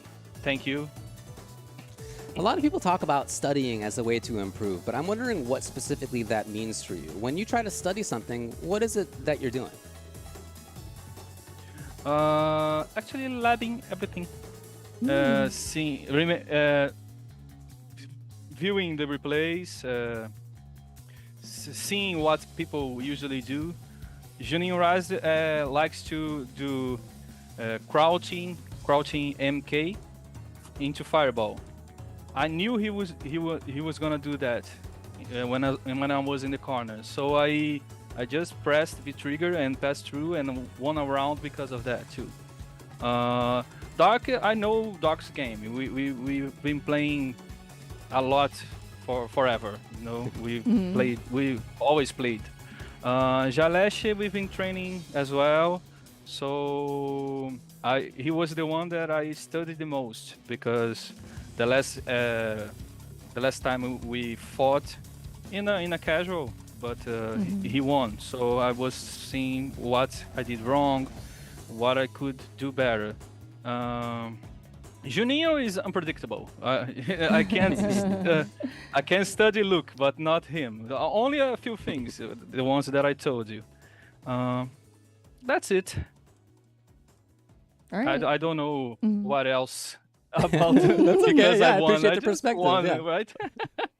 That's awesome. Yeah, and now that you have a seat at Capcom Cup, I know that you're probably going to go back to how you train, like just labbing things, talking to your community, talking to people such as like Mena RD and everyone else internationally.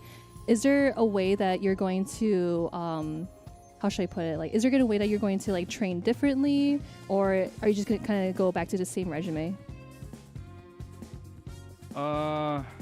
I believe I will just do what I've been doing right now because this is new for me. I actually wasn't the guy who was always doing that thing. Because I have my personal things to do. I have to work. I have to study. Right. So I'm not. I don't have the time, all the time free to do that. But But I will just continue to do that because I think it's strong. It makes me strong. Right. It helped me a lot today. As I said, you have a very active scene. So, we talked a bunch about the results that have been going on in Brazil. You got Kumite, PogChamp, a lot of the different tournaments are going on. How do you feel about the Brazilian scene and its growth and how it compares to other scenes across the world? I believe this year we've grown a lot. Many players back from last year. I think we were far behind everyone. Actually, US and the people from Red Bull Kumite that I met.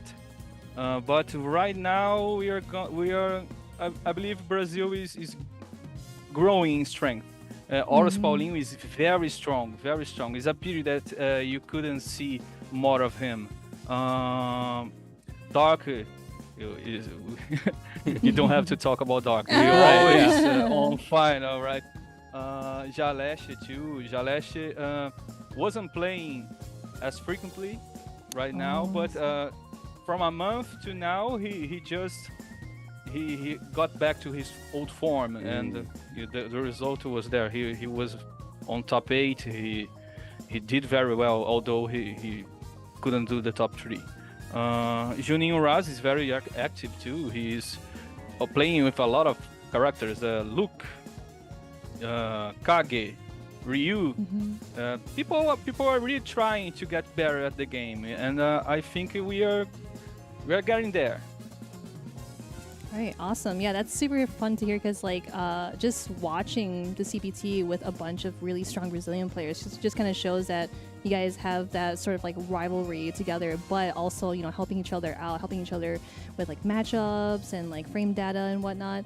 So again, just to kind of retract back to my question about Capcom Cup, now that you have a seat, is there anyone in particular that you want to face that you you haven't seen at tournaments that you've been to? Is there someone at Capcom Cup now that has entered that you want to face?